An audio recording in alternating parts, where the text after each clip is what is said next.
Chapter 1033. Moreover, we have also heard that the Marquis of Yong and had appointed Mo Lingwei as a professor.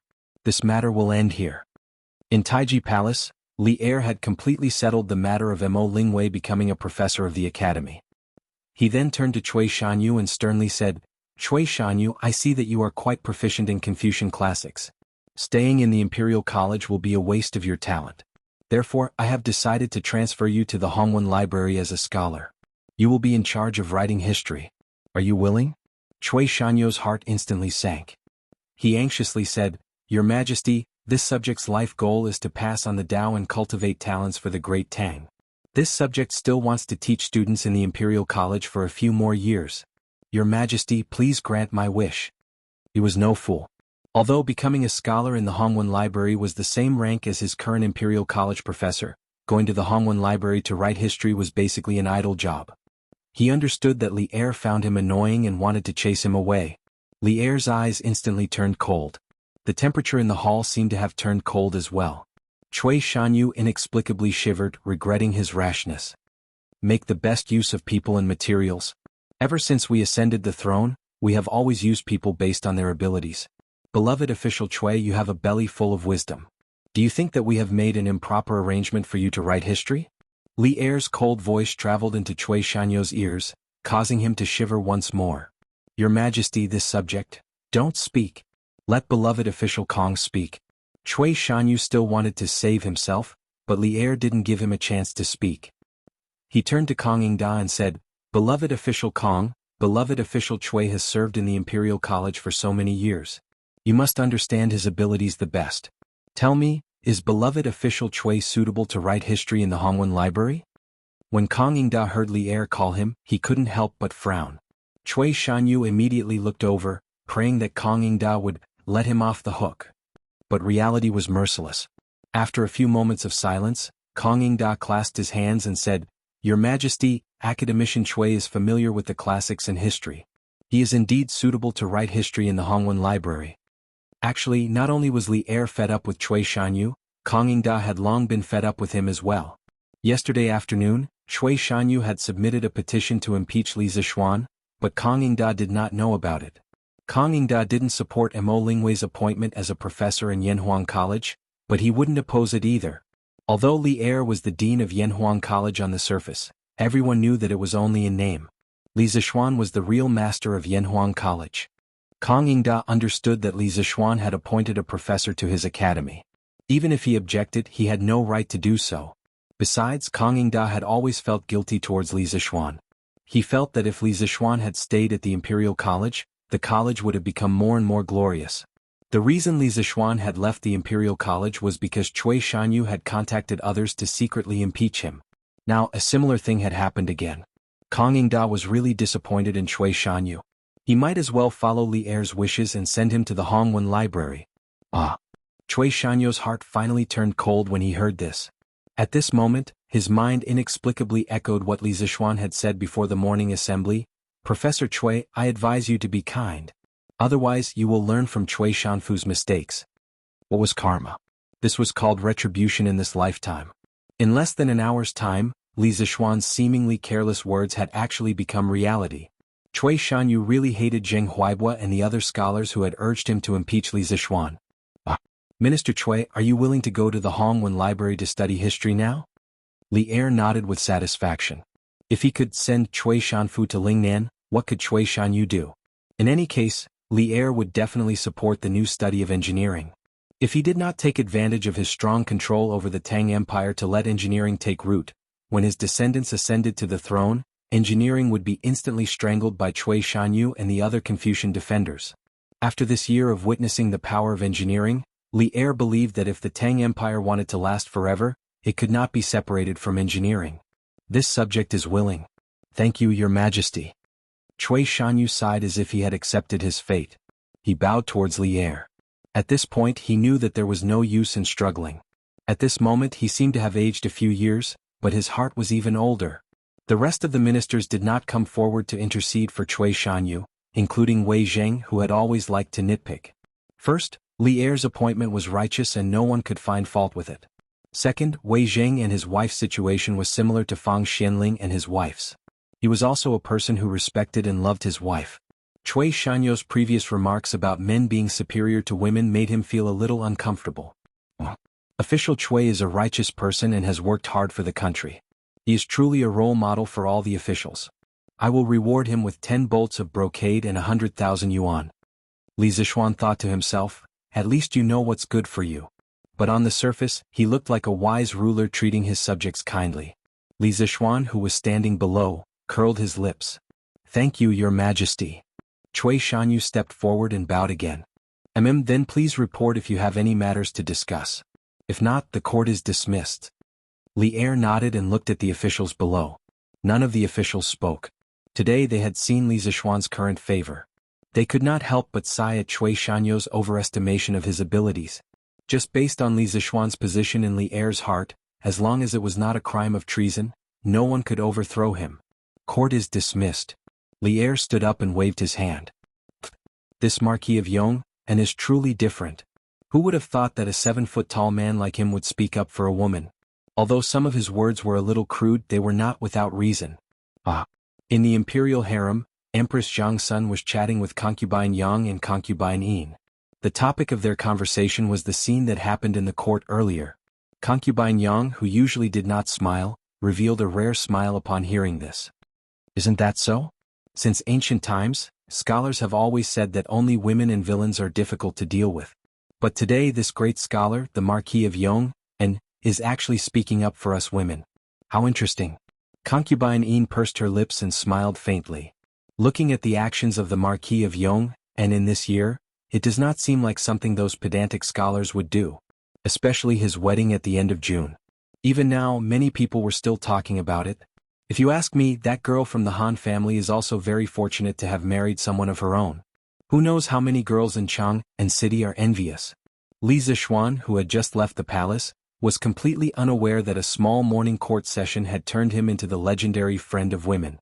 His position in the hearts of women had instantly risen by several levels.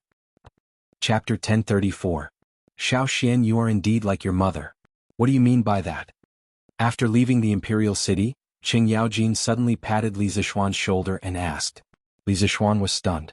After a while he said helplessly, Ahem, Uncle Qing, that was just a joke. It doesn't mean anything.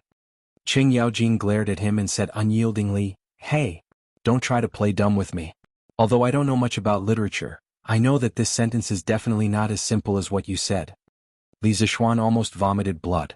Uncle Qing, why do you have to ask this? He did not like to swear in front of his elders. Qing Yaojin chuckled and said, I just think that this sentence is quite easy to say. What's wrong with asking? Easy to say? If this old fellow learned it, he might even greet everyone he met with, You're just like your mother playing tricks on me. TSK, that would be a beautiful scene. Ahem. Uncle Qing, do you really want to hear it? Li Zixuan looked around and asked when he saw that there was no one around. Hey, of course. If you don't want to hear it, why would I waste so much effort to ask you? Actually, the meaning of this sentence is, Are you King kidding me? After Li Zixuan said that, he quickly slipped away. But Qing Yaojin was stunned on the spot. Chonyo, come here. After returning home, Qing Yaojin waved at Cheng Chumo in the front yard. Cheng Chumo ran over and asked, Dad, you called for me? Qing Yaojin made a sound of agreement. He clasped his hands behind his back and looked up at the sky with a profound expression. Just when Qing Chumo thought that his old man was going to instill some principles of life into him, Qing Yaojin finally turned his eyes to him and said, You really are like your mother playing me? Jie? Cheng Chumo's face and heart were immediately in a state of confusion. Firstly, it was the first time he had seen his old man speak so eloquently. Secondly, he didn't understand what Cheng Chumo meant at all. Sometimes being uncultured was really scary. You stinking brat, you've wasted your time in the academy. You can't even understand a single sentence. In the future, you're not allowed to go out and fool around during the holidays. Stay at home and study hard. Do you hear me? Qing Yaojin slapped Cheng Chumo's head in exasperation. With a straight face, he ordered Cheng Chumo to go back to his room. Cheng Chumo rubbed the back of his head gloomily and replied, Sir, I'm sorry about yesterday's news. In the afternoon, Li Yu arrived at the Li mansion. After finding Li Zixuan, she immediately apologized. Li Zixuan was stunned. Little Yu, what's wrong with the news? Why are you apologizing to me for no reason? Little Yu looked up and said, Sir, I heard that someone is impeaching you in front of His Majesty because of yesterday's news. This is all my fault if not for... Li Zishuan suddenly understood. He waved his hand and interrupted, Ha! So that's what happened. Little Yu, you don't have to blame yourself. What you did was right. Besides, aren't I fine now? But, no buts. I agreed to let you publish that news. And regardless of whether that news is true or not, the news of Ink Girl being appointed as a professor at the academy will spread sooner or later.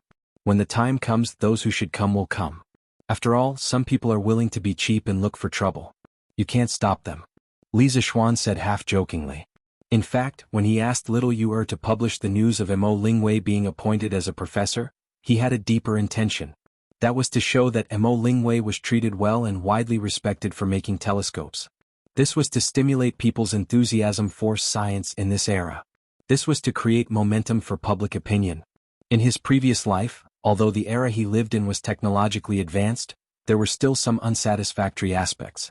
The one that left the deepest impression on him was when a teacher asked a student when he was young, Student XX, what is your dream? Under normal circumstances, the student would answer, Teacher, I want to be a scientist when I grow up. Or, I want to be a soldier when I grow up and protect my country. But what would happen when he went to university? Little kid, what is your dream? Uncle, I want to be a celebrity when I grow up. Or, Uncle, I want to be an internet celebrity when I grow up. Now that Li Zishuan had transmigrated to the Tang dynasty, he didn't want the Tang dynasty to develop like that in the future. He felt that his Datang daily needed to use public opinion to stimulate the enthusiasm of the people to advocate science and technology. He wanted everyone to feel that scientists, like Mo Lingwei, were honorable and worthy of respect. Perhaps his power was just a drop in the bucket and couldn't really affect the overall situation, but some things were better done than not done. Some things needed someone to take the lead. Hearing the second half of Li Zishuan's words, Little Fishy couldn't help but laugh. She said, Sir, if Professor Chui heard this, wouldn't he be furious? Li Zishuan shrugged and said nonchalantly, What does it have to do with me whether he's angry or not? Little Fishy, in the future, Datang Daily has to write more of this kind of news. We have to let the people know how great our Yanhuang College is.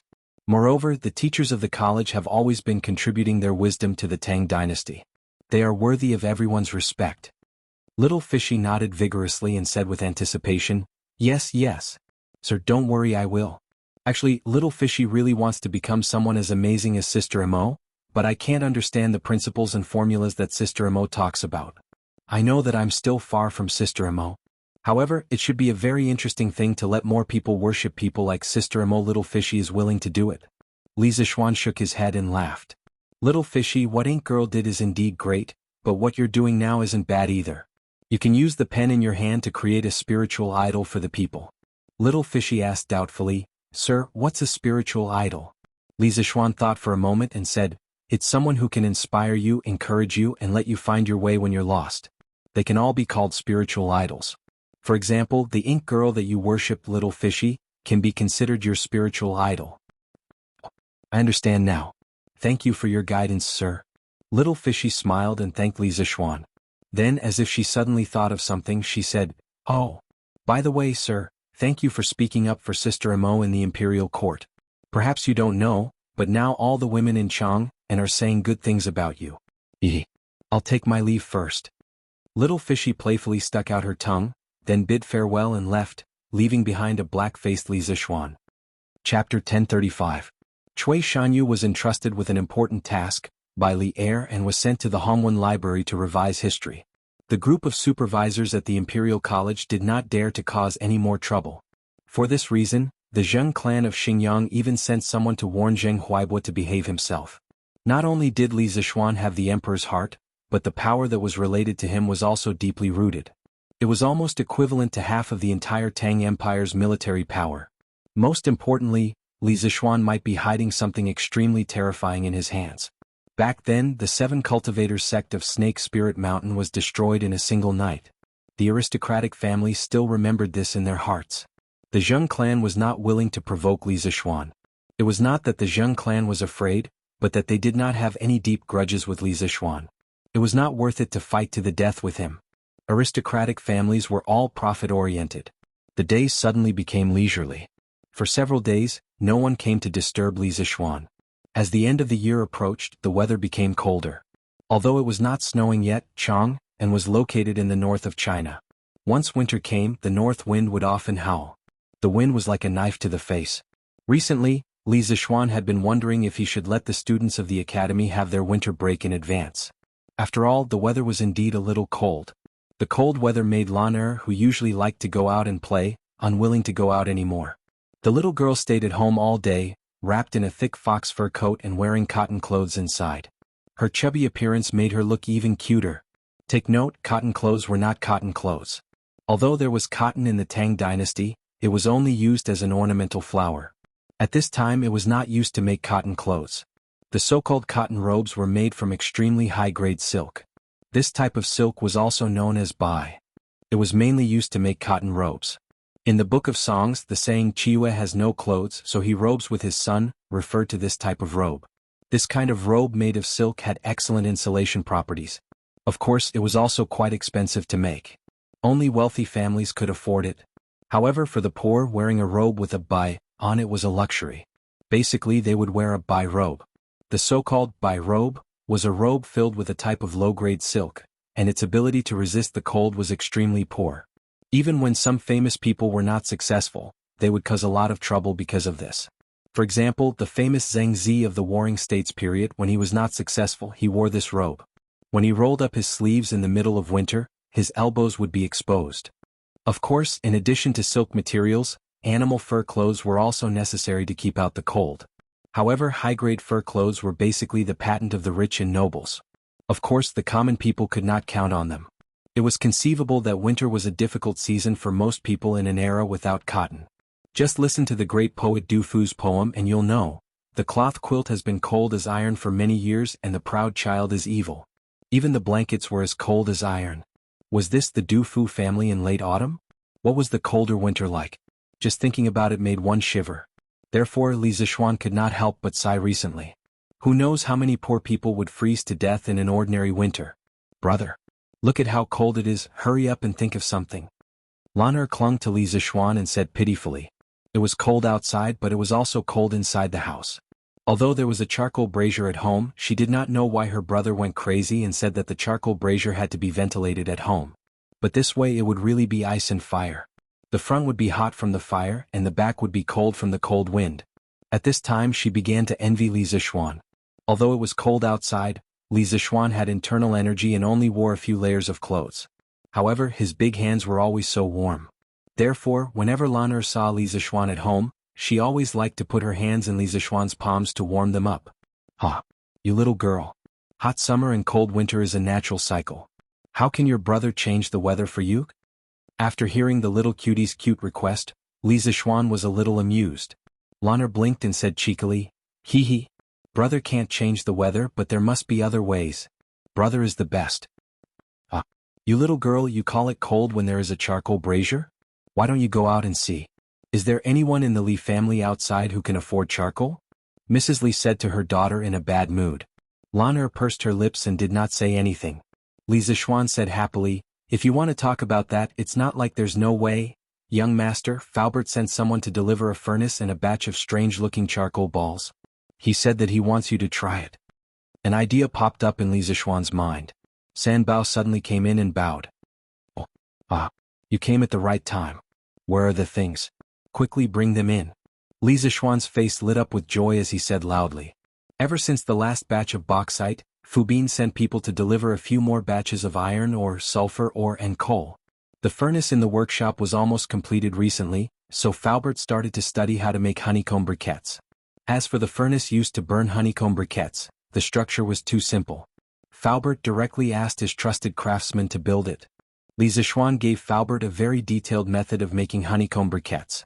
It only took 2 to 3 days for the first batch of honeycomb briquettes to be ready. How could Li Zishuan not be happy when he thought that he had brought a very practical modern item to the Tang dynasty? "Young master, it's all in the yard. I'll bring it in for you now." Seeing that his young master was happy, San Bao was naturally happy as well. He smiled and replied. The rest of the family did not understand why Li Zishuan was suddenly so happy. Old Lady Yi smiled and asked, "Xiao Xian, isn't this just a furnace? Do you have to be so happy?" Grandma, this is not an ordinary furnace. You'll know in a while. Li Zixuan smiled and kept them in suspense. After a while, Sanbao and Afu worked together to move the furnace and honeycomb briquettes into the yard. Li Zixuan went forward to take a closer look. A familiar feeling instantly rushed to his heart. This was because from the appearance, this furnace and honeycomb briquettes were very similar to the ones he used at home in his previous life. Brother, can this thing warm me up? Lan looked at the furnace that was almost as tall as her and asked crisply. Li Zixuan rubbed her little head and smiled knowingly. Lan, you guessed right, but there's no reward, haha. After that, he did not care about the little girl's coquettishness and went forward to personally pick up the fire tongs. This was something that existed before the Three Kingdoms. He clamped a piece of honeycomb briquettes to death and put it into the charcoal basin. Then he lifted his head and said to Old Lady Yi, Grandma, this thing is made of briquettes. I call it honeycomb briquettes. You'll know the magic of this thing in a while. Chapter 1036. The black and heavy honeycomb briquettes were set up in the blazing charcoal fire. The originally very warm charcoal basin suddenly became not so warm after some of the sparks were blocked. Xin, we don't lack charcoal at home. Why did you bring so many briquettes over? It's very difficult to burn them. Li Jingma frowned. Although the briquettes that Li Zixuan picked up were a little different in shape, coal was still coal. In Li Jingma's opinion, no matter what shape it was, it would not be as easy to burn as charcoal. Li Zixuan smiled and said, Father, it's true that our family can afford to burn charcoal, but most of the commoners' families can't. Your son is doing good deeds. Moreover, this honeycomb briquettes are not only used to heat the fire. Just watch. Li Jingma saw that his son was going to be stubborn to the end. He shook his head and stopped trying to dissuade him. However, Madame Li was very attentive. She asked softly, Xin, your honeycomb briquettes and stove are specially designed for the poor commoners? If that's the case, Mother supports you.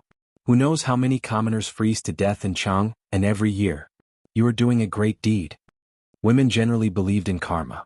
Moreover, ever since Li Zixuan was saved by spiritual master Lingshu, Madame Li had become a loyal Taoist believer. At the end of every month, she would go to the Xuandu temple to pray for peace for her family. Little Xian, grandmother also supports you. As the saying goes, there are 3 good deeds in a day and in 3 years there will be blessings. There are 3 evil deeds in a day and in 3 years there will be disasters. The Li family is now a wealthy family. Only by doing good deeds can we continue to be wealthy. Old Madame Yi patted Li Zixuan's arm and smiled kindly. The Yi family had 4 generations of Taoists. Under old Madame Ye's influence, many of the teachings of Taoism were already engraved in her heart. She believed in the cycle of karma more than Madame Li. Thank you, mother. Thank you, grandmother. Li Zixuan smiled. He didn't really care about karma or how good deeds would be rewarded. He only did good deeds to give himself peace of mind. Gradually, after a short while, the blue-yellow flames of the charcoal came out of the coal hole. The inner wall of the coal hole was also burning red. Li Zixuan looked slightly excited as he shouted, It's done. Then he used a pair of tongs to pick up the honeycomb briquette in the charcoal basin and carefully placed it into the coal stove. Then he piled another honeycomb briquette on top of the honeycomb briquette. The coal holes between the 2 honeycomb briquettes overlapped. After everything was done, he looked at Li Jingma and said with a smile, Father, what do you think? This honeycomb briquette doesn't burn any slower than charcoal, right? Before Li Jingma could say anything, Yi Guozhong stared at the honeycomb briquettes on the ground in surprise and exclaimed, This is amazing. This seemingly useless piece of coal, after little Xian's fiddling, actually burned so easily. This can really be considered as turning stone into gold. The price of charcoal in the Tang dynasty wasn't cheap at all, especially at the beginning of the Tang dynasty. There was a record in the old Tang book. Tens of thousands of volunteers gathered in the capital. Firewood was expensive but cloth was cheap. This was referring to the early Tang dynasty, when the country was just established. All the volunteers gathered in the capital, causing the price of firewood to rise. Although the price of goods during the Jingguan era was cheap, the price of charcoal was basically maintained at 700 to 800 copper coins per stone, 100 caddies. Good quality smokeless willow wood was even more expensive. Although 7 to 8 copper coins per caddy of charcoal didn't seem expensive, it was a consumable item. How long could 1 caddy of charcoal burn? For a wealthy family like the Li family, they naturally didn't care about the cost of charcoal, but for the common people, burning charcoal was equivalent to burning money. How many families could afford to burn charcoal? The late Tang Dynasty Taoist poet Chao Tang described the kitchen in a fairyland in his 98 Little Traveling Immortal Poems. What do the kitchen maids cook? The stove is full of smokeless jade and red charcoal. In Chao Tang's view, using charcoal to cook was just a beautiful fantasy in fairyland. This poem proved the reality of the use of charcoal at that time. For the common people, using charcoal for cooking was an extremely difficult thing to do. In fact, during the Tang Dynasty, the consumers of charcoal were mainly the upper class of society. During that time, the relatives of the imperial family and the first to fifth rank officials in the capital were provided with charcoal as part of their salary. During the Tianbao era, Emperor Xuanzong of Tang even set up positions in the imperial court to be responsible for matters related to charcoal. In the imperial court, there was also the position of charcoal envoy to be in charge of related matters. It was because of this that Yi Guozhong said that Li Zishuan's honeycomb briquettes were the means to turn stone into gold. After all, those briquettes were difficult to burn in the past. How was it different from stone? But now, after Li Zishuan did this, it completely turned waste into treasure, turning stone into gold. There was a huge amount of wealth behind this honeycomb briquettes. What do you mean by turning stone into gold? This is obviously a meritorious deed. Xiao Xian, this honeycomb briquette should be cheaper than charcoal, right? Old Madame Yi patted Yi Guozhong's arm, then looked at Li Zishuan and asked. Li Zishuan smiled and nodded. Of course it's cheaper, and it's cheaper by a lot. Grandma, even if this honeycomb briquettes are sold for only 1 copper coin, I won't lose out. He was now a real nouveau riche. For honeycomb briquettes, he only needed to consider the cost of manpower and transportation. The cost of each honeycomb briquettes was even lower. 1 copper coin per piece, he really wouldn't lose out. Yo, 1 copper coin per piece? That's really cheap. Old Madame Yi was also a discerning person.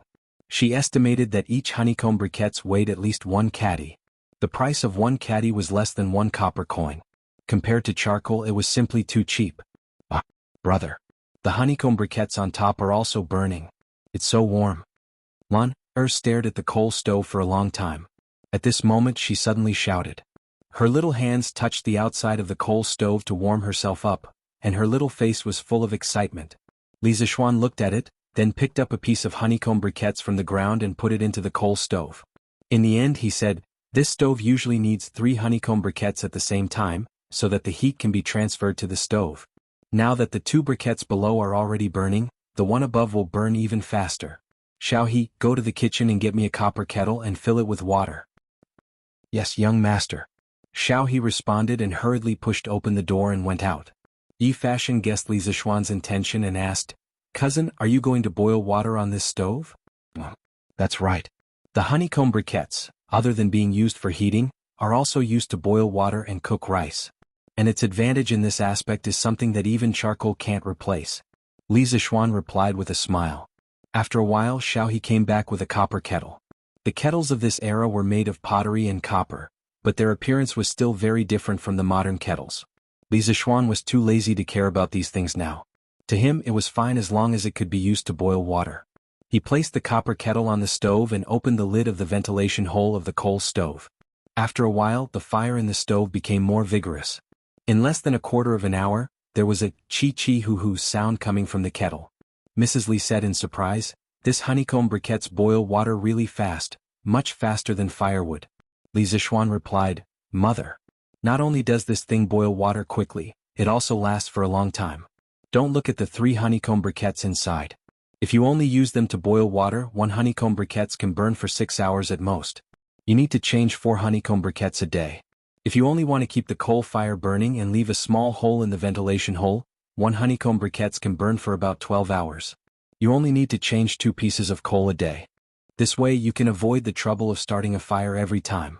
Combustion requires a certain environment, combustible, oxygen, and temperature.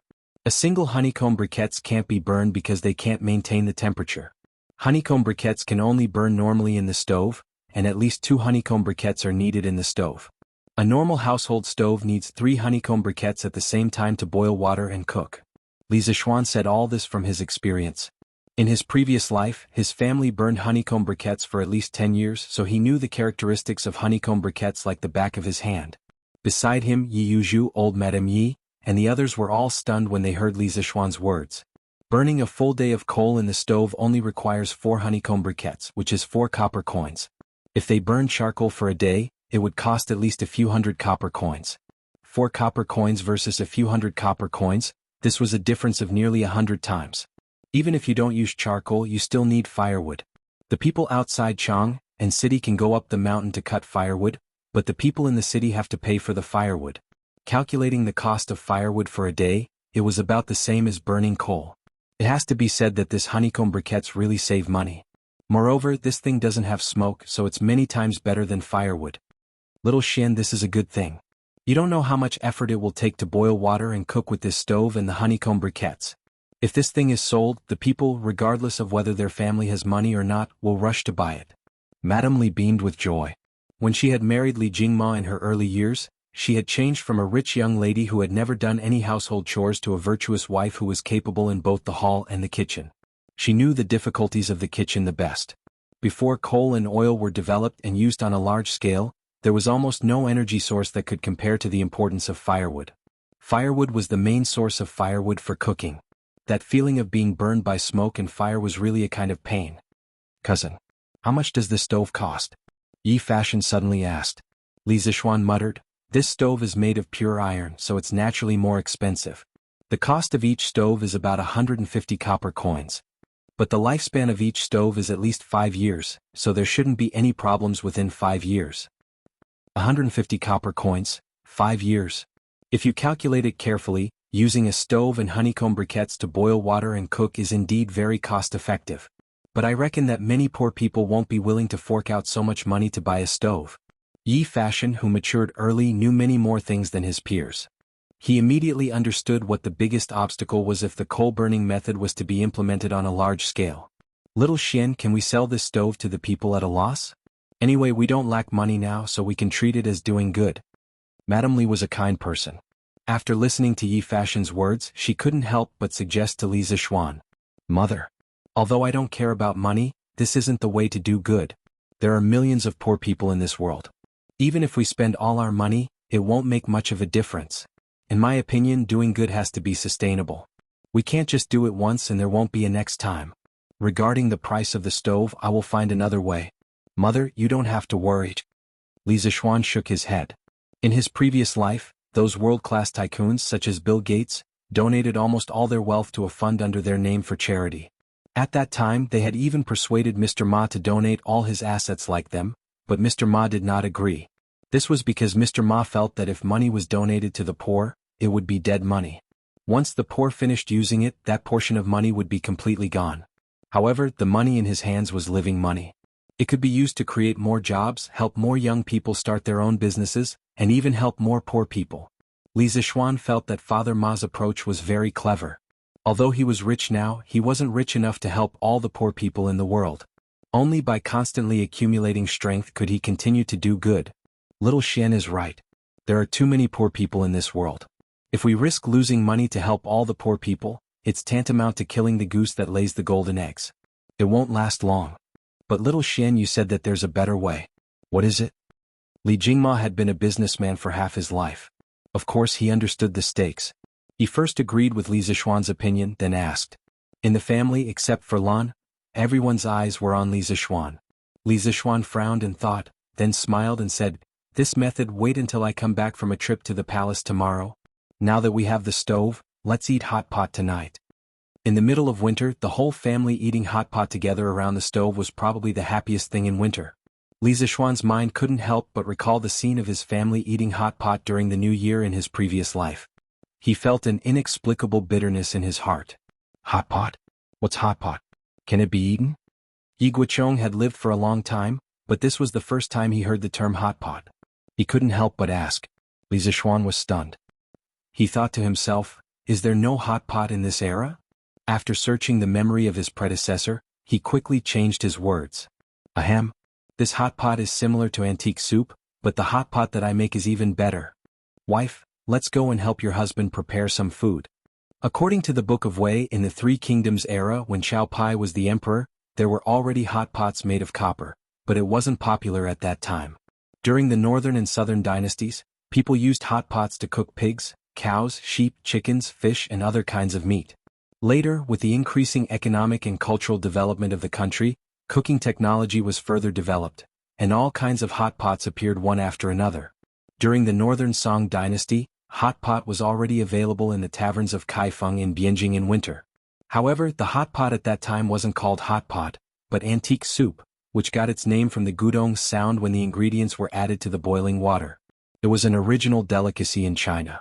In Baiji's poem, Asking Lu 19 Green Ants New Fermented Wine Red Clay Small Stove. Late night for snow, can we drink a cup of none? He vividly described the scene of eating hot pot at that time. Husband. Han Yushi smiled, then quickly got up and followed Li Zixuan to the kitchen. Chapter 1037. Wife, help me fry some sesame seeds. And husband. Xiao He, go and find someone to peel some garlic for you. Yes, young master. Xiao Shi, don't I remember that we have peanuts at home? Go get some and peel them. Yes, young master. And Xiao, do we have mutton at home? Yes, young master. It's just that the mutton smells a bit strong. Young master, do you really want it? Yes. Not only mutton but also fish. Today I'll show you my knife skills. He planned to cut some mutton rolls and make some fish balls. In the kitchen, Li Zixuan had put in a lot of effort for this hot pot. He planned to use all the seasonings at home, because the key to whether or not the hot pot was delicious was whether or not the dipping sauce was good. He planned to use sesame sauce mixed with peanut butter, then sprinkle some garlic, soy sauce, salt, vinegar, chives and mustard. Although there was no chili, the overall taste would definitely not be bad. Sesame and garlic were both introduced into China during the Western Han Dynasty. Of course, there were these things in the Tang Dynasty. As for peanuts, this was a bit more complicated. Modern scientists generally believed that the origin of peanuts was in South America. After the great geographical discovery in the 15th century, it spread from South America to Europe, Africa, and Asia. However, there were also scholars who believed that China was also one of the origins of peanuts, based on two archaeological discoveries in the 50s and 60s of the 20th century. In 1958 and 1961, a number of peanut-like plant kernels were unearthed from the Wuxia Chronicles ruins in Zhejiang and the Xiushui Shanbei ruins in Jiangxi. Among them, the unearthed specimens in Jiangxi were more complete. After identification, it was confirmed that they were peanut kernels, and they existed around 2000 BC. However, archaeology was very strict when it came to certain conclusions. Out of the two discoveries, only one of them could be confirmed as a peanut specimen. This kind of isolated evidence was far from enough to prove that peanuts were originally from China and were not introduced from America after the great geographical discovery. Therefore, there is still debate about the origin of peanuts in the academic world. This book tentatively assumes that peanuts existed in the Tang Dynasty. Li Zixuan cut up a few large plates of mutton rolls. Everyone in the kitchen was dazzled by Li Zixuan's miraculous knife skills. Fortunately, Li Zixuan had internal energy. If he had transmigrated into the body of a weakling, who could not even truss up a chicken, he would not have dared to play like this. Seeing that Han Yushi had finished stir-frying the sesame seeds, Li Zixuan asked his wife to start stir-frying the peanuts. He personally ground the stir-fried sesame seeds into powder. As for the peanuts, he would do the same later. When the time came, the two sauces would be mixed together according to the ratio.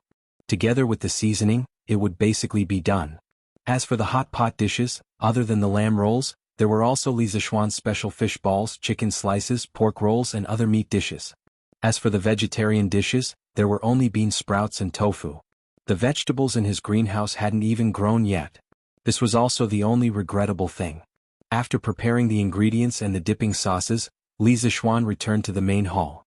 He picked up the wind-chasing sword that could cut iron like mud and began to modify the table. He actually dug a circular hole in the middle of the square wooden table. It was exactly one size bigger than the diameter of the coal stove. Old Man Li frowned as he watched. In his heart, he thought that his son was really a prodigal son.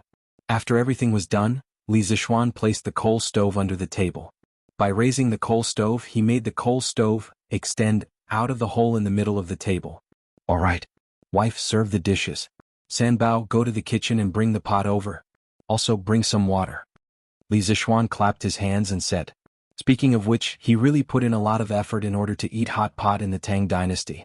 After a while, the washed and cut ingredients were all placed on the table. A big pot was placed on the coal stove that passed through the dining table. In front of everyone was a gray dipping sauce sprinkled with chopped green onions and garlic. It looked very tempting. Xiaoxian, how do you eat this? Don't tell me that after the vegetables are cooked, you still have to take them out to dip them in? Yi Guozhong stared at the bowl of dipping sauce in front of him and asked in puzzlement. Sometimes he was also very curious and wished that he could pry open Li Zishuan's head to see what was inside. Who asked this guy to come up with new tricks every once in a while? Good. Grandfather's eyes are really sharp. Actually, if you directly put all the ingredients into the pot and cook them, some things won't taste good if they're overcooked. The most authentic way to eat hot pot is to pick up the fresh vegetables and put them into boiling water. After boiling for a while, you take them out and dip them in the seasoning. It's fresh and delicious. At this time, the boiling water in the pot was already boiling. The bottom of the pot was actually just some seasonings like ginger, salt, green onions and oil. It was very simple. As Li Zishuan spoke, he picked up a few pieces of mutton rolls and stirred them twice in the pot. The bright red mutton rolls turned dark gray in a short while. Li Zishuan directly put the boiled mutton into the dipping sauce bowl and dipped it in it. He smiled and said, "Although raw mutton has a strong rank odor, after it's boiled and dipped in the dipping sauce, not only will the rank odor be reduced, but it will also be very delicious. Grandmother, try it first." After saying that, he put the dipped mutton into old Madame Ye's bowl. Old Madame Ye beamed with joy and said, "Good, good, good. My good grandson. Grandmother will try it." Yi Guozhong, who was beside her, could only stare helplessly. The old man was very depressed in his heart. He could only follow Li Zishuan's steps like a child and boiled mutton for himself with a pair of chopsticks. Delicious. This mutton is so fresh and tender. The dipping sauce tastes so good too. I've lived for so long, but I've never eaten such delicious mutton. Old Madame Yi put the mutton in the bowl into her mouth and chewed lightly. The freshness of the mutton rolls mixed with the fragrance of the sauce. In an instant, the taste buds on the tip of her tongue began to absorb the delicious taste of the mutton rolls like a person who hadn't eaten for 3 days. Lan also wants to eat the boiled mutton. Brother. Lan shouted after hearing old Madame Ye's evaluation. Come, brother will help you. Father, mother, wife, grandfather, everyone, let's start eating. Li Zishuan called out to his family as he boiled the mutton for Lan. Everyone eat. This mutton is really delicious after being boiled like this. Yi Guozhong also tasted the freshness of the boiled mutton and said excitedly. Soon the atmosphere in the house began to rise. Eating hot pot was all about one person and many people. Only then would it be lively and warm. Yo, why are you eating so early today? Looks like I came at the wrong time. Chapter 1038. This mutton is so delicious. How can good meat not have good wine? Xiao Xian, quickly get someone to bring the wine. I'll have a good drink with your father and grandfather. Everyone said that there was a Qing Yaojin who appeared out of nowhere, but Li Zishuan ate a Qing Yaojin in the middle of the hot pot. The old demoness had come here to see how the Li family's greenhouse vegetables were growing, because his family's farmstead and Qin Xiong's farmstead had recently started to introduce greenhouse vegetable planting technology. The result? The old man did not even look at the greenhouse vegetables. The moment he entered the house, his eyes were fixed on the mutton, fish, and dipping sauce on the table. After interacting with Qing Yaojin for so long, how could Li Zishuan not understand what this old man was thinking? Thus, he did not say anything and directly, tactfully, invited Qing Yaojin to eat hot pot together. In any case, with this old man's status, he did not have to worry about Wu Ho arresting him for the curfew when the sky turned dark. Qing Yaojin gave Li Zishuan a look of approval, then sat down and started eating. As the saying goes, eat big pieces of meat and drink big bowls of wine. After eating for a while, Qing Yaojin felt that something was wrong, so he shouted for Li Zishuan to bring the wine. Li Zishuan had no choice but to let San Bao go to the wine cellar to get a jar of immortal drunken wine. After the wine was served, the atmosphere became even more lively. Qing Yaojin was a straightforward person. In this year he had become quite familiar with Father Li. Yi Guozhong had been in a high position for a long time, so he was also experienced and knowledgeable. The three of them had a lot of common topics to talk about. Li Zishuan felt that Qing Yaojin's alcohol tolerance wasn't very good. Moreover, he only wanted to eat hot pot and didn't really want to drink. Therefore he didn't join them. He ate happily with Lan Madame Li and old Madame Yi. After eating and drinking to his heart's content, Qing Yaojin burped and returned with the smell of alcohol. Before he left, the old man did not forget to tell Li Zishuan, "Burp, Xiao Xian. Your family's hot pot burp is too delicious. Later I'll send my chef over. Burp, you have to get someone to teach him. Old Qing haven't eaten so much in a long time. Burp, I drank so much." The old man had completely forgotten his original intention of coming to the Li family. The only thing he remembered was the hot pot. It had to be said that in a situation where there was no war, the desire for good food was old Cheng's greatest pursuit now. The next day near noon, Li residence.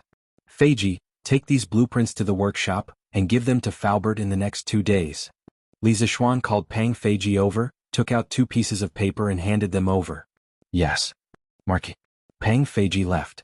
Li Zishuan asked people to carry a coal stove and a basket of honeycomb briquettes into the carriage. The coal stove was still burning, and then he rode the carriage to the palace. He wanted to see Li Er. As for the blueprints that he just gave to Pang Feiji, they were the radiators and heating pipes that he had just drawn in the morning. The structure was quite simple, and he had already measured the dimensions in the morning. As for the dimensions of the house in Yunshan Villa, he had drawn the blueprints of the villa, so naturally there was no need to measure them. Li Zishuan planned to install self-made heaters for his residence and Yunshan Villa at the same time. Anyway, now that he had the honeycomb briquettes and the coal stove, he just needed to set up a pot and arrange some pipes, and it was basically done. This was made by imitating the self-made heaters in the villages in his previous life. The principle was also very simple: a big boiler that boiled water. The furnace was double-layered and the top and bottom were closed. The top was connected to a steel pipe, and the water pipe went up from the flue to the heater water supply. This point was the lowest point of the water pipe, and the heater end was the highest point. There was an exhaust valve, and the slope was 1%. The bottom level was connected to the heater return water, and the top of the return water pipe was connected to the heater water supply pipe. The height of the return water pipe was higher than the highest point of the supply pipe, and there was a water supply tank at the back. The bottom of the return water pipe was the lowest point of the heater, and the slope was 1%. The water in the furnace was heated and turned into steam, and through the water pipe, it dissipated to the highest point and turned into a mixture of hot water and steam. The hot water entered the radiator to dissipate heat, and its temperature decreased, density increased and volume decreased. It entered the boiler through the return water pipe, and thus formed a circulation circuit. The slope of the water pipe for self-made heaters was very important. If the slope was reversed, it would not be hot. The water layer in the furnace had to be thin, 1 to 3 millimeters, because the thick water layer would consume coal. The exhaust valve at the highest point had to be opened, or else the whole system would be closed and there would be an explosion. The reason why Li Zishuan had only started to install a heater now was because he didn't have honeycomb briquettes or a coal stove. It was very inconvenient to boil water because charcoal could not last as long as honeycomb briquettes. Now that he had created the honeycomb coal and coal stove, he had to quickly install the heating in his house. In the Imperial Palace, Li Er returned to the Li Zheng Hall in Shiyuan right after the morning court session, because there were charcoal braziers and heaters here. Although he was an emperor on horseback and knew martial arts, he was far from being invulnerable to cold and heat like a martial arts grandmaster. In this kind of weather he would also feel cold.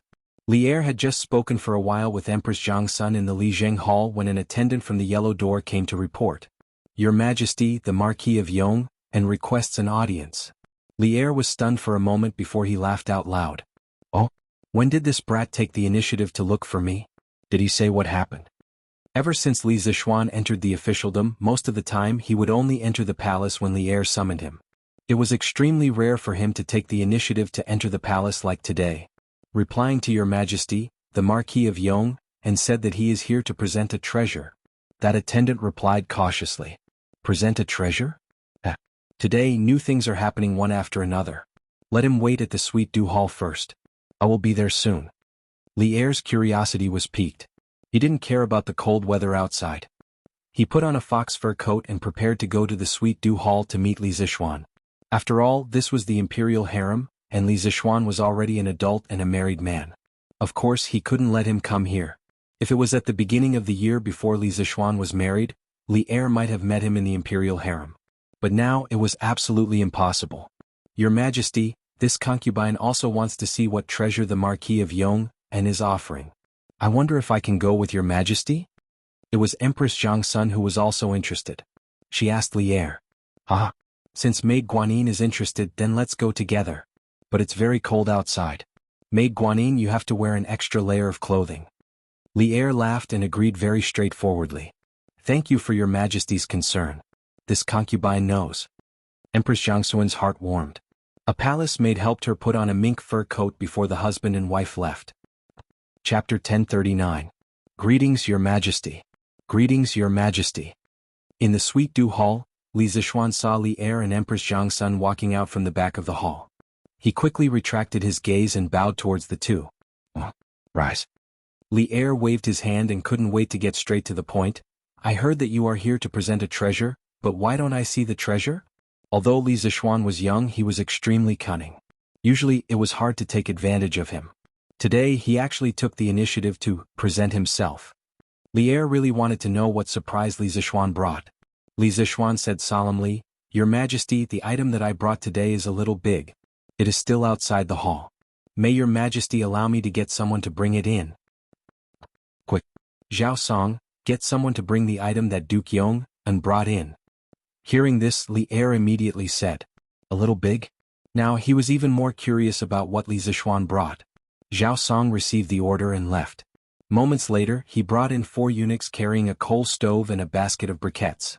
Seeing the eunuchs carrying in a lump of metal and a basket of black items, Li Er couldn't help but frown. Because these 2 items didn't look high and mighty at all. Feeling slightly unhappy, Li Er walked down from above and looked at Li Zishuan unkindly. This is the treasure that you want to present to me? What a special coal stove. Halfway through his sentence, Li Er realized that there was a fire burning in the stove. He couldn't help but exclaim in surprise. Li Zishuan cupped his hands and said, Your Majesty, this isn't a coal stove. This is a coal stove. Inside is burning coal. Coal? How can coal fire be so strong? Li Er wasn't the kind of emperor who didn't know about worldly affairs. Hearing this, he immediately frowned in disbelief. At this moment, Zhang Sun also walked down from above. She carefully sized up the honeycomb briquettes in the bamboo basket and said after a moment, Your Majesty, the briquettes brought by the Marquis of Yong are very special. Not only are the coal briquettes of the same size, there are also many holes of the same size in the middle. This concubine guesses that it is because of this that the fire in the furnace is so strong. Li Zishuan was stunned.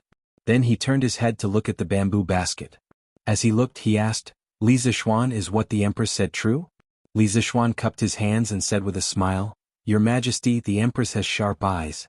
Just as the Empress said, the reason why the charcoal balls are so easy to ignite is because of its special structure. Because these briquettes were shaped like honeycombs, I call them honeycomb briquettes. Today, the treasures I present to Your Majesty are this coal stove and the honeycomb briquette. Li Er calmed down and nodded. To be able to turn useless coal into this kind of easily flammable honeycomb briquette, it is indeed a treasure. In that case, the imperial court might be able to consider mining a few coal mines next year. But how did you make these honeycomb briquettes? Seeing the honeycomb briquettes, Li Er felt as if he had seen a pile of gold. The Great Tang had discovered many coal mines in the Hedong Road area, but because the raw coal was hard to burn, the mining value was not high. But now it was different. Li Zishuan said helplessly, Your Majesty, this honeycomb briquettes were made by smashing the coal briquettes, adding a binder and casting it through a mold. Today I present these 2 items to Your Majesty.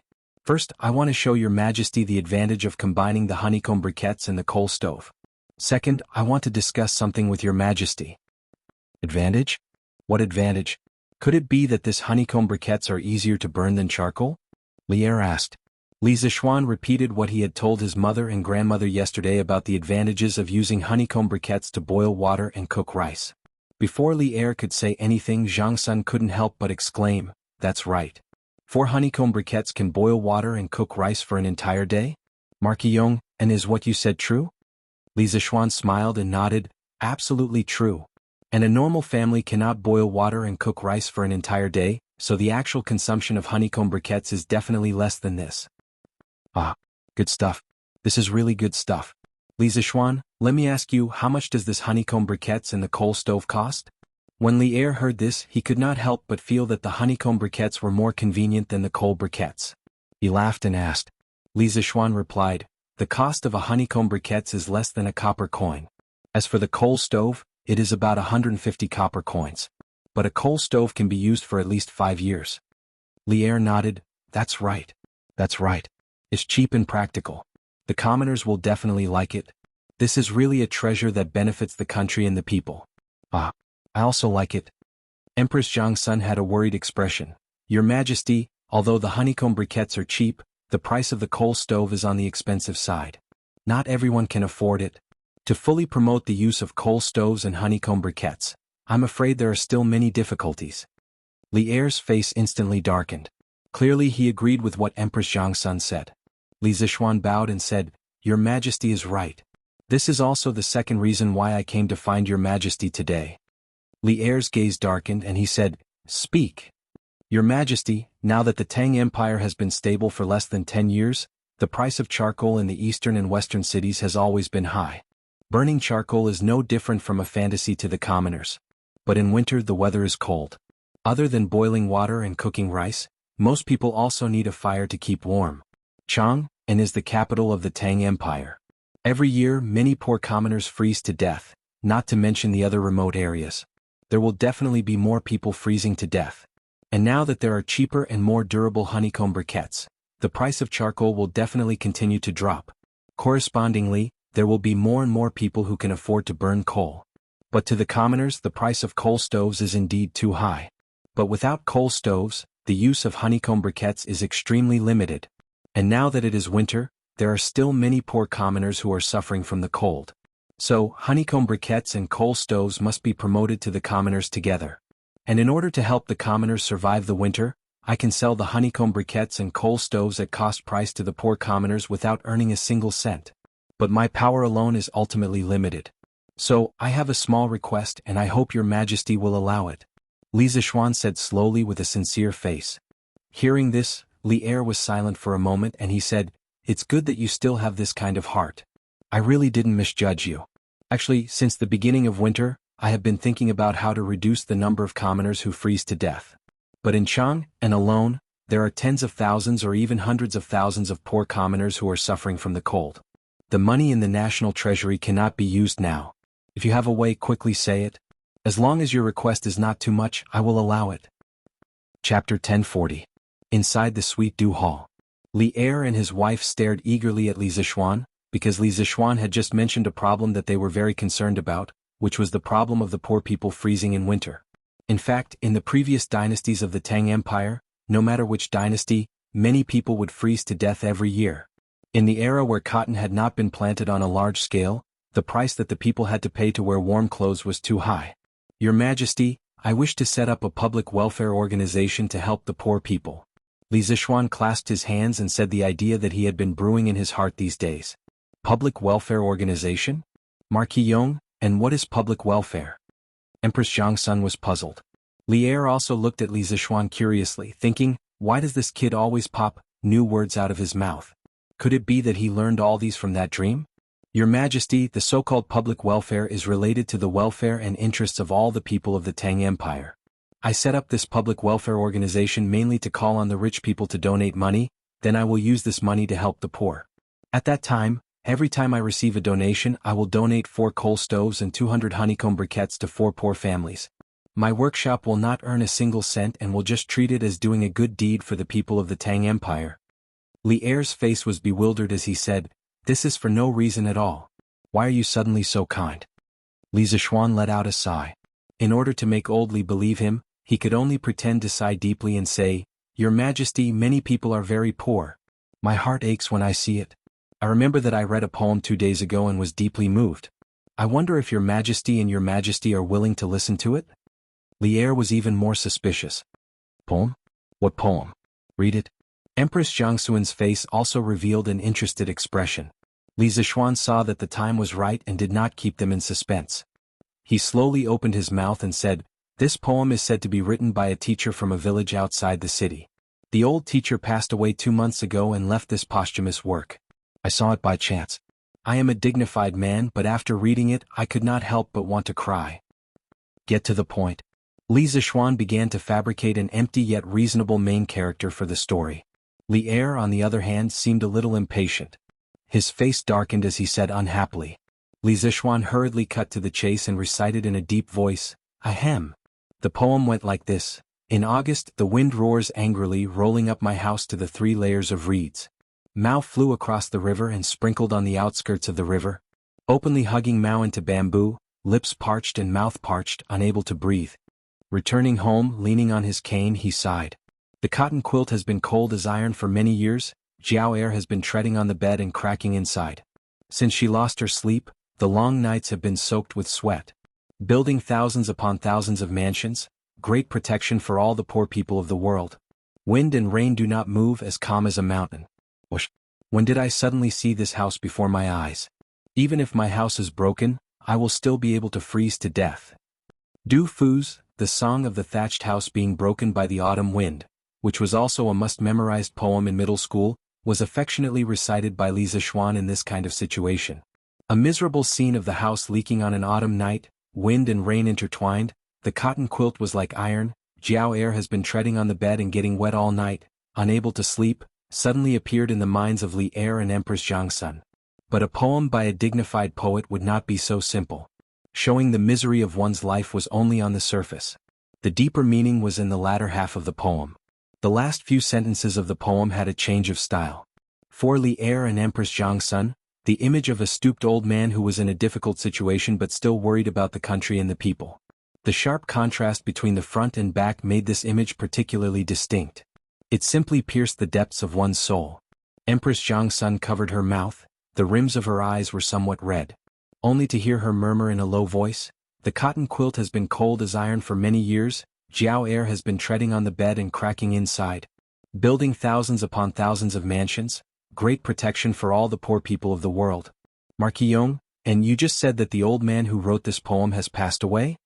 Li Zixuan bowed and said, "According to the news I received, the old man is indeed no longer in this world. It seems that he froze to death." This fellow was secretly muttering in his heart, "Great poet don't blame this junior for stealing your poem. This marquis is also to realize your dream of great protection for all the poor people of the world." Empress Jiangsun, who had always been graceful, strong, virtuous and magnanimous, showed a rare weak side at this moment. Her face was mournful and pale.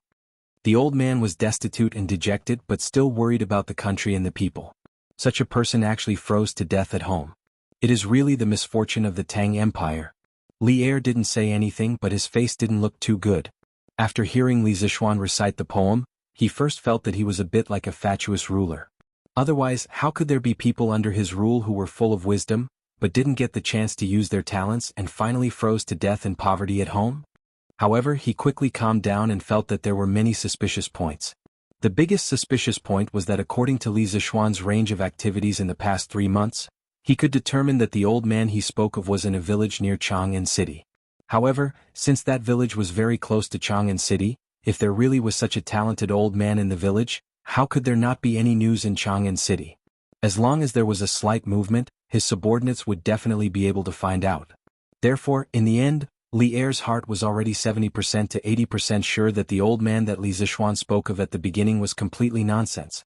However, even if he was sure, what could he do?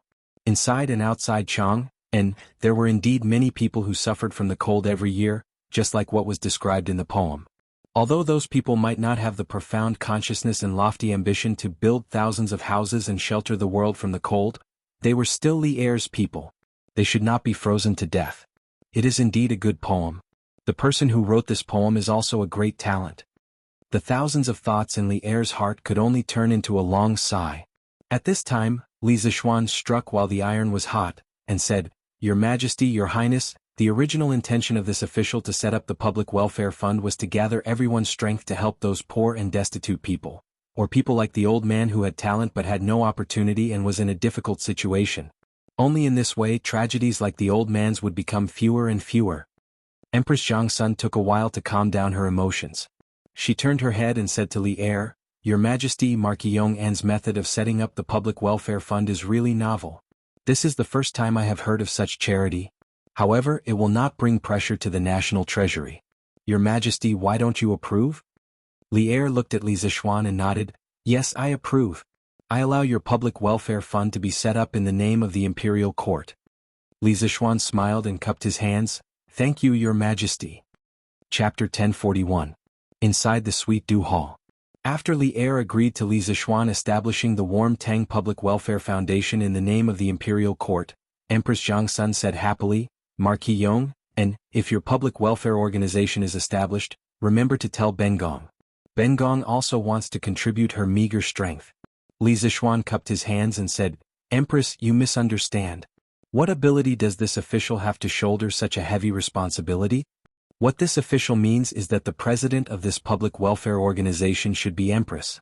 This official will not hold any position in this public welfare organization. Empress Zhongsun couldn't help but be startled. This answer was completely out of her expectations. However, after a moment she still smiled and shook her head, saying, "Hee hee. Marquis Yong, and you're even scheming against Bengong? That won't do. Bengong usually has many things to do. Bengong can't take care of your public welfare organization. When the time comes and the important matter of saving the people is delayed, Bengong will become a sinner." Although she didn't understand why Li Zixuan would make such a decision, she had always been a low-key person. This kind of public appearance that would easily attract attention was something she definitely wouldn't do. Li Zixuan hurriedly said, "As the master of the imperial harem, it's normal for Empress to have no time to care about other things. However, as the president of the public welfare organization, Empress doesn't need to take care of it every day. The other people in the public welfare organization will naturally help Empress resolve her worries and difficulties." Li Er seemed to have understood something at this moment. He looked at Li Zixuan with a smile that wasn't a smile, then waved his hand to interrupt Empress Zhongsun, who was about to speak, saying, "All right. In Zhen's opinion, Guanyin maid, you should accept the position of president. Although this kid doesn't hold a position in it, he probably already has plans for the other positions in the public welfare organization. Guanyin maid, you don't have to worry. The matter was already very clear. Li Zixuan wanted to establish a public welfare organization to help the people, but he was worried that he would gain too much prestige among the people and cause the officials to impeach him. Thus, he took the initiative to invite Empress Zhongsun to be the leader of this public welfare organization to shoulder the prestige of the people.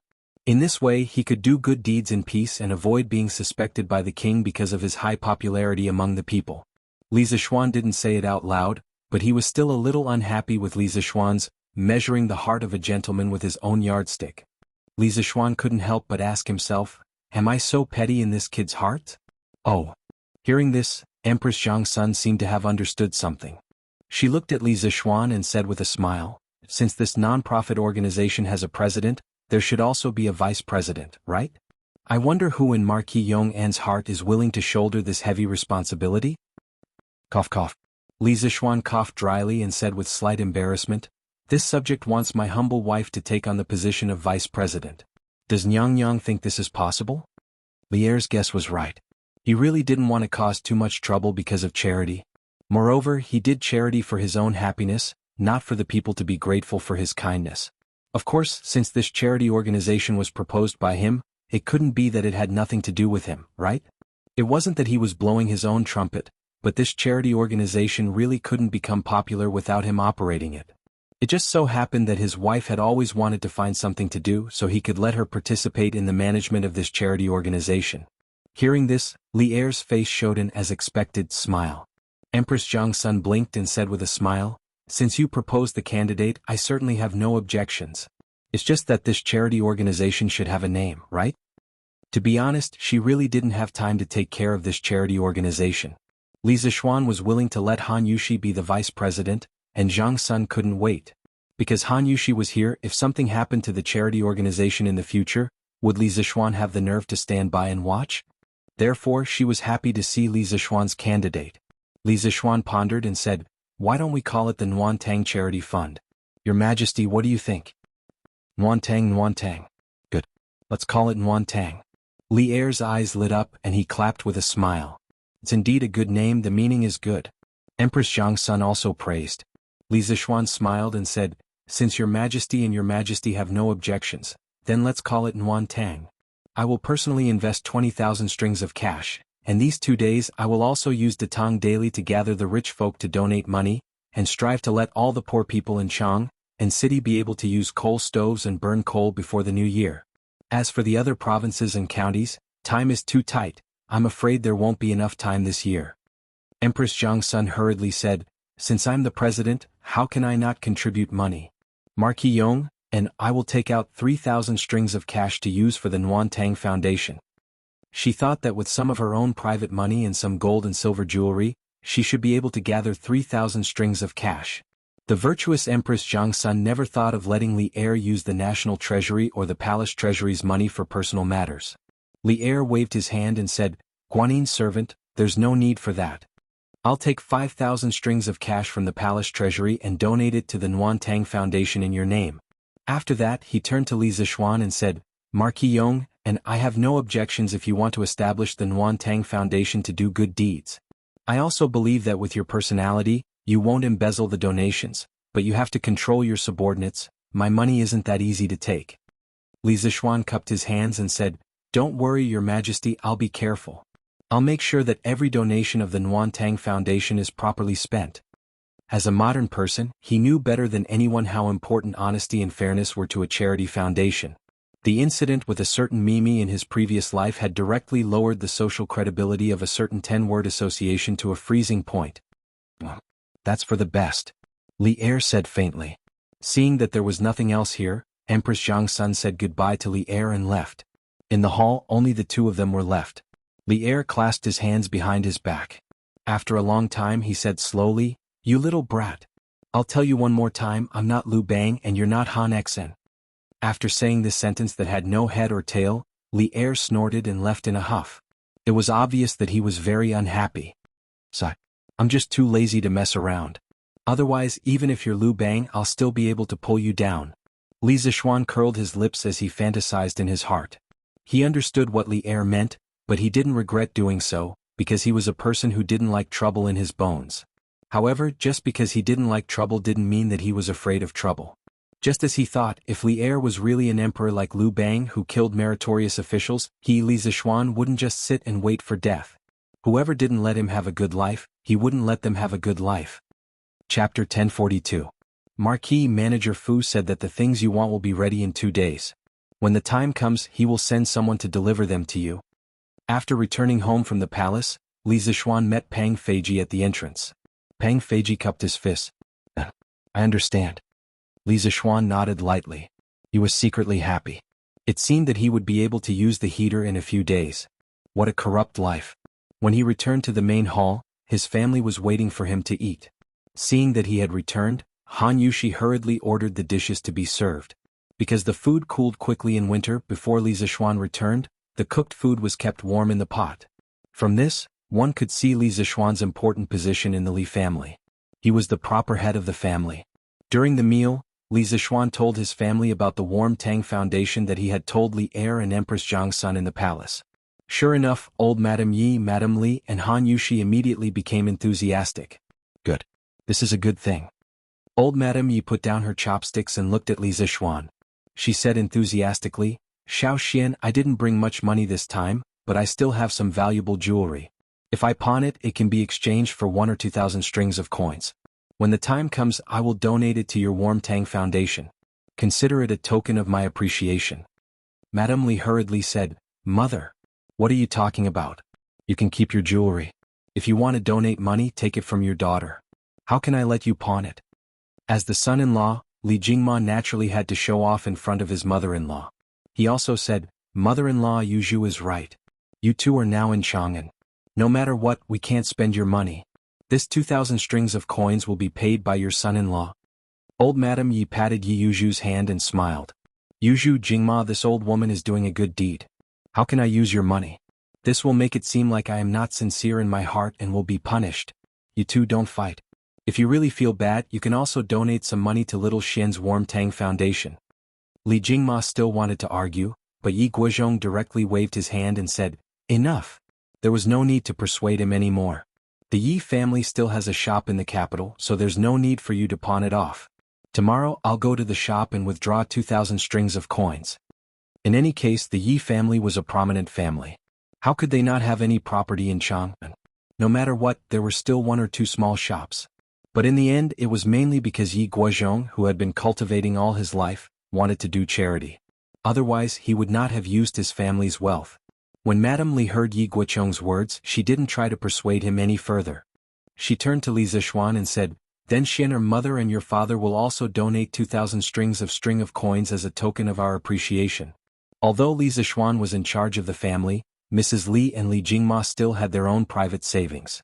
"Husband, I will also donate 2,000 strings of coins. However, you should find someone else to be the vice president of the Nuantang Foundation.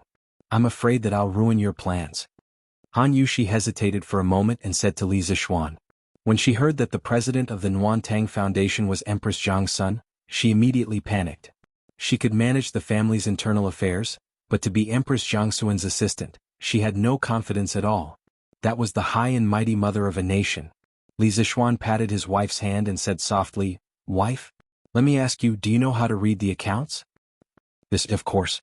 Han Yushi didn't understand, but she still answered. "Then do you know how to use people?" "I know a little." After being the mistress of the Li residence for so long, she naturally knew how to use people. "Then it's fine." Li Zishuan clapped and said with a smile, "Wife, don't think that the vice president position is so complicated. As long as you know how to read the accounts and know how to use people, there won't be a problem. Besides, your husband will help you from behind. What are you afraid of?" Li Jingma also said, "Yushi Xian'er is right. This old man knows that you also want to do something for the Nuantang Foundation, but because the Empress is also in it, you might feel some pressure. However, if you don't do some things, it will always be a big mountain in your heart. Only when you try it will you realize that it's not difficult at all."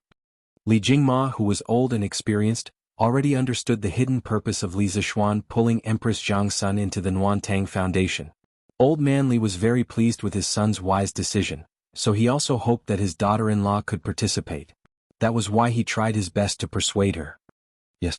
Yushi, don't worry, Xian'er will support you. Mother will also support you. Now that I have nothing to do at home every day, I'll help you manage the Nuantang Foundation," Madame Li persuaded with a smile. When Han Yushi saw this, she couldn't bring herself to refuse. Most importantly, she was willing to accept this responsibility. Therefore she hesitated for a moment, then nodded and said, "All right. Husband, I'll be the vice president. Thank you, father, thank you, mother. Your daughter-in-law won't let you down." Sister Yushi, don't be afraid. When the time comes, Lan will also help you." The little cutie Lan joined in the fun. Instantly everyone laughed. 15 minutes later, after lunch, everyone dispersed. Only Li Zishuan, Yi Fashion and Lan were left in the main hall.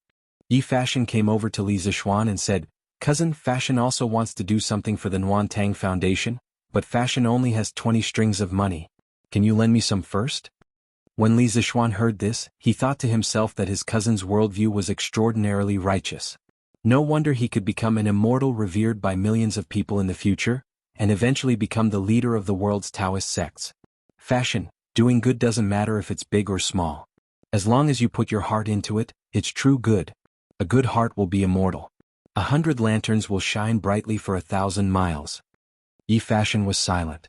After a while, he saluted and said, "Thank you for your advice, cousin.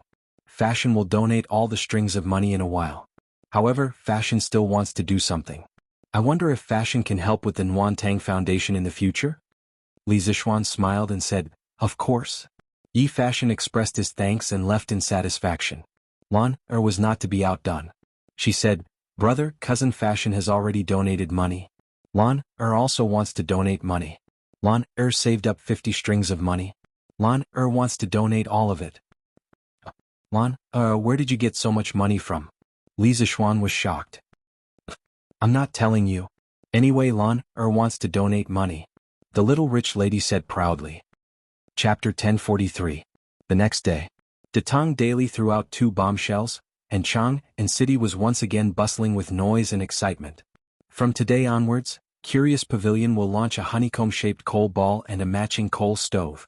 Using honeycomb-shaped coal to boil water and cook rice, you only need to consume 4 pieces of honeycomb-shaped coal each day.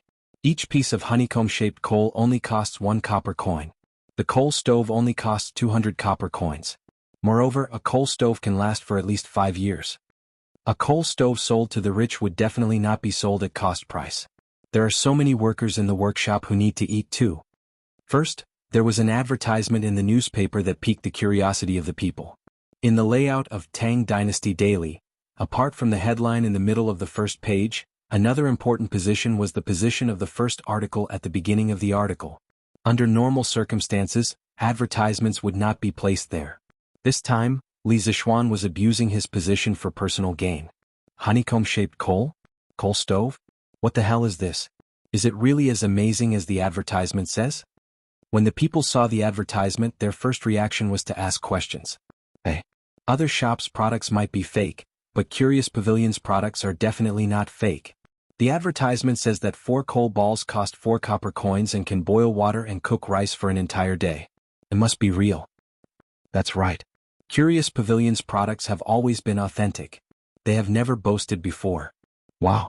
If that's the case, then burning honeycomb-shaped coal is much more cost-effective than burning charcoal. Yeah. When the East Market opens, I'll go to Curious Pavilion to buy a coal stove and some honeycomb-shaped coal. Although honeycomb-shaped coal is cheap, the coal stove is not. Each one costs 200 copper coins. Didn't you read the newspaper that a coal stove can last for at least 5 years? On average, it's only 40 copper coins a year. How is this expensive? It's still cheaper than burning charcoal. Hee, that's true. I wonder if honeycomb-shaped coal is as good as charcoal. I'll go take a look later. If it's really good, I'll only burn coal this year and not charcoal. Let's go together. Let's go together. After the early risers of Chang and saw the new news announcement in the newspaper, it didn't take long for people to gather in groups to buy coal stoves and honeycomb briquettes. This was the current status of the pavilion in people's hearts.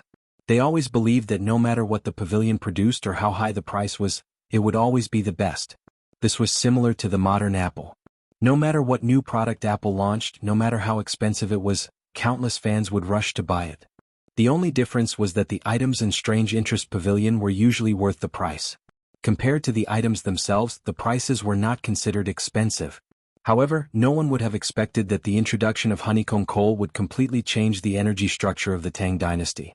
The era of using coal as the main energy source would soon be gone, and the change in the energy structure would provide the most solid foundation for the transformation of social production methods. In his previous life, the reason why the British Empire was able to launch the first industrial revolution in the 18th century was mainly because of the power revolution brought about by the steam engine. And the energy used by the steam engine to generate power was coal. Quick, look at today's headlines.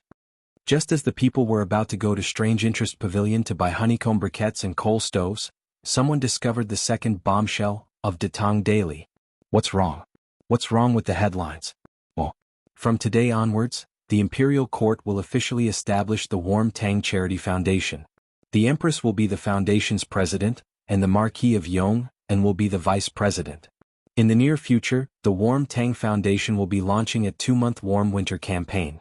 Every time the foundation receives a sum of money, the Marquis of Yong will donate 4 coal stoves and 200 honeycomb briquettes to poor people who can't afford coal. The Warm Tang Foundation's headquarters will be located in the former workshop of Strange Interest Pavilion. From today onwards, it will accept donations from wealthy people. All donations will be used to help the people in need. The Warm Tang Foundation is willing to accept the supervision of the people and promises that every donation will be recorded and verified in the future. In addition, the Emperor and Empress are extremely benevolent. They will donate 5,000 strings of cash to the Warm Tang Foundation to help the poor. The Marquis of Yong will donate 20,000 strings of cash to the Warm Tang Foundation. The Marquis of Yong will donate 2,000 strings of cash. The Marquis of Yong and Anne's mother will donate 2,000 strings of cash. The Yi family of Nanyang will donate 2,000 strings of cash. Kindness will taint the heart and never die. The Warm Tang Foundation appeals to all citizens of the Tang Empire who are able to afford to donate a portion of your love. Not a single copper coin is missing and not a lot of money. Every single copper coin you donate will be sent to the people in need. Let us use our love to warm Chang'an City. Someone read out the headline of Datang Daily. Those who were lucky enough to hear the news were stunned. Charity foundation, donation, these were terms that had never appeared before or rarely appeared. All of a sudden they all appeared, catching people off guard. The news of Li Heir and Empress Zhangsun donating 5,000 strings of cash was even more shocking. It made the people's scalps tingle. Since ancient times, the dynasties of the Central Plains changed every few hundred years. However, there had never been an emperor who used his own money to help the poor people. Many emperors were high and mighty. They had never stepped out of the palace in their entire lives. They had no idea what the suffering of the people was. As a result, there was a Jinhui emperor in history who said, "Why not eat meat?" However, ever since Li Heir ascended the throne, not only did he implement benevolent policies, he even wanted to use his own money to help the poor. In this era where imperial power reigned supreme, this was extremely rare. Many old people who had experienced the chaos of war couldn't help but kneel in front of the palace and chant, "His Majesty is benevolent. Long live Tang Empire." After a long while, some citizens couldn't help but comment, "The Marquis of Yong is also very benevolent. He actually donated 20,000 strings of cash." Isn't that obvious? The Marquis of Yong has always been benevolent to the citizens. Didn't you see that his wife and mother donated money? That means that the Marquis of Yong and alone donated 24,000 strings of cash. Wow. The Marquis of Yong and is really a philanthropist. You're still saying that it's too little. Don't you know the relationship between the Yi family of Nanyang and the Marquis of Yong?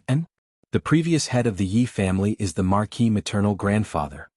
He's currently living in the Marquis residence. Then doesn't that mean that the Marquis of Yong and's family donated 26,000 strings of cash? Of course. Right? Didn't you guys notice that the newspaper said that the Marquis of Yong and would give 4 coal stoves and 200 honeycomb briquettes to the poor every time he received a donation? According to the price of honeycomb briquettes and coal stoves, that's worth 1,000 copper coins. That means that the Marquis of Yong and will have to fork out 200 copper coins every time the foundation receives a donation. I'll say it again. Back then money was equivalent to 800 copper coins. Hiss? Without a doubt, I'll definitely support the Marquis of Yong and's business in the future. Why wait until the future? I'll go to Chitsu Pavilion to buy some coal stoves and honeycomb briquettes later. It's just nice that the weather has been cold recently. I can use them. I'll go too. I'm going to donate money to the Warm Tang Foundation. I don't have much, but I can still donate 300 to 500 copper coins. I'll donate 300 to 500 copper coins too. I'll donate 10 strings of cash. Wow. Boss Lou is generous. I'll be eating noodles at your noodle shop from now on. Yes, I'll definitely come here often in the future. A storm of public charity was about to sweep through the city. Chapter 1044. This is the call of the heart, this is the dedication of love, this is the spring of the human world, this is the source of life.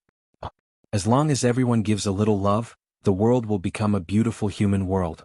Outside there was a storm of charity, but in the Marquis Yong and manor, there was an intermittent singing.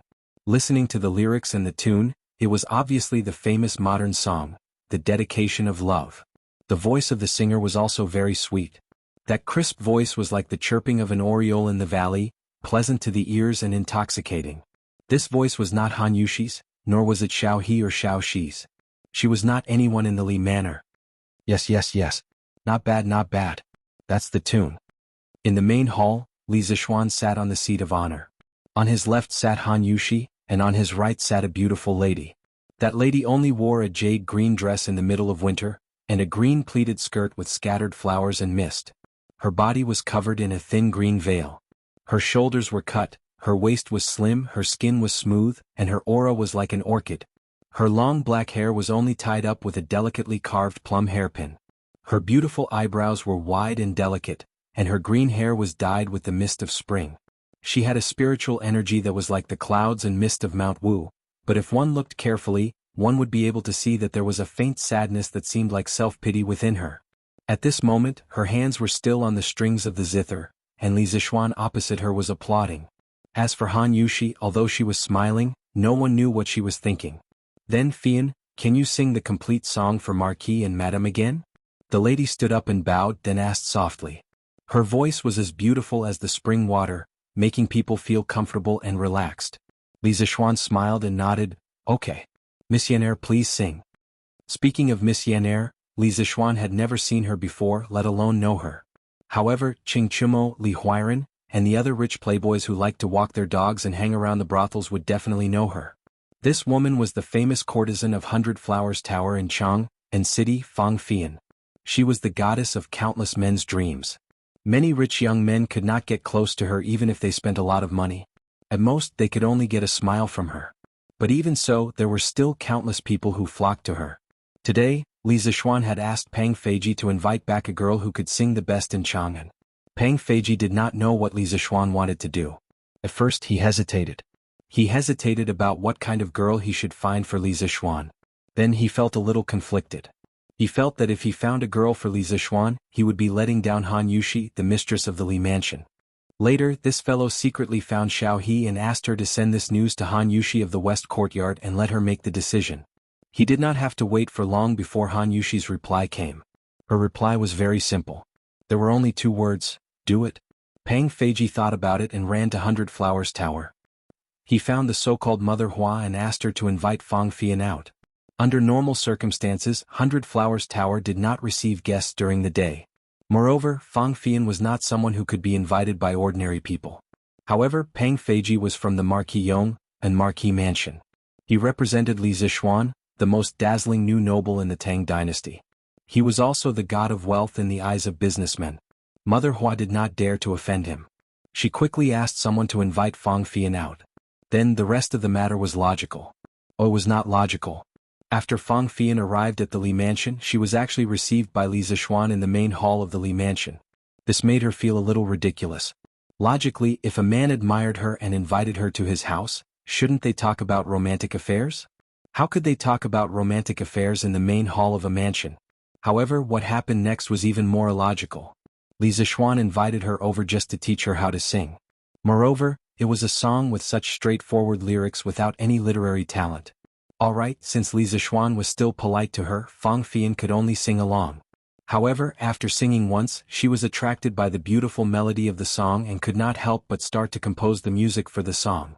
Later on, she was also conquered by the lyrics that she had always looked down on. Because although the lyrics were straightforward, the purest and most selfless feelings as well as the truth, goodness and beauty of the world, were the most touching. As long as everyone gives a little love, the world will become a beautiful world. What a beautiful vision this was.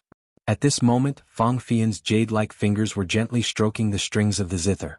Her fingers were like butterflies dancing on the strings as she softly sang, "This is the call of the heart, this is the dedication of love, this is the spring breeze of the human world." The sound of the guqin and the singing were like thin and bright silk. They were smooth and dense as they quietly stretched out. They stretched out and stretched out again. Just like this, they passed through the main hall, passed through the main door of the Li residence and floated above Yongla Lane. They were all pervasive and drilled into people's hearts. "Xiao Shi, do you think the young master has fallen in love with this vixen?" Outside the main hall, Xiao He sat on the stairs in front of the door. She rubbed her chin and said to Xiao Shi beside her with a depressed expression, "Xiao He, we have never met Miss Fang before. How can you say that about her?" Xiao Shi patted Xiao He's arm and said softly, "Did I say something wrong? Look at her wearing so little in the middle of winter. She must be trying to seduce the young master. It's over. If the young master is really seduced by this vixen, the young madam will be in trouble," Xiao He said worriedly. Xiao Shi shook her head and said, "No, the young master is not that kind of person." "Xiao Shi, what do you know? You don't know how many men in Chang and have been seduced by this vixen. The young master is also a man. How can you be sure that the young master will not be seduced?" "I believe in the young master. The young master only asked Miss Fang to come over and sing." "Xiao He, you must be thinking too much." Actually, not only were the two of them arguing, Madame Li in the east courtyard was also guessing what her son was trying to do today. "Old master, do you think Xin wants to take in a concubine?" "Take in a concubine?" "Even if he wants to take in a concubine, he can't take in a brothel girl. Not to mention that our family is now a big family. Even in the past, this old man would not allow him to take in such a dirty woman." Old man Li snorted. "Jing Mo is right. Xiao Xian can take in a concubine, but he definitely can't take in a brothel girl." This was Yi Guozhong's voice. Actually, these people were thinking too much. Front courtyard, main hall. The song ended and the crowd dispersed. Li Zixuan stood up to send the guests off and said, "Miss Yen'er, when you go back, you must teach this song to the other sisters in your brothel. Also, tell your Mama Hua that for the next month, it's not that the 100 Flowers brothel can't sing other songs, but this song must be sung 10 times a day. Otherwise, I will definitely settle the score with her." Chapter 1045. Li Zixuan did not look down on the women in the brothel, but he did not like them either. Fang Fian was indeed beautiful, but he was not the kind of loser who could not move when he saw a beautiful woman. To be honest, ever since Fang Fian entered the house, he was only admiring her voice and beauty. He did not have any improper thoughts about Fang Fian. This was because he felt that women who lived in that kind of environment would not be simple. She was not his cup of tea, and he would find it troublesome to marry her. He did not like trouble. He liked a simple woman like Han Yushi. Besides, Han Yushi's beauty might not lose to Fang Fian's. Li Zixuan was very satisfied with his current life. He asked Fang Fian to come over because he wanted to bring the song, Dedication of Love, from his previous life to Tang Dynasty and spread it all over the country. This was because this song could evoke the kindness in many people's hearts. "My lady, we are in luck this time." Fang Fian left the Li residence in a carriage and headed to Peace Square. On the way, her personal maidservant said happily, "What kind of luck?" Fang Fian was still intoxicated by the melodious melody. After hearing the maidservant's words, she asked subconsciously, "Hehe. Now that the Duke of Yong and has taken a liking to you, you don't have to worry about being taken advantage of by those stinky men anymore. Isn't this considered luck?" The maidservant said with a smile. Fang Fian suddenly came to her senses. Her cheeks immediately turned red. She rolled her eyes at the maidservant and said, Don't talk nonsense. Which eye of yours saw that the Duke of Yong and was interested in me? If you talk nonsense again, I'll tear your mouth apart." "Hehe. Then I won't talk about it, I won't talk about it." The maidservant thought that her lady was shy and hurriedly begged for mercy with a smile. However, Fang Fian knew herself best. She did not see any lust in Li Zixuan's eyes when she was in the Li Zixuan's house. Moreover, Li Zixuan had treated her to the main hall of the mansion, which explained the problem. From the beginning to the end, Li Zixuan did not have the slightest interest in her. Others might not believe it, but Li Zixuan's purpose of inviting her over was most likely to simply let her learn the song, Dedication of Love.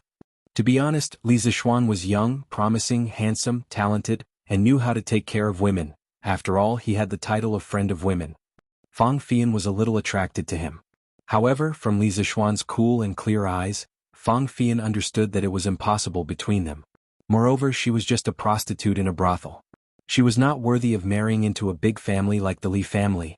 Therefore, Fang Fian could only smile bitterly in her heart when she heard Kai's words. Since ancient times, beautiful women were often ill-fated. As a prostitute, she felt that the best ending for her was to obtain her freedom and live out the rest of her life peacefully by herself. The first news of the day on Datong Daily had completely aroused everyone's interest and curiosity about coal stoves and honeycomb briquettes. As soon as the East Market opened, the commoners flocked to the Strange Taste Pavilion. In an instant, there was a very long line in front of the Strange Taste Pavilion. Shopkeeper's son didn't disappoint his customers. He placed 7 to 8 coal stoves in front of the Strange Taste Pavilion. Each stove was filled with 3 burning honeycomb briquettes. On top of the stove was a kettle that was boiling hot water. Ladies and gentlemen, as you can see, these are the coal stoves and honeycomb briquettes. It is extremely convenient to use them to boil water and cook rice. Ladies and gentlemen, please take a look first before you decide whether to buy or not. Shopkeeper's son yelled at the top of his lungs. So this is what a coal stove looks like. It looks like it is very convenient to boil water. It is said that it can burn for a day at most 4 pieces of coal. I don't know if that is true. Hearing someone ask this question, Shopkeeper's son smiled and said, "Ladies and gentlemen, please be at ease. Our Strange Taste Pavilion has never sold fake goods, nor have we ever boasted. Actually, when you use this coal stove, you will find that it saves more coal than you think. Furthermore, this coal stove is especially convenient when you want to change honeycomb briquettes. Your words alone are no proof. This old man will give everyone a demonstration." After saying this, Shopkeeper's son asked someone to bring over a pair of fire tongs. He found a coal stove that had been burning for a long time, lifted the kettle from the top, and then inserted the fire tongs into the stove. The crowd only saw him press down hard, and a burst of crackling sounds could be heard. That was the sound of the honeycomb briquettes being crushed under the stove. Shopkeeper's son took out the fire tongs and removed the ventilation cover under the stove. Then he used the fire tongs to dig out the crushed coal. After that, he picked up a new honeycomb briquettes and placed them into the stove. Alright. Ladies and gentlemen, as you can see, changing coal is as simple as that. Shopkeeper's son handed the fire tongs to the servant and turned around to look at the customers in the queue with a smile. The whole process didn't even take half a cup of tea's time. Seeing this, everyone was shocked again and again. This coal stove is really too convenient. That's right, these 200 copper coins are really worth it. Shopkeeper's son, don't say any more, quickly start selling. No matter what, I want to buy a coal stove today. How can Strange Taste Pavilion's products be bad? Even if it's bad, I still want to buy it. I'll just treat it as supporting Marquis's charity. At the back of the queue, a large man impatiently shouted. Immediately, countless people followed behind him and responded, "That's right. Shopkeeper Lu, don't say any more, quickly start selling. The people in front aren't willing to buy it, but we are." That's right. They don't believe in Strange Taste Pavilion's products, but we do. Whether it's good or bad, we still want to buy it. Who says I'm not buying? Shopkeeper Lu, quickly start selling. I want to buy a pair of stoves and 200 honeycomb briquettes. Seeing this, Shopkeeper Lu decisively announced the start of the sale. This time, the workshop had started preparing the stoves and honeycomb briquettes a few days in advance. They had prepared a sufficient supply, so he didn't have to worry about running out of stock. Speaking of which, the workshop's blast furnace had already been completed 4 days ago. On the same day they had started refining steel. The iron ore, coal, and sulfur ores in Ifang County were all being transported to the workshop in an unending stream. Now, the new workshop had basically said goodbye to the predicament of a shortage of raw materials. With the raw materials, the workshop could produce the stoves and honeycomb briquettes at full capacity. The production speed was terrifying. Every day they could produce at least a few hundred stoves and hundreds of thousands of honeycomb briquettes. Moreover, as the process matured, the production speed would only increase. As for the production of bicycles, the workshop had temporarily put it on hold. Firstly, the stoves and honeycomb briquettes were life-saving items. Secondly, it was winter now, so there weren't many people willing to ride bicycles. If they produced more bicycles, they might not be able to sell them. Of course, the last reason was completely based on Li Zishuan's own subjective assumptions. In fact, even in winter, the number of people who wanted to buy bicycles didn't decrease at all. Every morning, there were still people riding bicycles in the cold wind, blindly comparing themselves, on Vermilion Bird Street. Chapter 1046. Datang Daily's second piece of news today completely aroused the enthusiasm of people to do charity. The original workshop of the Strange Interest Pavilion was completely surrounded today. As today was the first day of the Warm Tang Foundation's establishment, Empress Jiangsun, as the president of the foundation, naturally had to make a trip. Under the protection of the palace guards, Empress Jiangsun led a group of palace maids into the workshop of the curious pavilion slowly. This place had already been cleaned up yesterday. And now, the original materials and equipment in this workshop had all been transferred to the new workshop in Plum Village. A few families that were close to the Li family had also sent people to help. For example, Madame Cheng of the Cheng family, Madame Yuchi of the Yuchi family, Madame Qin of the Qin family, and so on. Basically, the matriarchs of the families had personally come. These noblewomen usually had nothing to do at home. It was rare for a public welfare foundation to appear in Chang'an City, and the person in charge was someone they knew. This kind of work that could not only help acquaintances but also accumulate virtue and do good deeds, and the work was not complicated, how could they not come? They all rushed over as soon as they heard the news in the morning. With them by the side to help command and dispatch, the burden on Han Yushi's shoulders instantly became much lighter. So much so that when Empress Jiangsun arrived, everything that should be prepared in the workshop was already prepared, and they were just waiting for people outside to donate money. Greetings, Your Majesty. Empress Jiangsun's phoenix carriage arrived, and Han Yushi and a group of noblewomen in the workshop all bowed and saluted.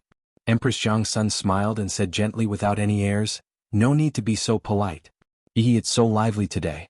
All the Duchess madams are here." Madame Qin smiled and said, "We're all idle people at home. We heard that Yushi has a work that can accumulate virtue here, so we discussed it and all came to help." Madame Qing agreed and said, "Although I often go to the temple to burn incense and worship Buddha, after hearing about this Warm Tang Foundation, I still feel that this is more practical. In the future, I won't have to go to the temple every few days." Empress Jiangsun nodded and said, "Compared to the illusory heavenly merit, the Warm Tang Foundation's actions of directly helping the people can be seen and touched. It is indeed more practical. This Empress thanks the Duchess madams for coming to help today. Your Majesty is too polite. This is what we should do," everyone hurriedly said. Empress Jiangsun smiled, then turned to Han Yushi and said, "Yushi, I usually have many matters to deal with in the palace. In the future, you will have to take responsibility for many matters here. If there's anything you're unsure of, just send someone to inform me." Han Yushi was still a little reserved in front of Empress Jiangsun. After all, they didn't interact much. Moreover, the other party was the high and mighty mother of a country. Hearing this, she bowed and said, "Thank you, Your Majesty." Empress Jiangsun walked over and grabbed her hand. Smiling gently, she said, "You little girl, I am now the president of the Warm Tang Foundation, and you are the vice president. In the words of men, we are colleagues. Why do you need to be so reserved? You're Marquis of Yong, and isn't as obedient as you are in front of His Majesty and this princess, ha." Li Zishuan, who had just walked through the gate of Yanhuang College, inexplicably sneezed. This fellow couldn't help but think to himself, "Looks like the weather is indeed getting colder. I, this young master, have the strength of a martial arts master, but I still can't withstand it." In the original workshop of the Strange Interest Pavilion, Han Yushi heard Empress Jiangsun say this, and the reservations in her heart instantly disappeared by half. She smiled slightly and said, "Your Majesty is right. Yushi doesn't know much about the world. In the future, I hope your Majesty can give me more guidance." Empress Zhangsun smiled and said, "Speaking of experience, although the Marquis of Yong and is young, he is like an old fox who has lived for who knows how many years. On this point, why do you still need to consult this Empress? Ah, alright, no more jokes. From now on, this will be the headquarters of the Warm Tang Foundation.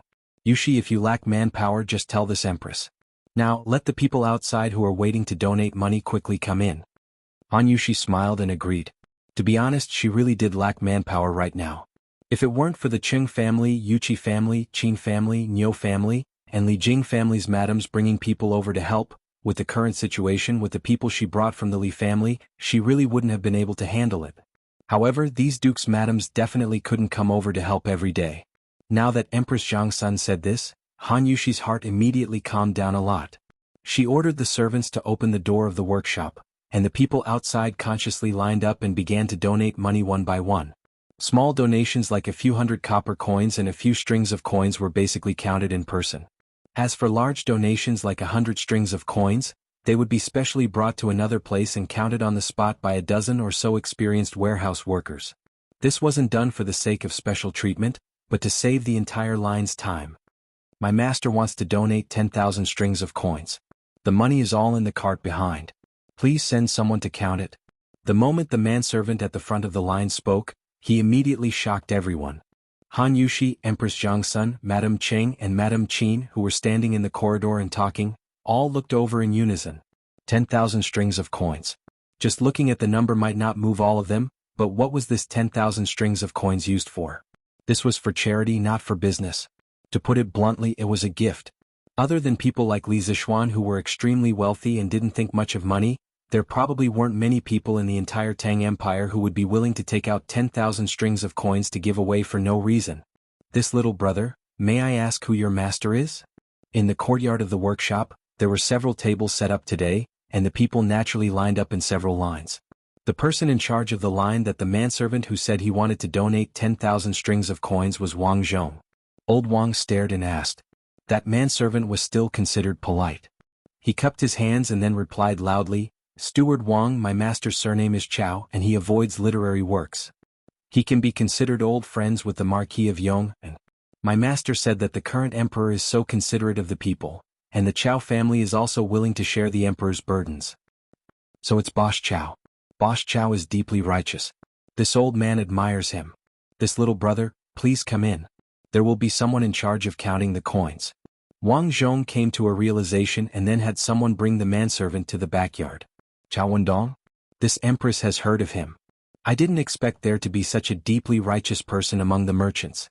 In the corridor, Empress Zhangsun whispered softly. Then she looked at the time and said, "Yushi and the duke's madams, this empress still has some matters to attend to, so this empress will leave first. Thank you for your hard work here." No one had any objections. Empress Zhangsun led her people and left through the back door of the workshop. Chapter 1047. After Empress Zhangsun left, Han Yushi, Madame Qin, and the others all heaved a sigh of relief.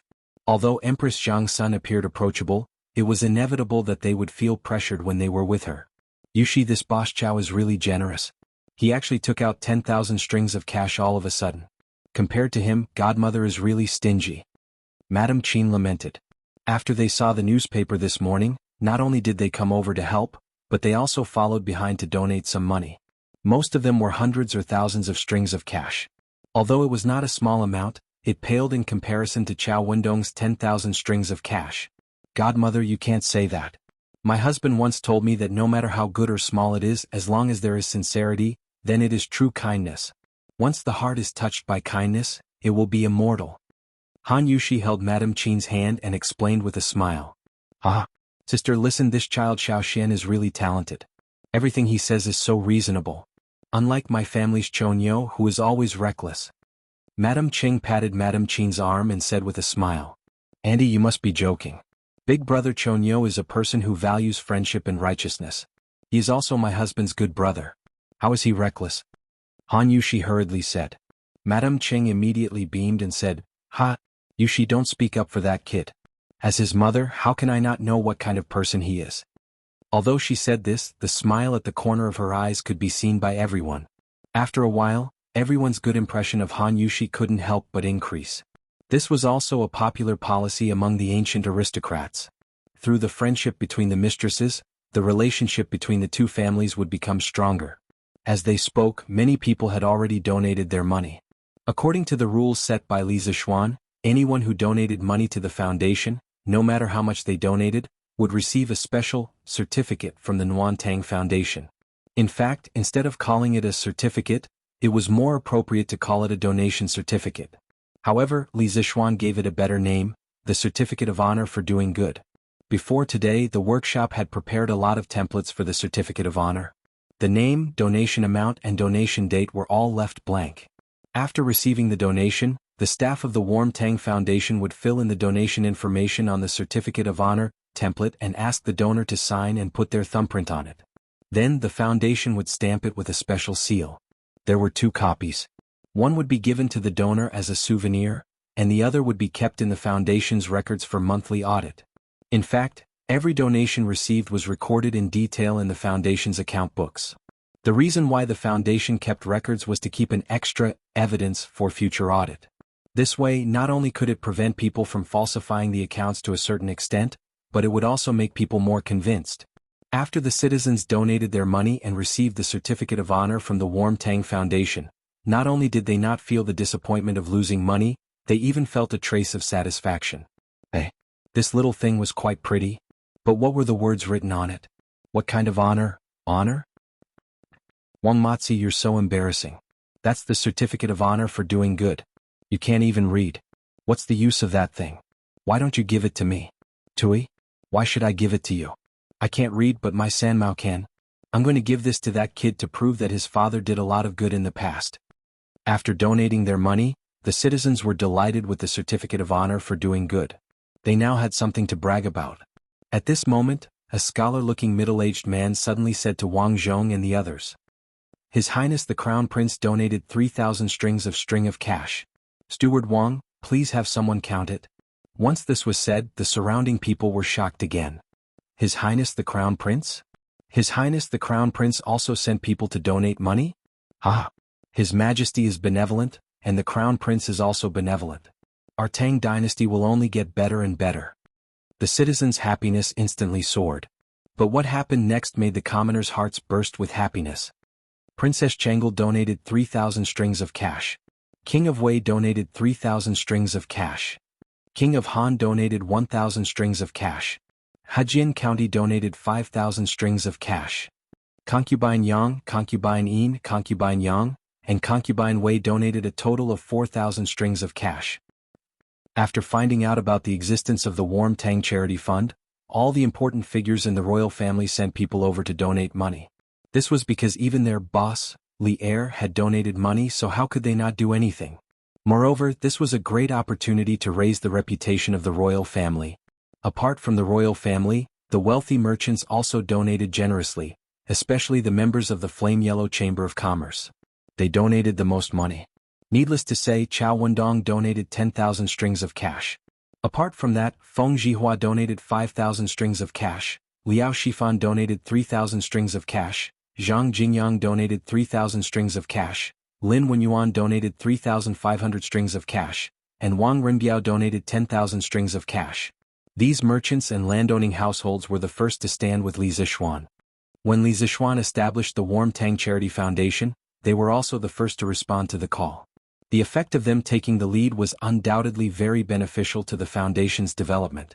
Under the influence of Li Er and the other members of the Yan Huang Chamber of Commerce, many commoners who were not from wealthy families had also come to donate money.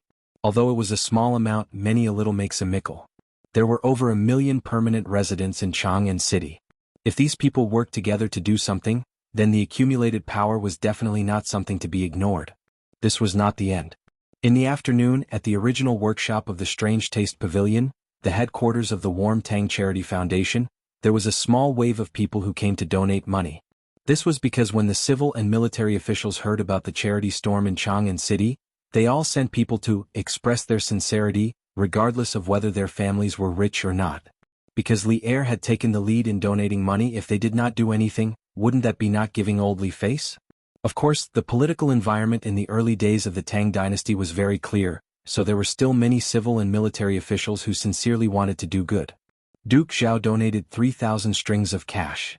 Elder Xiao donated 2,000 strings of cash. Left Minister Wei donated 100 strings of cash. Among the thousands of strings of cash, 100 strings of cash suddenly popped out. Everyone was stunned, but strangely, no one mocked the donor for being stingy. Wow. Left Minister Wei is so generous this time. He actually donated 100 strings of cash. Yeah. I remember when Marquis Yong An's wedding, Left Minister Wei only donated 5 strings of cash. Looks like Left Minister Wei really cares about the commoners. Of course. Chapter 1048.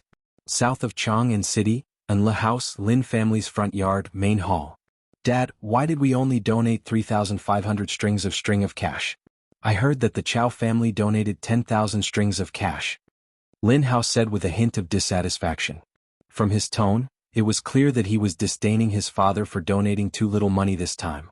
He was truly the foolish son of a landlord. Lin Wenyuan's face darkened when he heard that. He was so angry that he almost vomited blood. Bastard. So what if it's 3,500 strings of cash? Is 3,500 strings of cash too little? Our 3,500 strings of cash can definitely be ranked in the top 20 of the donations received by the Nuantang Foundation today. Lin Hao was not afraid of his father. He pursed his lips and said, "No, Dad. What I mean is that since our family is doing business in Tang Dynasty, we should do something for the people of Tang Dynasty. We have to be a righteous merchant in the eyes of the people. Only then will the people take care of our family's business. Dad, look at the reputation of the world's righteous merchant that His Majesty personally bestowed upon him." Lin Wenyuan's face darkened. He immediately felt that his son's words made sense. In today's era where Datang Daily could quickly transmit information, if he could leave his name on the newspaper by donating money and it reached Li Er's ears, he might even be bestowed the title of Righteous Merchant of the World. Even if Li Er did not give him the title, his benevolence and righteousness would spread to the ears of thousands of people through the newspaper. At that time, the Lin family would have a reputation. Would they still have to worry about their business? But, have you finished the homework Han Xiao gave you a few days ago?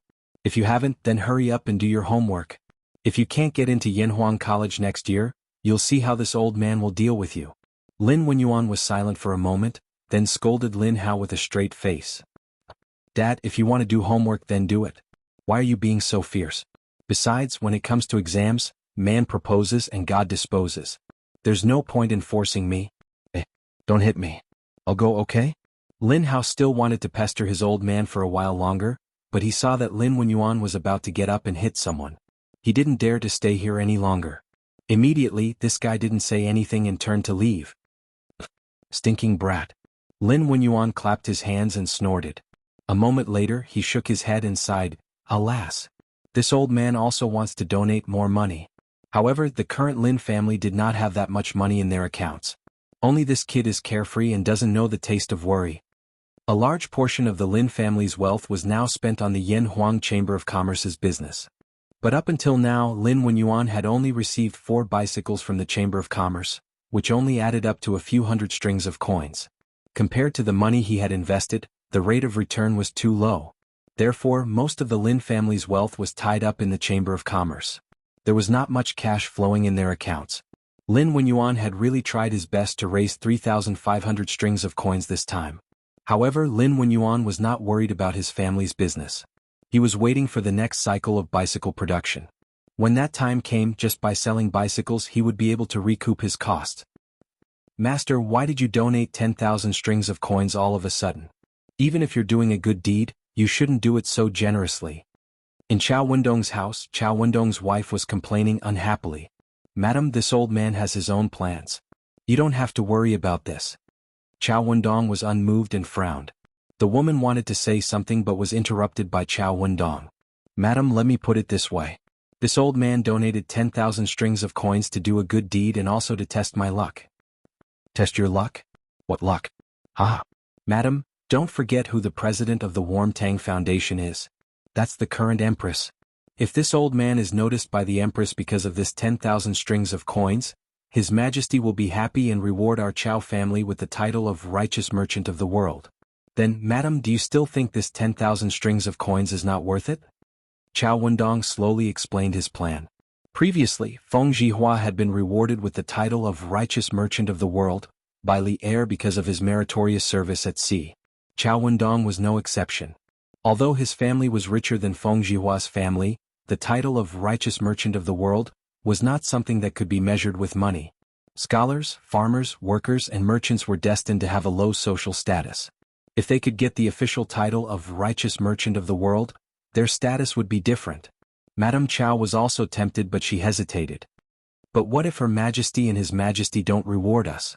Chao Wendong said expressionlessly, then just treat it as a good deed.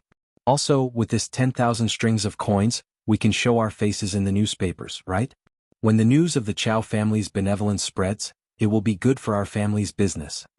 He had a good plan. People like Chao Wendong were not purely doing charity.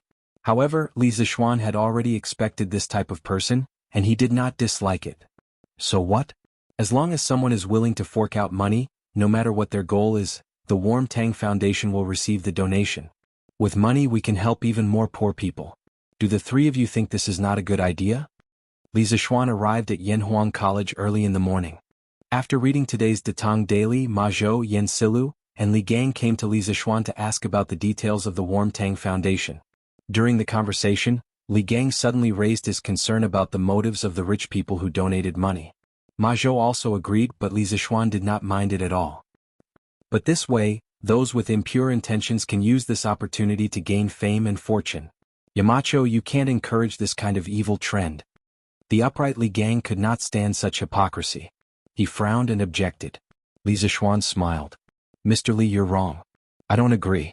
Back then, Zigong did a good deed and did not accept any reward, but he was beaten up by the saint. Zilu saved people and received a cow as a gift, but was praised by the saint. I think these two allusions should be appropriate to use here, right? The two allusions came from the Analects of Confucius. Zilu saved people from drowning and received the gratitude of the cow. Confucius said, the state of Lu will save people from trouble. Zigong redeemed people and did not accept the Jinyu mansion. Confucius said, the state of Lu will not redeem people. Zilu accepted and persuaded virtue. Zigong gave and stopped kindness. This was Li Zixuan's attitude towards charity. People who do good should be rewarded. This way more and more people will join the ranks of doing good deeds. As for some rich people who put on a show by doing good deeds, Li Zixuan did not think it was a problem. As long as they paid the money, they could show off however they wanted to. Not only that, Li Zixuan would also provide a platform for those people to show off as much as they wanted. Because this was the only way to receive a large amount of donations. Chapter 1049. Fine. Looks like I've been too stubborn. It's for the good of the poor.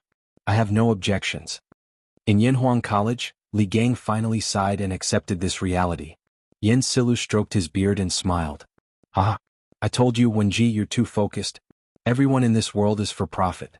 If we don't give some benefits to those who do good, how can this kind act be sustained in the long run? Li Gang nodded in agreement. Ma Zhou sighed. Marquis foresight. I'm impressed. I can foresee that before long, the Warm Tang Foundation scale will grow bigger and bigger. When that time comes, millions of people will benefit from Marquis' decision. Li Zixuan smiled and said, the most important thing now is not to discuss the Warm Tang Foundation but to prepare for the Academy's final exams. I've already told the three of you that I want to bring forward the final exams. Have the questions been prepared? The reason why the final exams were brought forward was because the weather was getting colder and colder. The Academy's teaching buildings were made of cement, so it was still quite cold in the winter. The other reason was that Li Zixuan wanted to let some of the students participate in the Warm Tang Foundation's Warm Tang operation. It was a kind of experience for the students. Yan Silu nodded and replied, the questions for each subject are out, but the students haven't had time to revise yet. Yamacho, do you want to consider delaying the exams for a few days? Actually, the Academy's classes for this semester were basically over. The only problem was that the students had not started revising for some of the classes. Li Zixuan shook his head. No need. It's to see how well the students understand the various subjects. It's better if they don't revise. It'll show their true level. Today is Tuesday.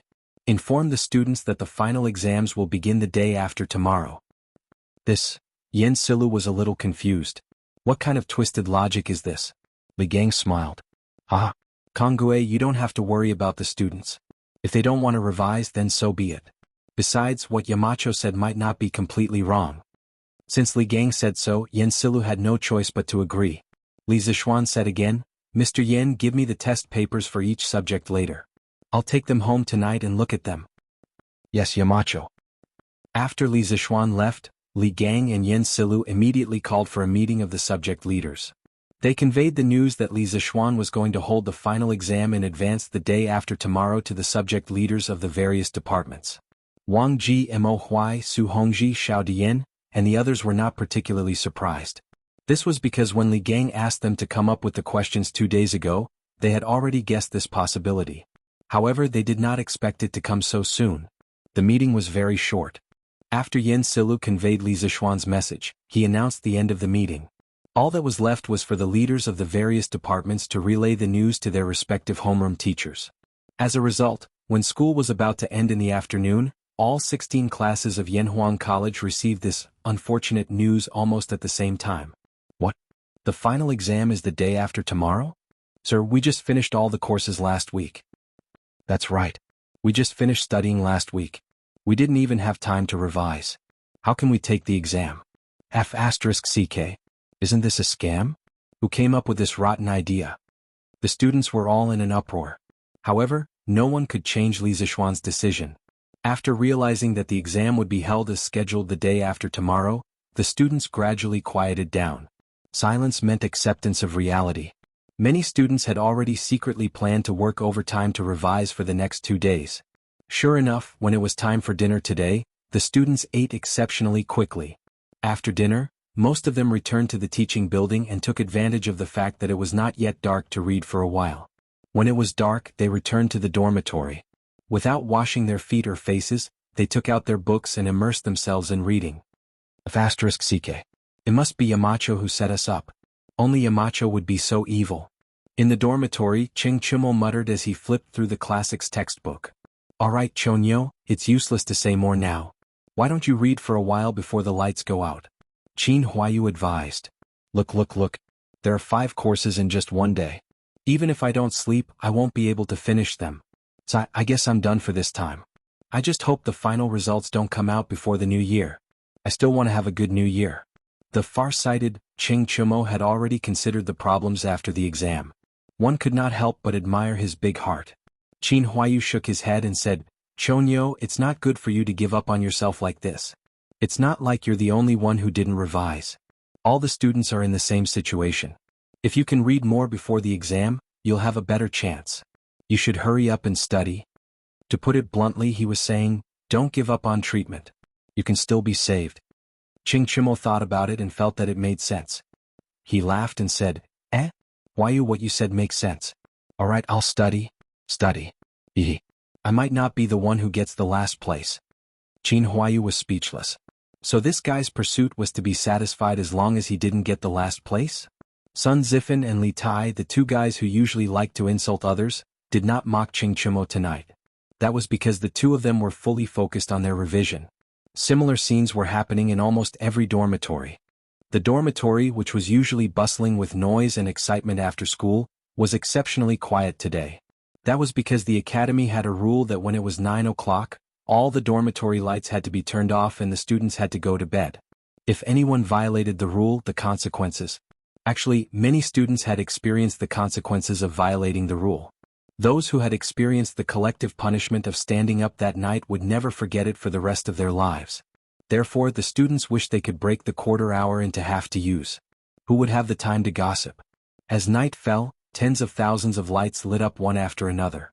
Because of the curfew in Chang'an, there were only patrolling marquises and night watchmen on the streets.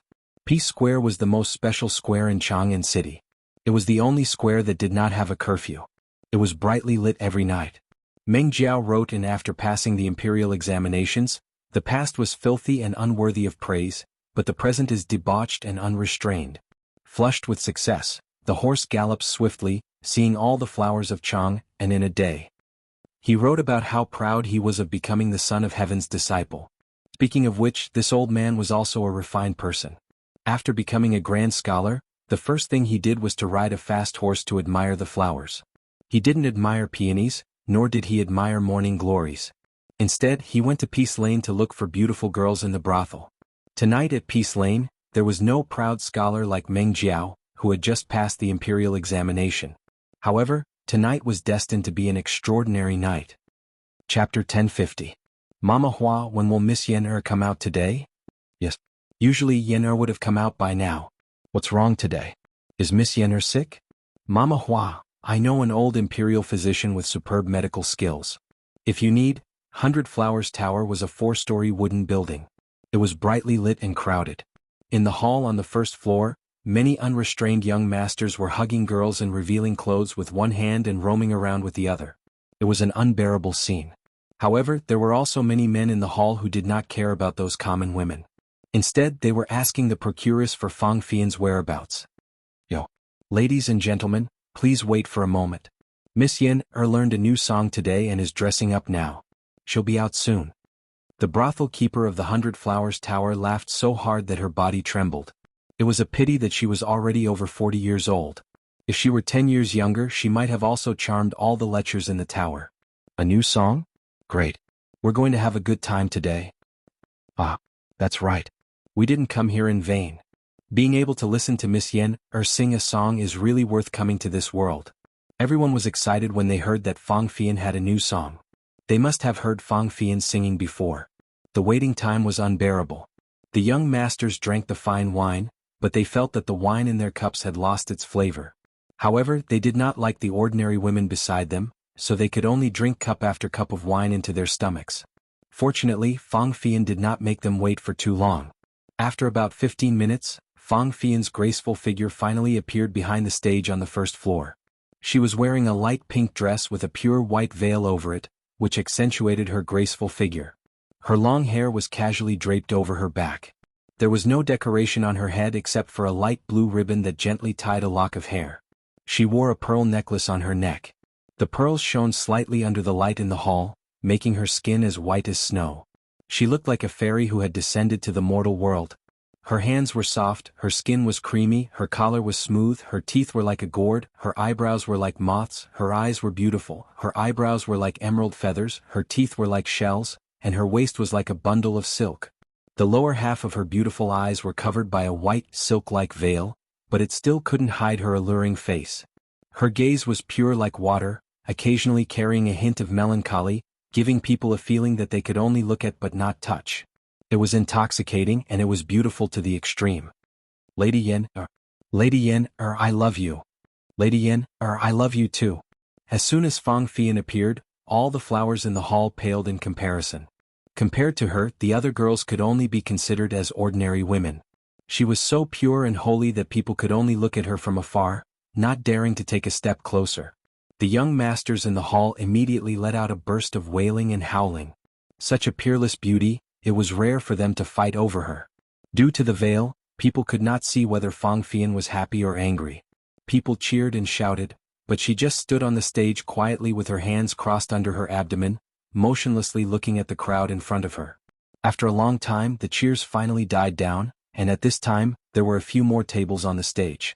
They were brought up by the servants in the brothel during the cheers just now. On the tables there was a dark red high-quality guqin made of paulownia wood and catalpa wood. Next to the guqin, there was also a green hollowed-out glass cup. Fang Fian bowed slightly to the crowd, then she opened her red lips and said, "Young masters, Fian accidentally learned a song today and I'm here to perform. If I don't sing it well, I hope you won't laugh at me." Her voice was very soft, and as sweet as honey, flowed into the ears of the crowd like aged peach wine. The young masters below the stage were intoxicated. "Lady Yen, you're too modest. If you don't sing well, then no one in Chang can sing well. Lady Yen, will love whatever you sing." "That's right. Lady Yen, quickly sing." In Sima Xiangru's Ode to the Upper Forest, there was a saying, "Long eyebrows are continuous, a slight smile is disdainful, and the soul is captivated and the heart is happy." This was the current state of this group of people. The person they liked was the best no matter what she did. So what if she didn't sing well? As long as she was beautiful, everything would be fine. Fang Fian nodded slightly, then slowly knelt in front of the tables. Her white, jade-like fingers first plucked the strings. After she felt that the sound was mellow, she took a deep breath and began to sing. A beautiful and mellow melody spread from the center of the stage. Suddenly, there was no other sound in the hall except for the sound of the guqin. On the tables, green smoke curled up from the glass cup, exuding the fragrance of osmanthus flowers. This fragrance and the elegant sound of the guqin drifted out of the window with the wind and flew into the clouds. On the stage, Fang Fian was kneeling beside the guqin. Her jade-like fingers danced and plucked the strings of the guqin. Her jade-like slender hands danced rhythmically on the strings, making it seem as if a fairy was playing the guqin. After the beginning of the melody, she finally opened her mouth and sang, "This is the call of the heart, this is the dedication of love, this is the spring of the world, this is the source of life. As long as everyone gives a little bit of love, the world will become a beautiful world." Compared to the dedication of love, sung by the modern Wei Wei, Fang Fian's singing was more beautiful and lovely. This had nothing to do with her singing skills. The main thing was that Fang Fian's voice was mellow and pleasant to listen to, as clear as a silver bell. The original version's voice belonged to the lingering sound type. It was hard to say which was better, but Fang Fian's voice was more pure and lovely. In the modern world, she would definitely beat all the pure and innocent female celebrities. Since Fang Fian opened her mouth, the rich young men below the stage couldn't close their mouths. They didn't even realize that their saliva was flowing out. Firstly, it was because Fang Fian's voice was beautiful. Secondly, it was the first time they heard such a song that was different from the ancient songs. But they had to admit that it was really nice. Although the lyrics weren't very literary, the meaning in it was very thought-provoking. Everyone was intoxicated by the beautiful world described in Fang Fian's song. Even Fang Fian herself was intoxicated by it. As long as everyone gives a little bit of love, the world will become a beautiful world. What a beautiful hope. Unknowingly, the song soon came to an end. When the last note of the guqin sounded, the hall finally fell into complete silence. However, this was just the calm before the storm. Not long after, a wave of cheers erupted in 100 Flowers Tower. Beautiful. It's so beautiful. This song is so beautiful. The song was just like the person. The song was beautiful and so was the person. Miss Yen, sing it again. Yes. Sing it again. Chapter 1051. In 100 Flowers Tower, Fang Fian sang Devotion of Love 3 more times in response to the crowd's strong demand. During this time, the 100 Flowers Tower was filled with thunderous cheers and excitement. Many people in Ping Kong Square heard the music and came to watch the fun. As a result, the number of customers in Ping Kong Square increased by several times today, making the other brothels in Ping Kong Square jealous. The name of this song is Dedication of Love. Only with love can you accept others. Only with love can you respect each other. If everyone has love, they can forgive and not blame others. Love is silently contributing, not caring about whether there is a return. Love is resolving disasters, not bearing grudges. Today, Chang and City's Warm Tang Foundation is officially established. Fian hopes that everyone can contribute their love. Just like the song says, as long as everyone contributes a little love, the world will become a beautiful world. Good people will be rewarded. In the hall of 100 Flowers Tower, Fang Fian sang Dedication of Love 4 times in total. After the 4th time, she stood up and spoke slowly to the crowd. As she spoke, she could not help but feel a wave of sadness in her heart. If the Warm Tang Foundation was established 10 years earlier, her father would not have frozen to death in the winter of that year. She and her mother would not have been left to live alone in the world, and she would not have ended up in a brothel. If her father was still alive, no matter how poor her life was, she would still be the daughter of an innocent man. But now that things had come to this, the only thing she could do was to promote the Warm Tang Foundation so that more poor people would not end up in her current situation. When the torch was passed on, what others conveyed was the spirit, but what she conveyed was the love of the world. Good. Miss Yen is not only beautiful but also kind. I have nothing to say. Tomorrow I will donate 10 strings of cash to the Warm Tang Foundation.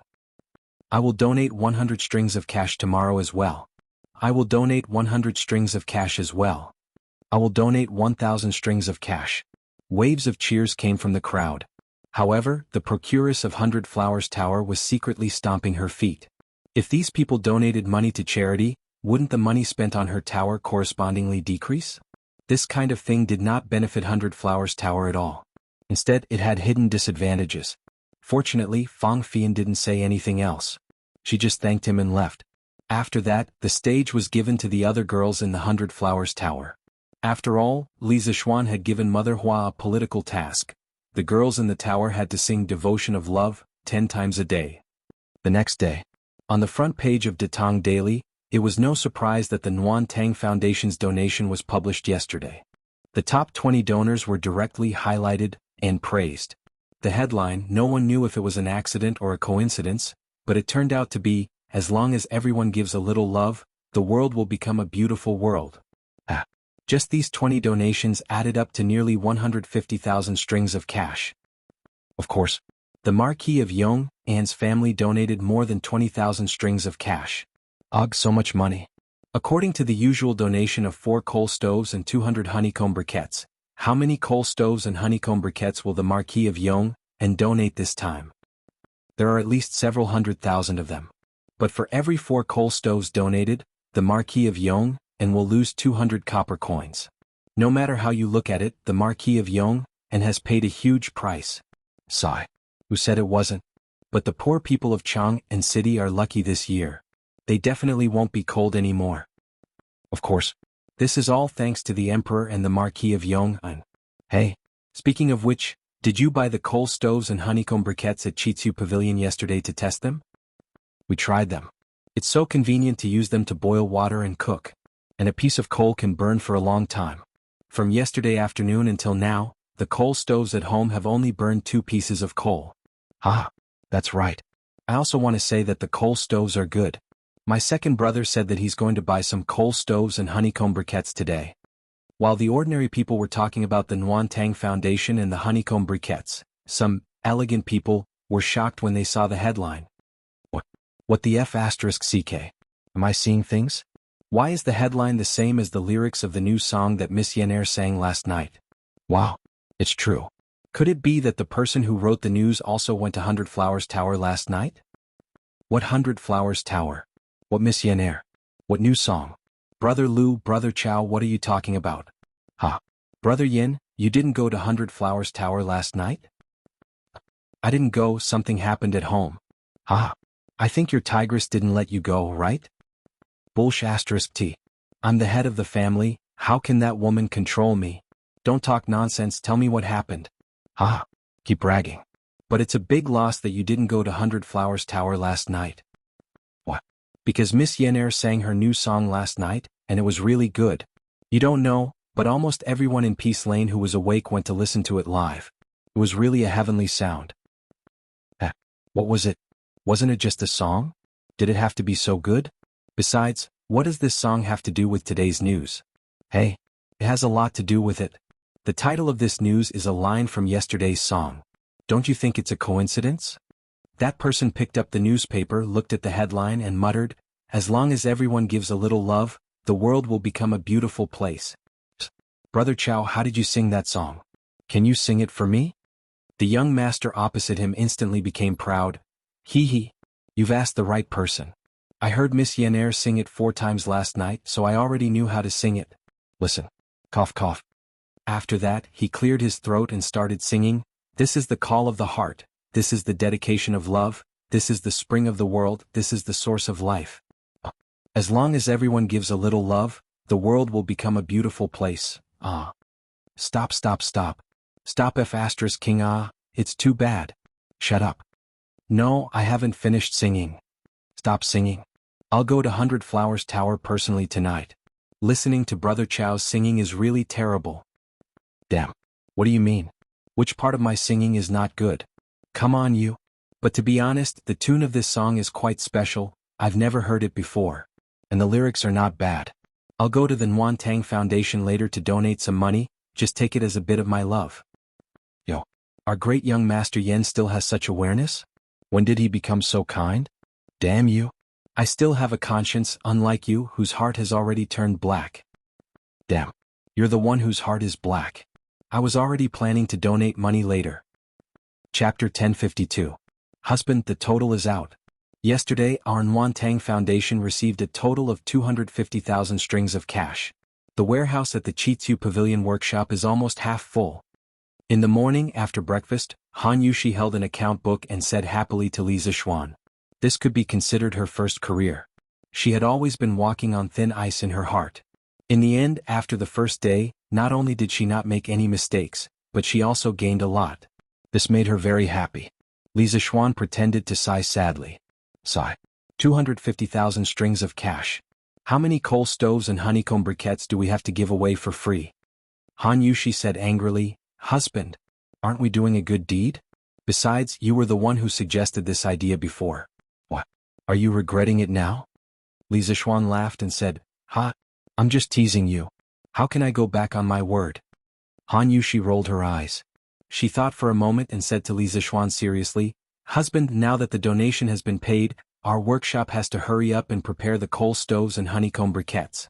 Otherwise, people will say that we only accept money and don't do anything. Li Zixuan nodded slightly. He stood up and said with his hands behind his back, Don't worry, my wife. The workshop is already producing coal stoves and honeycomb briquettes. Moreover, Faubert is still recruiting workers these few days. The farmers near Chang and City who are free have basically all been recruited to help. There are also some refugees from other places who are also being recruited to the workshop. Although those people don't have much skill, they don't need skill to make honeycomb briquettes. They only need strength. Han Yushi smiled and said, Yes. This way, not only can we speed up production, but we can also increase the income of the people. Husband, you are doing a good deed. Li Zixuan said half-jokingly, Hee hee. Wife, don't you think your husband is comparable to the great philanthropist of 9 lives now? Even if I want to die, the king of hell would probably be too embarrassed to accept me, right? Ba ba ba. Why are you talking about death for no reason? Hubby, you promised this concubine that we would be together for the rest of our lives. Han Yushi panicked and hurriedly covered Li Zixuan's mouth as she said angrily. Li Zixuan removed his wife's hand and laughed. Ha! Fine, fine, fine. But is a lifetime not enough? That's 2 lifetimes. Cough cough. While the two of them were speaking shamelessly, a dry cough suddenly came from behind them. Li Zixuan turned his head and saw Yi Fashion standing behind with an awkward expression. Cousin, I have something to talk to you about. I wonder if it's convenient for you now. Only God knew how Yi Fashion, who had just finished his breakfast, was feeling at this moment. However, it was impossible to tell what the child was thinking just by looking at his face. It's convenient? Of course it was convenient. Monk, come and have a seat. Li Zixuan had high hopes for this little cousin of his. Some important people had already shown that they were different from others when they were young. Yi Fashion belonged to this group of people. Han Yushi was a little shy at first when she was caught speaking sweet nothings. However, when she saw that it was Yi Fashion, her expression quickly returned to normal. After Yi Fashion came in, Han Yushi turned around to pour a cup of hot water. She smiled and said, Monk, let's sit down and talk. Come, it's cold. Drink some hot water. Yi Fashion took the cup and was flattered. Thank you, cousin-in-law. Han Yushi said, You're welcome. Yi Fashion then looked at Li Zixuan and said, Cousin, after yesterday the Nguyen Tang Foundation should have received a lot of donations, right? Li Zixuan nodded and said, Oh, that's right. Preliminary calculations show that it's about 250,000 strings of cash. Even though he was mentally prepared when he heard this number, Yi Fashion could not help but be shocked. He widened his eyes and said, So much? Then cousin, when do you plan to use this money to officially do good deeds? Li Zixuan thought for a while and answered, In 2 days. What? Monk, do you have any suggestions? Yi Fashion shook his head and said, I don't have any suggestions. Cousin, you have more experience in this area than I do. I just want to help you run some errands when the time comes. This can be considered as doing good deeds. Ah, no problem. Actually, when the time comes, there will be a lot of things to do. For example, investigating the poor farmers in the villages, delivering coal stoves and honeycomb briquettes to them, and recording the accounts. All these require manpower. Monk, if you're willing to come and help, that's the best. I'll do my best. In the morning, when the morning court was about to end, Li Zixuan took the carriage and went to the palace again. After the eunuch reported his arrival, Li Zixuan met Li Er in the Ganlu Hall. What's wrong? You've been running to the palace recently. In the past, when you saw me, you couldn't wait to take a detour. What's wrong with you now? Have you changed? Li Er raised his head and joked with him. Li Zixuan's face was instantly filled with black lines. He said gloomily, Your Majesty, you've misunderstood me. You have a lot of things to do every day. You're responsible for the entire Tang Empire. If I were to disturb you for no reason, wouldn't I become a sinner of the Tang Empire? Li Er laughed and said, You're such a smooth talker. All right, let's cut the small talk and get down to business. Li Zishuan then said seriously, Your Majesty, the Warm Tang Foundation received a total of 249,816 strings of coins yesterday. I plan to distribute coal stoves and honeycomb briquettes to the poor in 2 days' time. Li Er was stunned and said in surprise, Almost 250,000 strings of coins? That much? Li Zishuan smiled and said, This is only yesterday's amount. I think there will be more in the future. Li Er came back to his senses and said, Do you have enough manpower? Do you need me to send some people over to help you? Li Zishuan replied, Thank you, Your Majesty. I have enough people under me. However, when the time comes to distribute coal stoves and honeycomb briquettes, I will need the help of the county magistrates. Although Xiaoyu was in charge of the Ministry of Civil Affairs and managed the household registration of the entire Tang Empire's people, it was more convenient to find the local county magistrate. After all, a county magistrate was better than a county magistrate. There were more than 20 counties under Chang and city. In terms of rank and merit, Li Zishuan was indeed higher than those county magistrates. However, everything had to be done properly. Without Li Zishuan's special permission, those county magistrates had no obligation to cooperate with Li Zishuan. That was because they did not have a direct subordinate relationship with Li Zishuan. Li Er nodded and said, I'll give you an imperial edict. You can take this imperial edict and get all the county magistrates near Chang and city to cooperate with you. Li Zishuan cupped his hands and said, Thank you, Your Majesty. Is there anything else? Seeing that Li Zishuan had no intention of leaving, Li Er took the initiative to ask. Chapter 1053. Inside the Hall of Nectar. Li Zishuan said again, Your Majesty, I have an idea but I don't know if I should say it. Li Er said unhappily, If you have something to say, just say it. Since when did you know how to do this? Li Zishuan smiled and said, Your Majesty, I think that if we want the people to do good for a long time and let the Warm Tang Foundation continue to operate, we have to give out some rewards to encourage the people and rich merchants to donate money. Back then, Zilu was praised by Confucius for saving people from drowning, and Zigong was criticized by Confucius for not receiving gold for saving people. It's not completely unreasonable. Li Er couldn't help but say, Didn't you give the people who donated a certificate of honor? Isn't that a benefit? Li Zishuan shook his head and said, Your Majesty, this is just a small benefit. If we want the rich people to donate money willingly, we have to give them some sincere and tangible benefits. For example, some special treatment? Bastard. Are you asking me to become Lu Hong and sell my official position? Li Er suddenly guessed something and immediately slammed the table and stood up in anger. The Lu Hong he was talking about was Emperor Ling Han, a fatuous emperor who pushed selling officials to the extreme. Some emperors before Lu Hong had also sold officials, but most of them only did it occasionally, and the money they received was usually for the urgent needs of the country.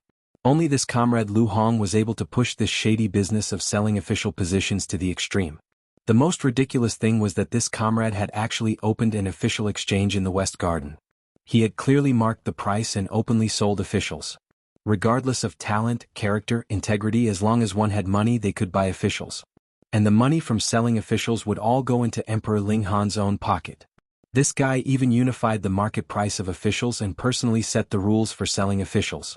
He set the price of an official's position to be 10,000 times the official's annual income. For example, an official's position with an annual salary of 2,000 shur was priced at 20 million. His method of selling officials was very innovative, and he was not willing to let go of any opportunity. Even Zhang Wen and the others who had made great contributions and had a high reputation, had to first pay enough money to the emperor to buy an official position before they could ascend to an official position. Li Erjing had thought of the possibility of him selling his position, so he scolded angrily. Li Zishuan stared blankly, thinking, When did I ask you to sell your official position? Is it because your imagination is too rich? Your Majesty, I have no such intentions. This official's idea is that every year, we should select 3 people from the people who donated money and give them the title of righteous merchants of the world. It was just a title. Not only would it not damage the prestige of the imperial court, but it would also stimulate the enthusiasm of the wealthy citizens to donate. Moreover, there were precedents before. It's just a few more, right? In order to prevent old Li from misunderstanding again, Li Zishuan directly told him his plan. Just a title? You brat, it's easy for you to talk. Do you think the title of righteous merchant is so worthless? Li Er said with a dark face. Your Majesty, I didn't say that it was worthless. According to my preliminary estimates, If a wealthy businessman wants to be selected, he will have to donate at least 50 to 60,000 strings of cash. This wasn't cheap at all. Moreover, all the land under the heavens belongs to the emperor, and all the people who live on the land are the emperor's subjects. Businessmen are also your majesty's subjects. Why should your majesty be so biased against them? Li Zishuan couldn't help but say. Li Er frowned and didn't say anything. After a while he said meaningfully, "Ha! You're here to persuade me today. The division of scholars, farmers, workers and merchants has existed since the spring and autumn period, and it has been like this for generations. How do you want me to change it?" Li Zishuan clasped his hands and said, "This official has never thought of changing the status of the merchants, but this official feels that giving the title of righteous merchant of the world to some merchants who have made outstanding contributions to the Tang dynasty should be harmless. For example, Feng Jihua from before." Li Er thought for a moment and finally waved his hand and said, All right. I'll give you a place every year." Li Zishuan laughed and said, "This official thanks your majesty on behalf of the millions of merchants and poor citizens of the Tang dynasty." Li Er waved his hand and motioned for a certain someone to scram. "Your majesty, does this year count?" "Scram." "Hey, I didn't say it doesn't count, I just said, scram. That means it counts this year too." Sitting in the carriage, Li Zishuan muttered to himself as he recalled the situation in the Sweet Dew Hall. As long as everyone gives a little love, the world will become a beautiful world. Just as he was thinking, Li Zishuan suddenly heard someone humming a tune outside the carriage. He couldn't help but feel happy. He thought to himself that this modern song had spread quite quickly after it came to the Tang dynasty.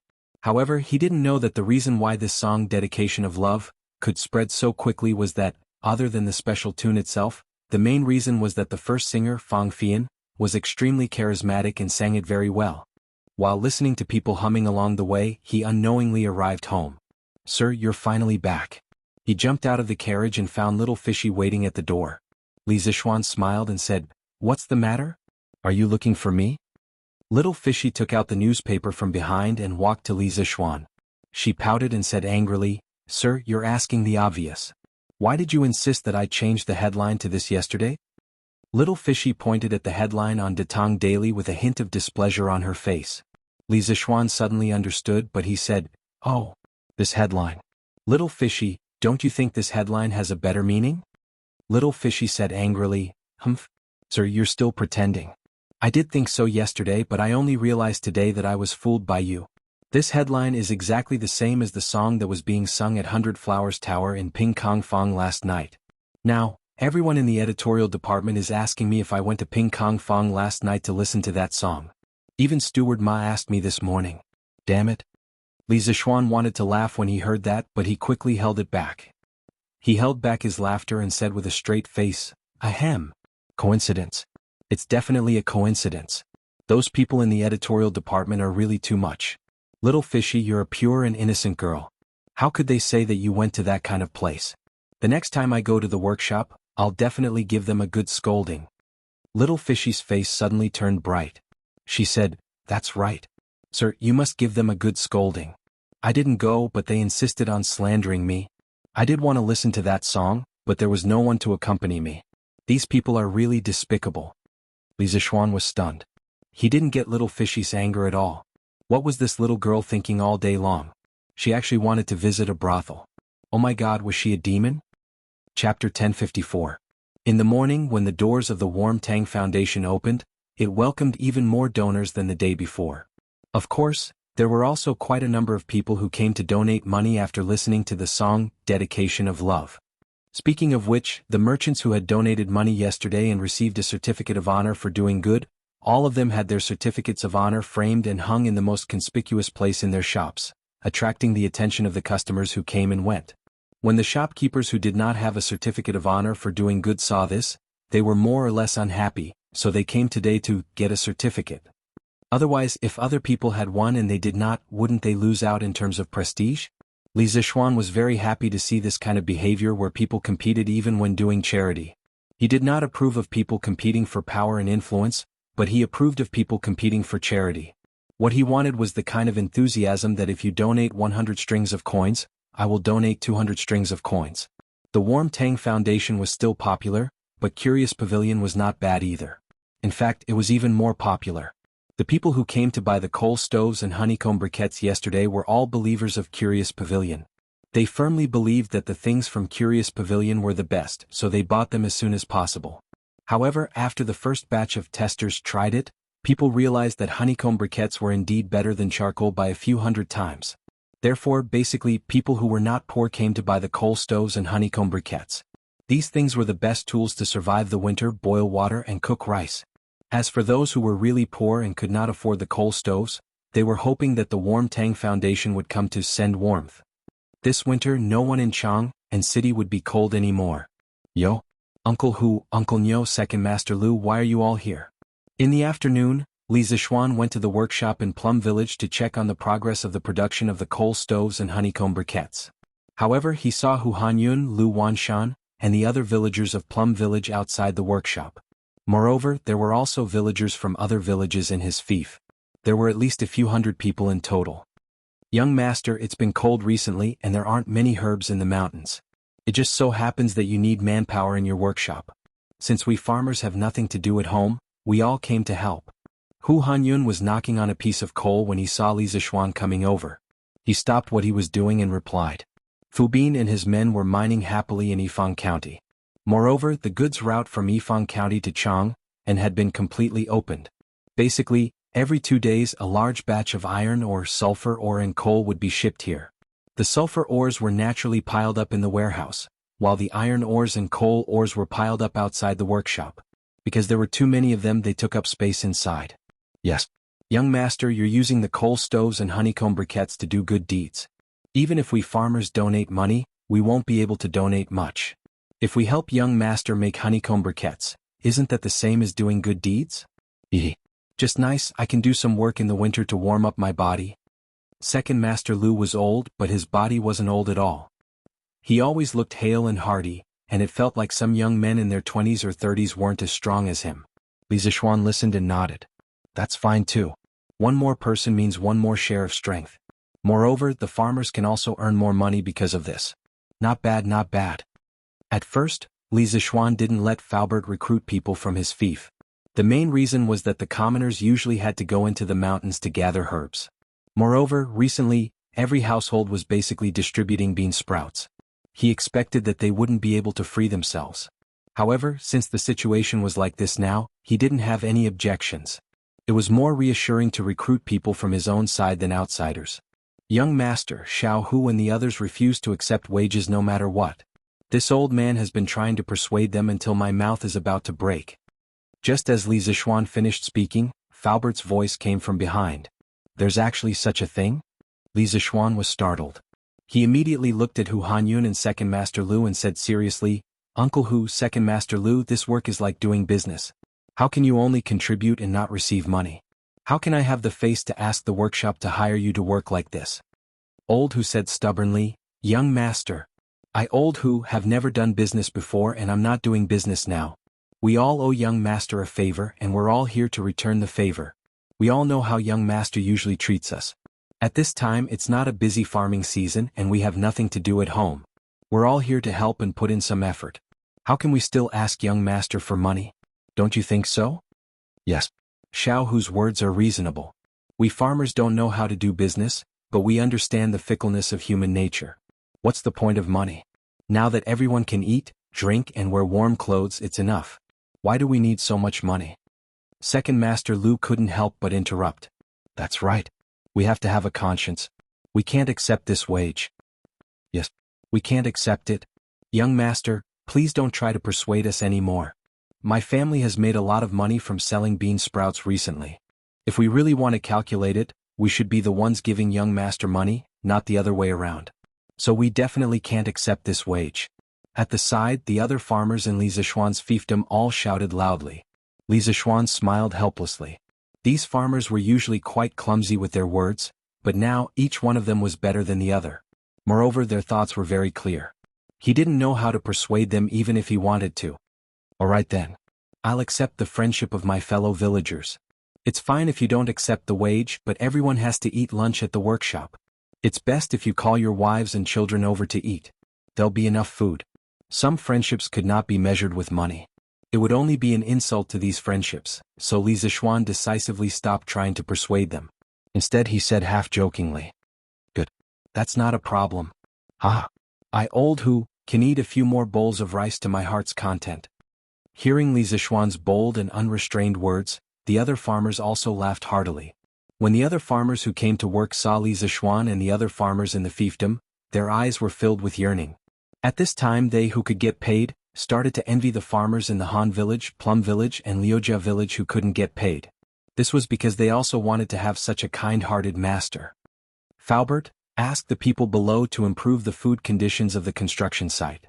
At the very least, we must ensure that there's fatty meat in every meal. After entering the workshop, Li Zixuan said to Faubert. The corners of Uncle Fu's mouth twitched. This is really... Of all the construction sites in Great Tang, which one would provide meat for every meal? However, he also knew that Li Zixuan didn't lack money, so he didn't object. Yes, young master. Chapter 1055. That's right, Faubert. The workshop recently gave me 2,200 coal furnaces and 220,000 honeycomb briquettes. I have a use for them. Li Zixuan thought for a moment before speaking to Faubert. He planned to give 2 coal furnaces and 200 honeycomb briquettes to every farmer in his fief for free. Since the farmers were not willing to accept wages, he could only use this method to give them benefits. Furthermore, it did not add up to much, and he had already donated 20,000 strings of cash to the Warm Tang Foundation. There was no reason for him to only take care of outsiders and neglect his own family, right? Young master wants so many coal furnaces and honeycomb briquettes. Are you planning to give them to the farmers? Faubert thought for a moment and understood Li Zixuan's intentions. Furthermore, after interacting with Li Zixuan for so long, he had more or less figured out Li Zixuan's personality. He knew that Li Zixuan had always been very kind to his own people. That's right. We can't really let the farmers work for free, right? Li Zixuan said with a smile. Faubert shook his head and did not deny it. In any case, he felt that Li Zixuan was already very kind to the farmers. Even if he did not give them wages, there was nothing wrong with it. Faubert, can the workshop keep up with the iron smelting speed, the furnace speed, and the honeycomb briquettes production speed? Li Zixuan finally asked the question he was concerned about. Faubert nodded lightly. It can keep up. Now that the workshop has recruited close to 5,000 workers, there is no need to worry about the honeycomb briquettes production speed. The furnace is also smelting iron day and night, so we don't lack iron here. As for the furnaces, as long as there is no shortage of iron, the workshop's production speed can keep up with the consumption speed of the interesting pavilion. Now at night, the workshop was ablaze with flames. Because the blast furnace had to work day and night, there was no such thing as light pollution in this era. On the contrary, the people of Plum Village liked this scene and treated it as a unique landmark of Plum Village. Yes. Since that's the case, I'm relieved. Li Zixuan nodded. Then he walked around the workshop again. After making sure that everything was running in an orderly manner, he went home.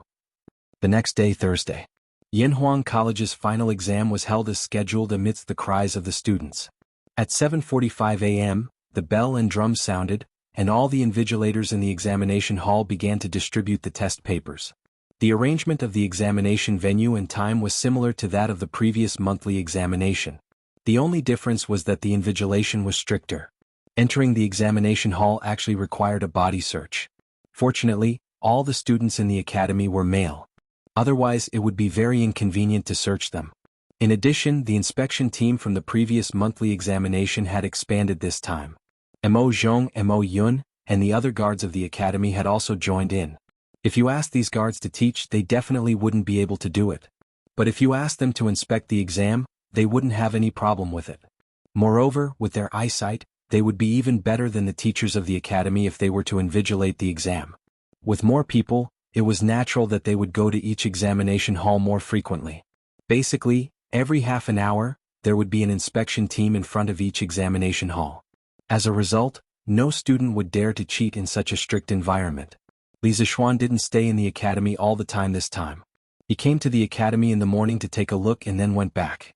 First of all, now that every teacher in the academy had their own duties, the academy could run very well even if he wasn't there. His role was only to control the general direction of the academy's teaching. Moreover, he had something to do at home these 2 days, so he had to go back. This morning, Faubert sent someone to deliver the heating pipes and radiators that Li Zixuan had ordered previously. As for the heating boiler, it could be used after a slight modification of the one at home. Although Li Zixuan was eager to experience heating, he still went to the academy to inspect it. After that, he came back with a group of guards and servants to start installing heating in the house. The main hall in the front yard, all the bedrooms in the house including the maids' and servants' bedrooms and the 2 study rooms, all needed to be installed with radiators. Under Li Zixuan's command, Pang Feiji, San Bao, and the others started the large-scale renovation of the heating system in the residence. Feiji, take 5 people and carry these 8 radiators to the west courtyard.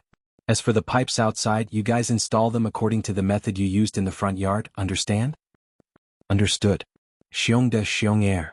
You 2 brothers, get 2 more people to carry this boiler to the east courtyard. While you're at it, help me install the pipes on the boiler. Remember, the valve on the boiler must be opened. I'll go check later. If it's not done properly, run 10 kilometers. Yes, Mark. Sanbao Fu. Take a dozen men with you and move the remaining pipes and radiators to Yinshan Villa. I'll be there in a moment. Yes, young master. Since Li Zixuan had explained the installation method of the heater to everyone in advance and explained the relevant terms to them, Pang Feiji and the others could still understand the modern terms that Li Zixuan mentioned, such as heater, heater pipe, valve, and other modern terms. Under his command, when it was close to noon, a total of more than 40 rooms in the Li residence that needed heating had all been installed with radiators. The heating pipes had also been preliminarily installed, and all that was left was to test run. Old Man Li, Madam Li. There were also the 3 members of the Yi family. They stood at the side stunned. They couldn't even get a word in because they had never seen such a thing before. They could only watch from the side as Li Zixuan ordered the people to get busy. Little Xian, with just this, you can make the house as warm as spring? Seeing that Li Zixuan was almost done with his work, Li Jingma walked over and finally asked the question that had been in his heart for the entire morning. The rest of the family also looked over. Obviously, they didn't believe that Li Zixuan had made the radiators sound so magical. Hey, father. If this thing is really heated, not only will it be as warm as spring, it won't even be a problem to make the house as hot as summer. Li Zixuan chuckled. Many things that were impossible in the eyes of the ancients were so natural in the eyes of a modern person like him. Go away. You're bragging again. If it doesn't work, I'll see where you're going to put your face. Li Jingma heard that his son was getting more and more ridiculous. He couldn't help but feel annoyed. There's no point in saying more. Father, you better watch carefully later. See if your son is bragging. Chapter 1056. Start burning. After personally inspecting all the heating pipes, Li Zixuan ordered. The servants in the house quickly placed the honeycomb briquettes that had been burned in advance into the stove. In order to maintain enough steam, the capacity of the stove was 10 times larger than that of ordinary honeycomb briquettes. Therefore, the amount of coal consumed every day was not to be underestimated. After a while, the sound of boiling hot water could be heard from the pot. Li Zixuan quickly ordered, Feiji, quickly bring some people to check all the heating pipes in the house. See if there are any leaks. If there are, report to me immediately. Pang Feiji bowed and cupped his fists. Yes, Marquis. After that, Brother Chicken immediately brought a group of guards and split up to check the heating pipes that had just been installed. Old Man Li, who was watching from the side, felt a little unbearable. He went back to the main hall in the front yard and squatted in front of the radiator. He wanted to feel if there was any temperature. Drip? He didn't feel any temperature, but he heard the faint sound of water dripping from the heating pipes.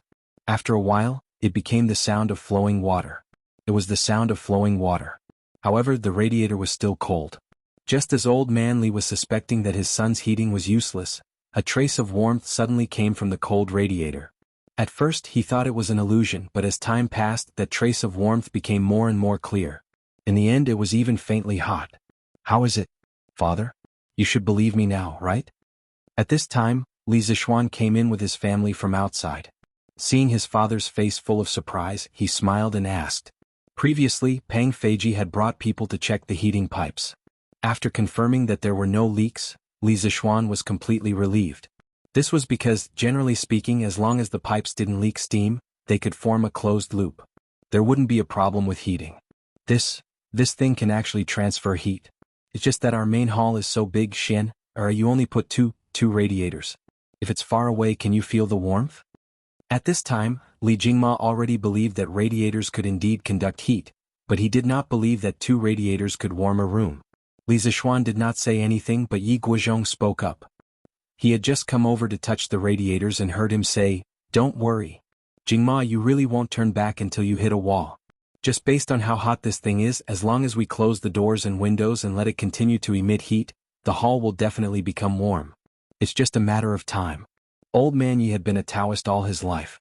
Although he didn't know the law of conservation of energy, he understood the general meaning behind it. Sure enough, an hour later, when lunch was served, Li Jingma couldn't help but wipe the sweat off his forehead and take off his thick fox fur coat because he actually felt hot. "Ah, mother. Lan is hot too." Lan ran to Madame Li and said crisply. Madame Li had no choice but to help the little girl take off her fox fur coat. The little girl's voice was filled with excitement. "This is great. Now I don't have to sleep under a thick blanket at night. Brother, this radiator you made is really amazing." Everyone laughed. To the little girl, the radiator's only advantage was that she didn't have to sleep under a thick blanket at night. Hee. Good. This way, as long as we stay in the house during winter, we definitely won't catch a cold. And this radiator is much more comfortable than a fire. Old Madame Yi said with a smile.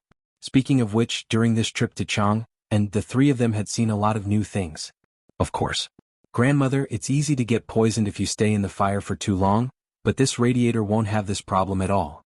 At most, it will make the air a little drier, but this problem can be solved by putting a basin of water in the house. Li Zishuan said with a smile. When it came to heating in winter, the most comfortable and natural method was the radiator. Even an air conditioner couldn't compare to it, let alone burning charcoal.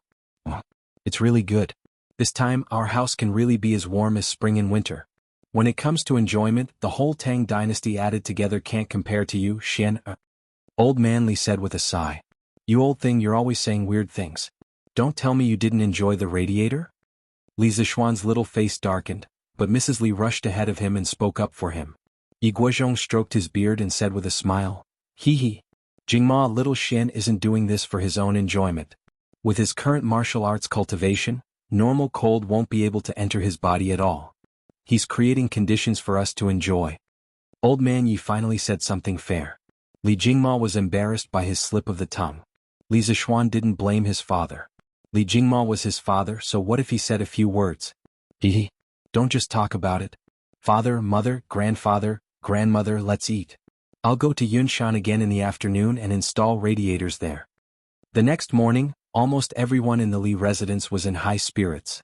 Compared to a few days ago, it was like the difference between the heavens and the earth. If you ask why, of course it was because of the radiator. Sleeping in a heated room at night, they didn't even need to warm their beds. They could fall asleep after lying down for a while. However, before they went to sleep, they didn't forget Li Zishuan's suggestion and put a basin of water in their room. It was hard not to be energetic when they woke up in the morning. This radiator is really something. I never dreamed that the house could be as warm as spring and winter. Yeah. When I went back to my room last night, I took off all my clothes, but I didn't feel cold at all. This radiator that young master installed is really amazing. Young master is really good to us. This radiator must be very expensive, but young master installed it for us without even thinking about it. Damn it, there were 6 people who betrayed young master for money last time. Those people should be struck by lightning. That's right. Strike them to death. Now, even if someone wants my life, I won't betray young master and the Li family, let alone give me money. Yes. Even if we die in the future, we won't betray young master. The servants got up early to boil water, cook, and clean the courtyard. The most discussed topic was the radiator that they experienced last night. When they talked about this, the servants were all grateful to Li Zishuan. If the same thing happened in other people's homes, the master would definitely not let the servants enjoy such a good thing like radiators. At this moment, Liana was glad that she didn't betray Li Zishuan, but she also felt a little guilty that she almost betrayed Li Zishuan. She had mixed feelings. Now, all she could do was serve the master with all her heart, repay his kindness and atone for her sins. Chapter 1057. Li Zishuan didn't know what the servants were thinking. Yesterday he had installed a heater in the servants' room. It was just a humanitarian gesture.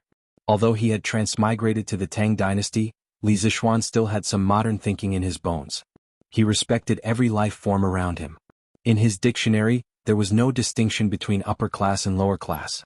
After getting up and having breakfast, Li Zishuan went to the academy, while Han Yushi went to the Warm Tang Foundation. Both of them had their own careers now, and they were both in the rising stage of their careers. They could not stay at home every day and leave the academy or the foundation alone. Sitting in the carriage, Li Zixuan couldn't help but shake his head. His and his wife's current situation was very similar to most couples in the modern world. After breakfast they had to go to work. The only difference was that they were like bosses. Sometimes they didn't have to go to work. They had a lot of freedom. When they arrived at the academy, Li Zixuan was in Yen Silu's office, chatting with Yen Silu and Li Gang. These 2 days the students of the academy have been working harder than usual. I was in the cafeteria just now and I met a student who was eating and reading at the same time. It's really not easy. Yen Silu sighed with a smile. Li Gang shook his head. That's nothing. Last night, this old man had a sudden impulse and went to the student dormitory to check on the dormitory. I found that it was already 9:45 p.m., but some dormitories were still lit up. This old man went in to take a look and saw 6 people neatly lying under the lights, reading books. This old man originally wanted to punish them according to the rules of the academy, but when I thought of how hard they had worked, I directly let them turn off the lights and go to sleep. In the end, it's Yamacho's fault for bringing the exam forward so suddenly. The old man didn't blame Li Zixuan. He mainly cared about his students. At his age, fame and fortune were no longer important to him. The only thing he cared about was passing down his legacy. Yanhuang College was the place where knowledge was passed down. He had long regarded this place as his home and the students of the college as his own children. Sirs, in fact, people are forced to do so. The students are working so hard mainly because they feel a sense of urgency. They are still young and a little pressure can only be good for them. There is no harm. Li Zixuan explained. To Li Zixuan, who had experienced the college entrance examination in his previous life, this was not a big deal. Besides, the earlier the exam, the earlier they could enjoy it. Now that the weather was so cold, wouldn't it be great if a portion of the students could have a holiday after the exam? As for why it's only a part and not all? Oh right. Mr. Yen. After the exam this afternoon, tell the students not to leave in a hurry. I have something to announce. Li Zixuan suddenly added. Yes. Yen Silu nodded and couldn't help but ask, is Yamacho going to announce the duration of the holiday? Starting from the time of Emperor Wu of Han, there were officially established schools. This was the Imperial College recorded in the history books. The students who studied there were called Imperial College students. At that time, the students had already established a holiday system. The main ones were the farm leave and the holiday. It was a bit like the modern winter and summer vacations. The duration of the holiday was usually 1 to 2 months. Of course, for students who traveled long distances, the time spent traveling to and from school was not included. Yanhuang College's winter vacation was considered late. The Imperial College had already started their holiday half a month ago. More or less. In the future, our college will call this holiday winter vacation, and the farm leave in the summer will be called summer vacation. In a while, I will make some arrangements for the students. The college had a lot of new concepts and terms, so it didn't matter if there was an extra winter and summer vacation. However, when Li Zixuan talked about the arrangements for the winter vacation, why did the smile on his face look so creepy? After staying at the college for a while, Li Zixuan returned to the courtyard to rest. Yesterday afternoon he had brought some people to install a heater here. It was a good time to go in and enjoy himself.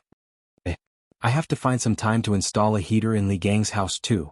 The old man is so old, how can he stand the cold? After installing the heater, I will ask Priest Sun to give him a physical examination next year. Li Zixuan was inexplicably startled. He suddenly remembered that according to history, Li Gang had less than 4 years to live. Moreover, the old man was now 81 years old. Let alone the academy, even in the entire Great Tang, people of this age were as rare as phoenix feathers and Qilin horns. He absolutely had to be taken care of. Therefore, Li Zixuan planned to install a heater in Li Gang's courtyard. In addition, he was thinking of asking Sun Simiao to give Li Gang a physical examination. He sincerely hoped that his arrival could slightly change history and let Li Gang live a long life. Clang clang clang. In the afternoon, the sound of gongs and drums suddenly rang out in Yanhuang College. It meant that the students' 2-day final exam was finally over. Stop writing. Stand up. The teachers in the 32 examination halls gave the order at the same time and started to collect the papers. Regardless of whether the students had finished or not, they all obediently put down their pens and returned to their classrooms after handing in their papers. Then the students started to chat. Some compared their answers, some complained that they did not do well, and some looked forward to a better life during the holidays. Suddenly, the classrooms of each class became noisy.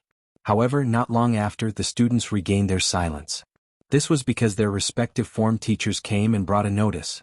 All students, gather at the sports field. The students did not find anything unusual.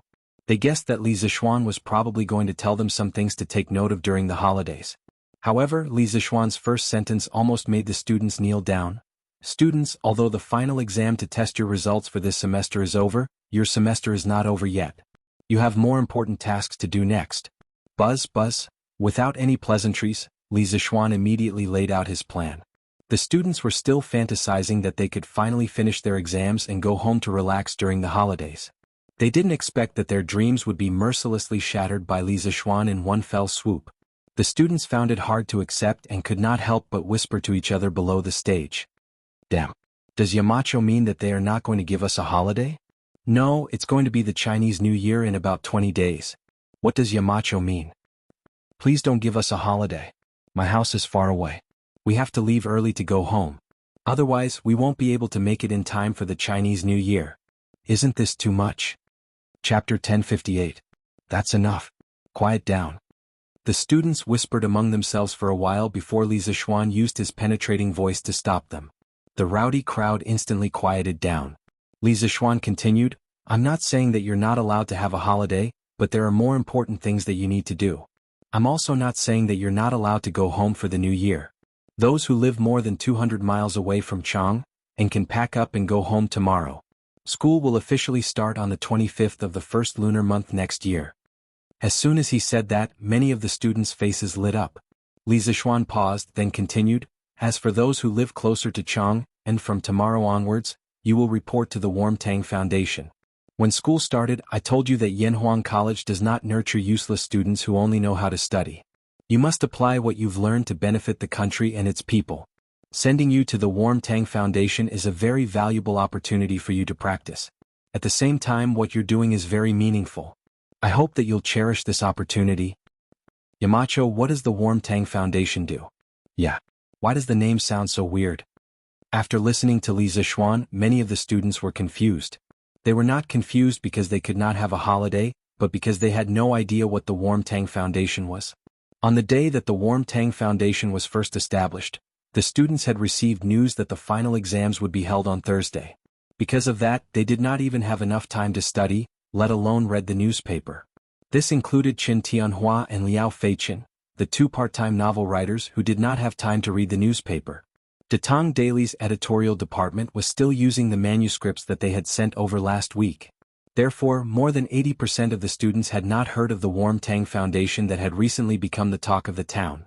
Li Zixuan was stunned when he heard the whispers of the students. However, he quickly recovered and cleared his throat. It seems that everyone has been studying hard recently. It doesn't matter if you don't know about the Warmtang Foundation. I'll ask Mr. Ma to tell you about it now.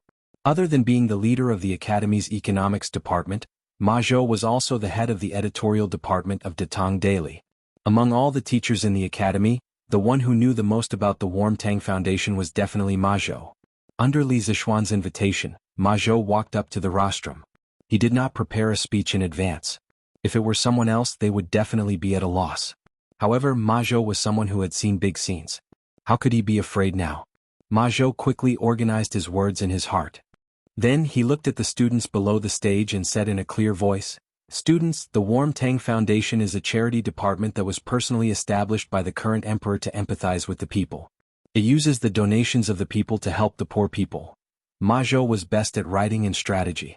Under his narration, Li Zixuan became the holy son of heaven who worried about the people day and night, and Li Zixuan became the great philanthropist who would rather use up all his wealth to help the poor. The students could not help but be greatly moved. At the same time, a strong sense of pride rose in their hearts. This was because Li Zixuan was their Yamacho. They felt proud that they were Li Zixuan's students. Alright, now you should understand what kind of department the Warmtang Foundation is, right? Now let me talk about your upcoming tasks.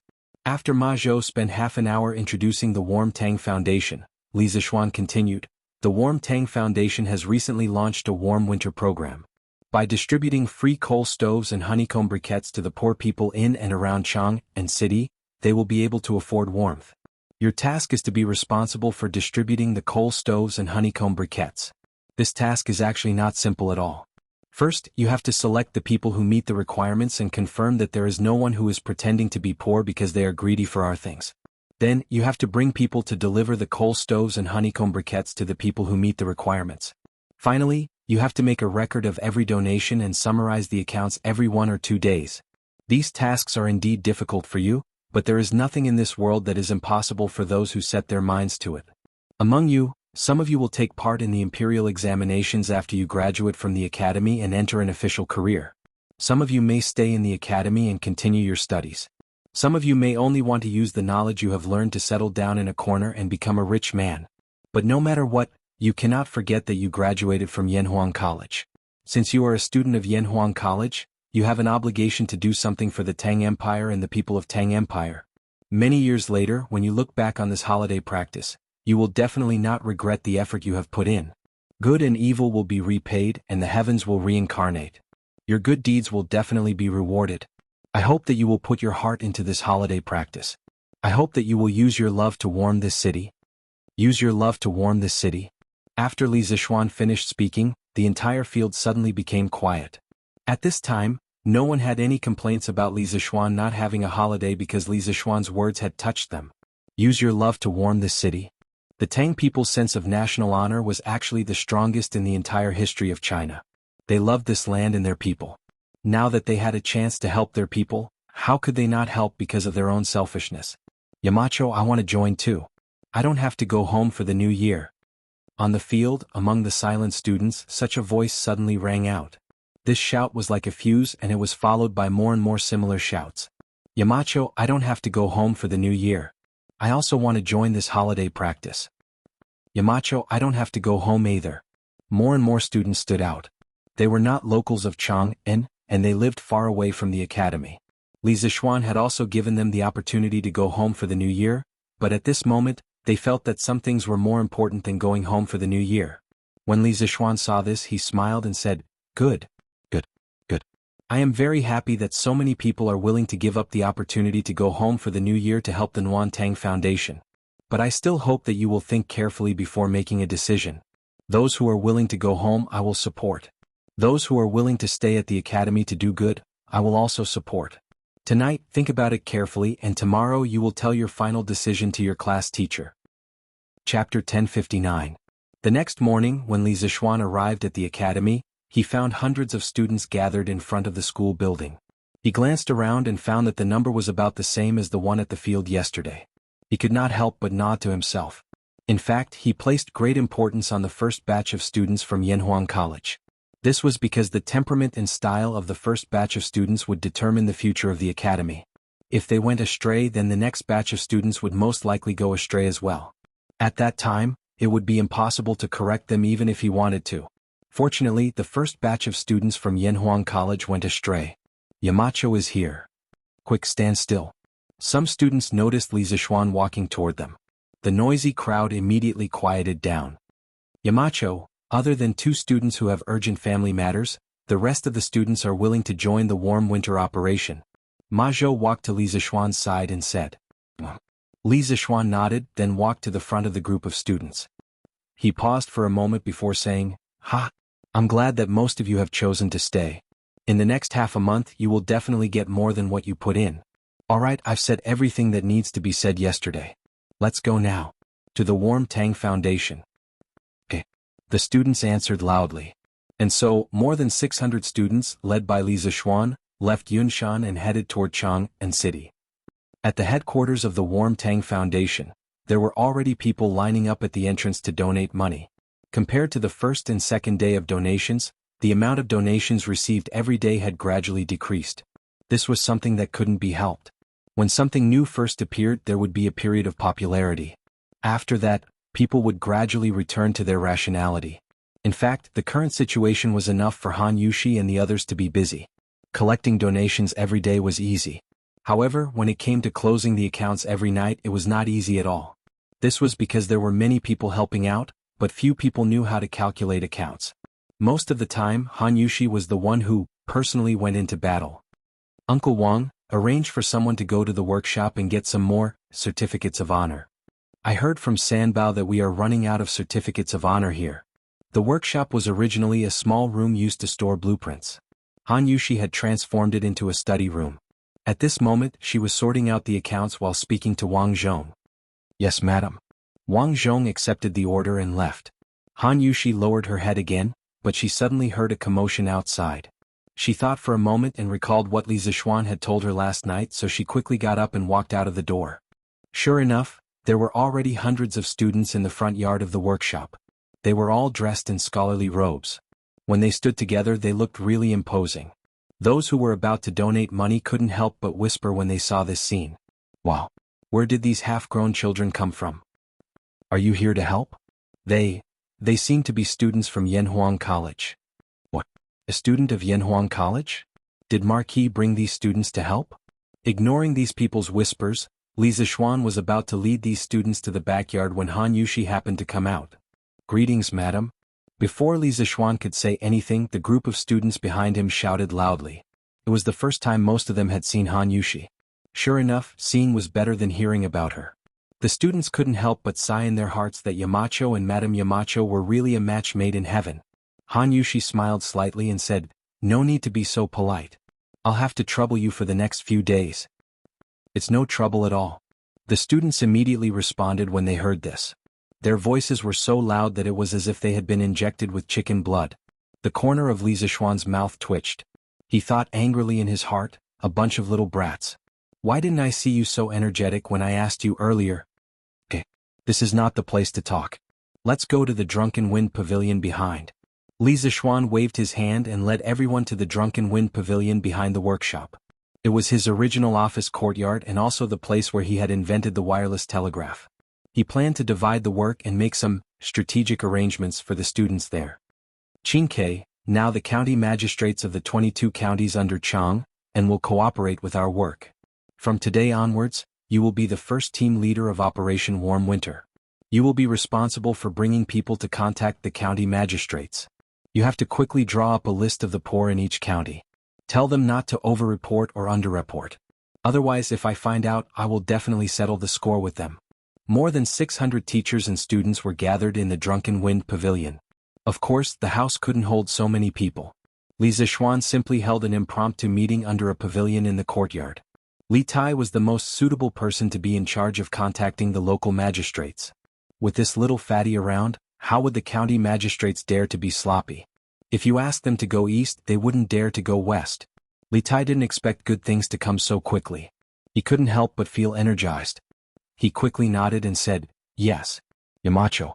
I guarantee that we will complete the task. But how many people are there in the first team?" Li Zixuan thought for a moment and said, "I will allow you to have 100 people. You can choose your own people. Of course, the other students can also recommend themselves. But in the end, both sides have to agree." "Okay, Qingke understands." Li Tai nodded and replied. Li Zixuan continued, "Li Ku, I appoint you as the second team leader of Operation Warm Tang. Cheng Chimo will be the vice leader. Your second team's main task is to follow the list provided by Qingke and deliver the coal and honeycomb coal produced by the workshop to the poor people. You can arrange the transportation yourself or ask the students of the academy for help. But you must control the cost. The total operating cost of your second team must not exceed 500 strings of coins. I will allow you to have 400 people in your team. As for which students to choose, you can discuss it later." Li Zixuan felt that it was necessary to let Li Ku control the cost. Otherwise, this child could directly spend money to hire thousands of people to help deliver the goods. Then the rest of the students would be useless. This was not the way to do charity. "Yes, Yamacho." Li Ku frowned, but he still replied in the end. "Okay, Yamacho." Cheng Chimo was also a little excited. He secretly thought that Li Zixuan didn't cheat him this time. Li Zixuan then said, "Bruiser, I appoint you as the leader of the third team for Operation Warm Winter. Meng Wenhao and Li Yan will each be the vice leaders. I'll allow your team to have 138 members. You'll be responsible for keeping track of the accounts. First, you'll need to check the accounts of the Warm Tang Foundation every day. Second, you'll need to record every expenditure of the workshop. All the accounts must be done clearly, do you understand?" "Yes, master." "Yes, Yamacho." The three of them replied in unison. After everything was done, Li Zixuan stood up and said, "Well then, Operation Warm Winter will officially start from now on. Now you will all be in your teams. Everyone must choose a team. After you are in your teams, follow my instructions and start working. Chapter 1060. Inside the Drunken Wind Pavilion. The students were quickly divided into teams according to the size of their respective teams. The team leaders of each team were all well-known students in the academy. This way, at least they would not be in a situation where they did not know who was better. After the students had chosen their teams, the 3 teams immediately began to move. Li Tai divided his first team into 22 teams. They went to Chang'an County, Wanyan County, and the 20 counties outside of Chang'an City. He personally led a team to Chang'an County. Bruiser, on the other hand, led his 3rd brigade to settle the accounts with the Warm Tang Foundation. Li Ku and Cheng Chumo led the 2nd team out of the workshop to prepare the carriages. Because Li Zishuan had limited their activity funds, Li Ku and Cheng Chumo, who had been pampered since they were young, had no choice but to save money and bargain with others. What? You charge 20 copper coins a day to rent a horse here? Why don't you go rob a bank? Do you think I won't sue you for running a scam? This was Cheng Chumo's voice. The shopkeeper's face stiffened. He said in a muffled voice, "Little brother, the entire Shi city is like this. If you don't believe me, you can ask other places. Don't try to blackmail me." Cheng Chumo's mouth was smiling, but in his heart, he was cursing. It was not like he had not asked other places, but the prices of the carriages and horses were more expensive than this place. Otherwise, why would he be chatting with an old man here? Oh my, you say I'm blackmailing you? Let this young master tell you, an old horse like yours can only earn 3 copper coins a day at most. Don't think I don't know anything about horses. I've seen the current emperor's white-hoofed shadow, and white-hoofed shadow with my own eyes. 3 copper coins a day is already too much for me. This idiot saw that the old man did not fall for his trick, so he started to boast. The hoofed shadow, green mantis, and Saliot purple that he mentioned were all top-notch BMWs that had accompanied Li Er on his expeditions. Other than these 3, there were also Jianmao Gu, Gua, Shifachi and Telugu, all of which were Li Er's mounts. In the middle of the Zhenguan period, in order to commemorate these 6 war horses, Li Er ordered Yen Lide and Yen Liban to depict the 6 war horses in relief, which were placed in the Zhao Mausoleum, and were known as the 6 horses of the Zhao Mausoleum in history. Hearing this, the old man didn't know whether to laugh or cry and said, "Little brother, since you've even seen His Majesty's beloved warhorse, it means that you're either rich or noble. Tell me, why are you arguing with me over a few copper coins?" Cheng Chumo cursed in his heart again. It's true that I'm rich, but I can't spend it now. Just as Cheng Chumo was about to go berserk and beat someone up, Li Ku walked over from the other side of the street. "Choax, what's wrong? Have you reached an agreement?" Li Ku asked after he came over. They had split up into several groups to look for carriages and horses. He had just finished talking with the owner of a carriage company and had come over. "Not yet. The shopkeeper is stubborn. Little Ku, you only gave me so little money, there's no way we can talk about this business. It's better for you to talk to him." Cheng Chumo curled his lips and wanted to quit. When the old man heard Cheng Chumo say that he was stubborn, he couldn't help but twitch the corner of his mouth. He actually wanted to beat someone up now. However, he saw that although Li Ku was young, he couldn't hide his noble aura. He knew that Li Ku's background was not small. He calmed himself down and then cupped his hands to Li Ku, saying, "It's not that this old man is stubborn, but the price that little brother just said is simply impossible. 3 copper coins to rent a horse, not to mention Chang, and even in Bing province and New province, it's impossible to have such a price. The Great Tang had many horse farms in Bing province and New province, so the price of horses there was slightly cheaper than in other places." Li Ku didn't feel offended. He smiled kindly and cupped his hands to the old man, saying, "Shopkeeper, we are all students from Yanhuang College. This time we came out from the academy to help the Warm Tang Foundation, so we came here to look for some carriages to deliver honeycomb coal and coal stoves to the poor people who can't afford to burn firewood. So, can you give us a discount? After all, we didn't bring much money with us when we came out from the academy." Compared to Cheng Chumo's careless shouting, Li Ku's gentle and refined way of speaking was undoubtedly more comfortable. The shopkeeper only heard half of it and had a good impression of Li Ku. However, when he heard the purpose of Li Ku and the others looking for carriages, the shopkeeper couldn't remain calm. "Hey, so you're students working for the Warm Tang Foundation.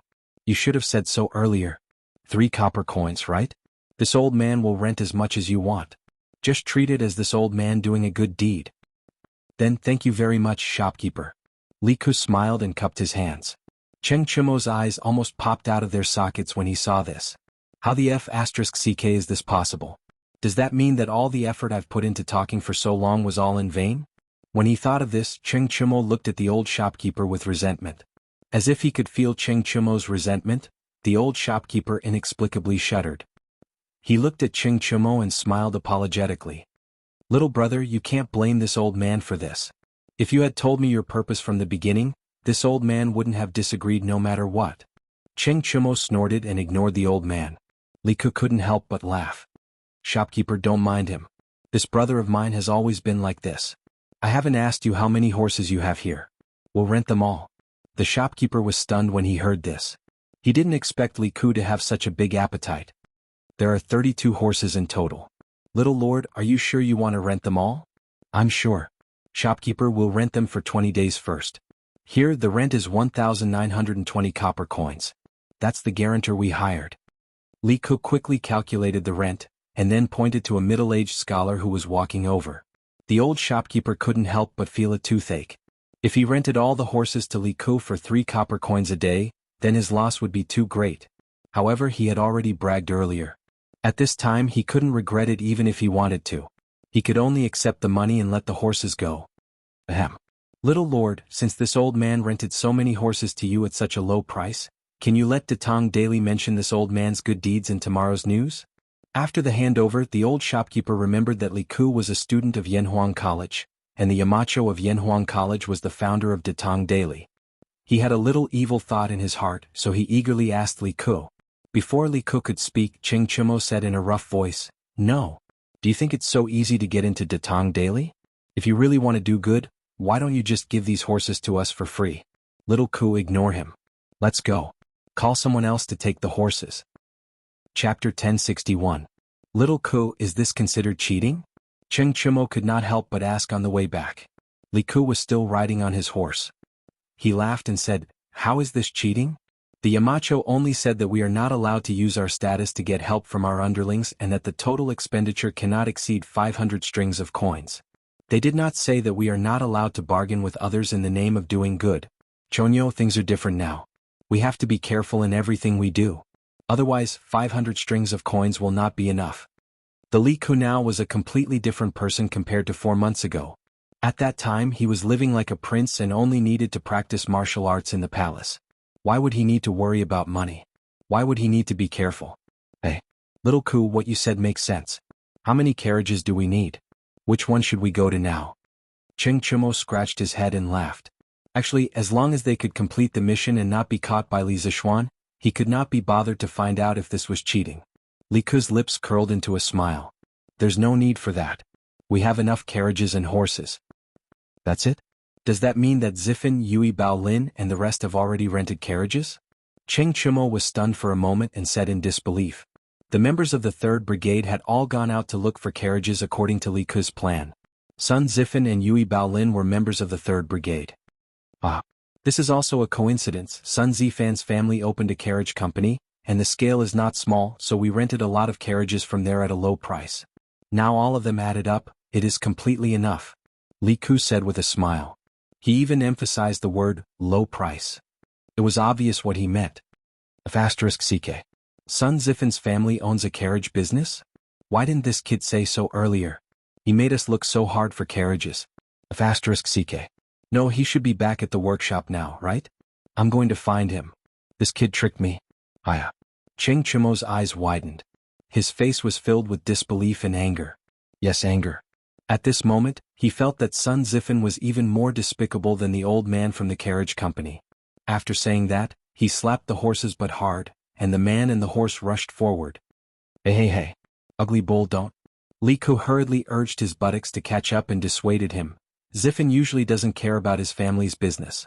He only just remembered that his family has a carriage business. We can't blame him for this. Instead, we have to thank him. It's because of his family's carriage business that we saved more than 20 strings of money. Money. When it came to money, Cheng Chumo felt a headache coming on. He could not help but wonder in his heart, is this still the king of Han, Li Ku? Why do you only care about money? Alright then. For your sake, I won't be angry with that brat. Cheng Chumo waved his hand. He didn't want to hear Li Ku talk about money anymore.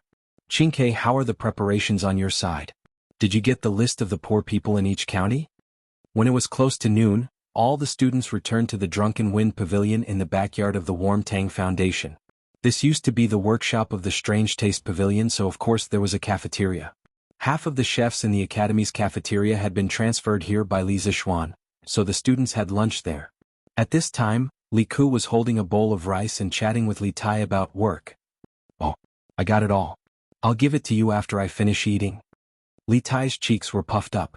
He used to be a person who lived like a prince, but after being trained by Li Zixuan, he could enjoy eating from a big pot of rice. Especially when he was in the academy's construction team, Li Zixuan's lecture left a deep impression on him. At least from then until now, he had never wasted a meal in public. "Good. Our 3rd Brigade's carriages are ready. This afternoon we'll go from house to house and deliver coal stoves and honeycomb briquettes according to the list," Li Ku said as he stuffed rice into his mouth. Little Ku, I don't think it's nice to say coal stoves. We should call this warmth. Didn't Yamacho say that? We're participating in the Warm Tang Foundation's warm winter operation, so it's only right that we call it warmth. Li Tai's eyes turned as he corrected Li Ku. Li Ku thought about it and also felt that coal moldy stoves didn't sound nice. He nodded and said, "Okay. Then we'll go and deliver warmth to the poor people in the afternoon." Li Tai smiled and said, "Yes, that's right. But did you hire a coachman?" "Why would we hire a coachman? A coachman's salary is dozens of copper coins a day. Where would our 3rd Brigade get that much money?" Li Ku said subconsciously. Li Tai's eyes widened as if he was meeting Li Ku for the first time. He said, "No, little Ku, did I hear wrong? You're stingy with a few copper coins? Are you the little Ku I know?" Li Ku said matter-of-factly, "What do you mean by stingy? There's no need to waste money. By the way, Chinke, do you have people who lend money to earn interest?" Li Tai was puzzled. "Yes, I do. But why are you asking about this, little Ku?" In ancient times, the rich and powerful all did this kind of business where they lent money to the poor and earned interest. One of the 4 princes of the Warring States period, Meng Changjun, used this business to raise 3,000 mercenaries. Li Ku replied, "It's not convenient for us to carry around the 500 strings of coins that Yamacho gave us, and we don't need that much money at the moment. Why don't you get your people to lend 300 strings of coins to people who are short of money? It doesn't matter if the interest is low as long as it's safe." Li Tai was completely speechless when he heard this. To think that Li Ku was so meticulous in his calculations, he really suspected that Li Ku was possessed by a devil. "Little Ku, you're quite quick-witted. Using money to earn money, not bad, not bad." Li Zixuan, who had just finished eating at home, heard the second half of the conversation between Li Ku and Li Tai and couldn't help but laugh. Although he didn't support Li Ku's business of lending money, he still appreciated Li Ku's idea of using spare money to earn money. Because if an ordinary person was in Li Ku's situation, they would only use the 500 strings of coins in their hands sparingly. Very few people would be like Li Ku, not only saving money, but also earning money. "Yamacho." The 2 brothers heard and hurriedly turned around to greet him. "You guys continue to eat, don't worry about me." Yamacho, I'm not breaking the rules, right? I just feel that it's inconvenient to leave the 500 strings of coins with us, so I thought." Li Ku's face turned red and quickly explained. Chapter 1062. You're trying to cover it up.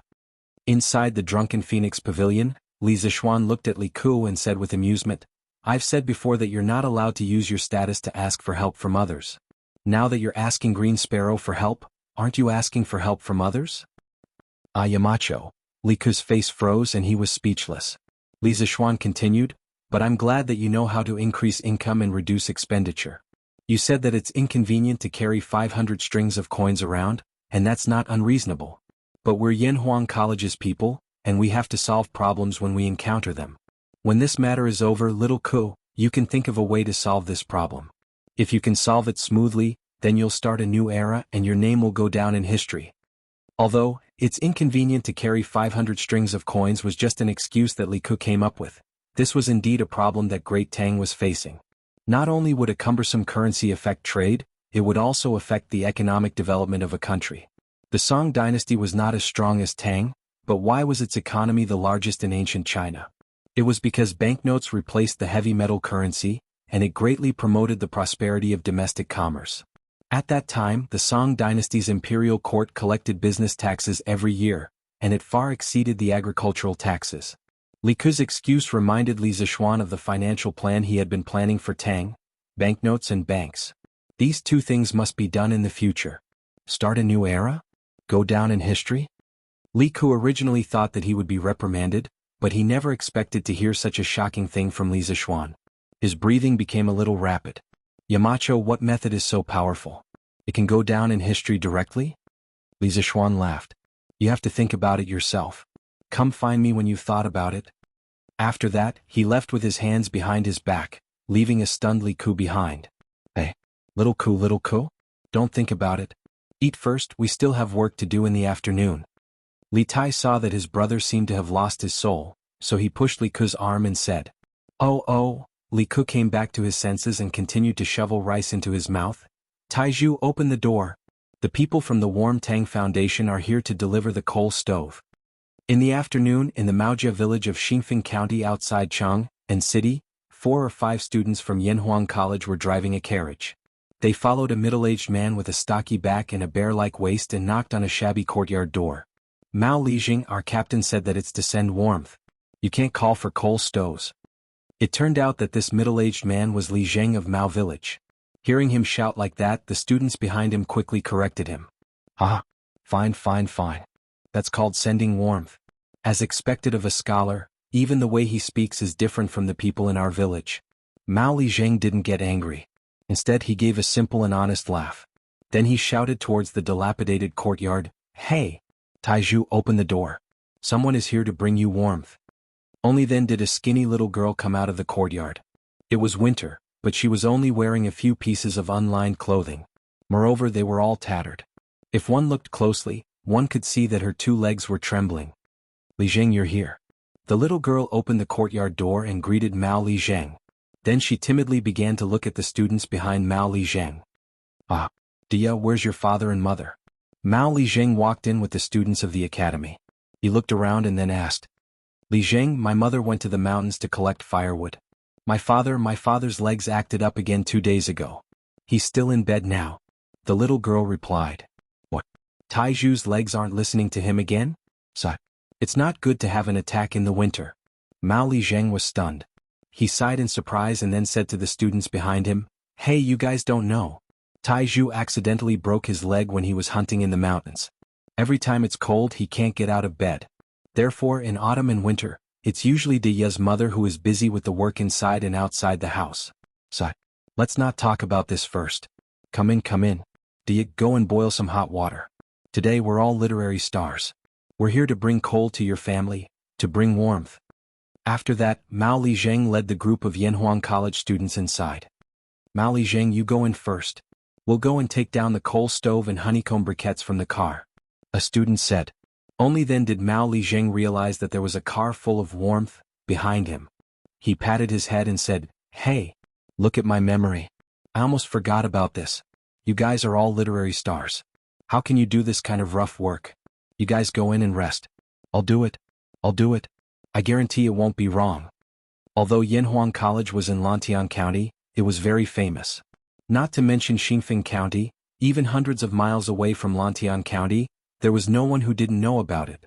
Yanhuang College's tall and magnificent building had become the immortal palace in the human world through word of mouth. Students who could get into Yanhuang College were naturally literary stars. Moreover, Li Zishuan, the Yamacho of Yanhuang College, was full of righteousness. He had always taken care of the people in his fief. Everyone knew about his benevolence. Therefore, the people were very respectful to Li Zishuan and Li Zishuan's students. Don't. Mao Li Zheng. Before we went down the mountain, the Yamacho told us that we have to do it ourselves. We can't let others do it. Thank you for your kindness. The students of the college quickly stopped him. Fine. Since that's the case, I won't break the rules of your college. But you guys are so soft and tender. Oh no, I mean you guys who study all year round. How can you move this? Mao Li Zheng, don't worry. We moved this up ourselves. Of course we can move it down.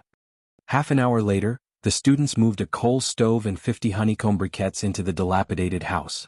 After patiently teaching the little girl how to use the coal stove and repeatedly reminding her to pay attention to the ventilation when burning the briquettes for warmth, the students left under the little girl's sparkling eyes and the man named Tieju's endless gratitude.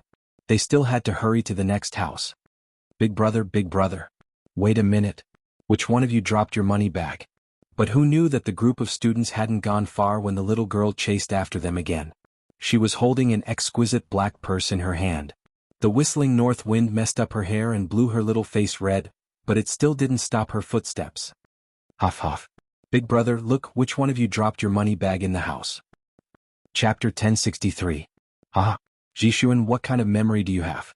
How could you forget the money pouch? Luckily, the girl from the farmer's family was honest. Otherwise, where would you find it later? On the way, the group of Yanhuang College students joked with each other. It turned out that it was Di Jishuan who dropped the money pouch just now. Chu Suelyang's son, Chu Yanfu, was also among them. Di Jishuan just shook his head and smiled when others made fun of him. Jishuan, you deliberately left the money pouch in their house, didn't you? Those who could get into Yanhuang College were not fools. One of the students couldn't help but ask. As soon as the words came out, everyone was stunned. Several pairs of eyes looked at Di Jishuan.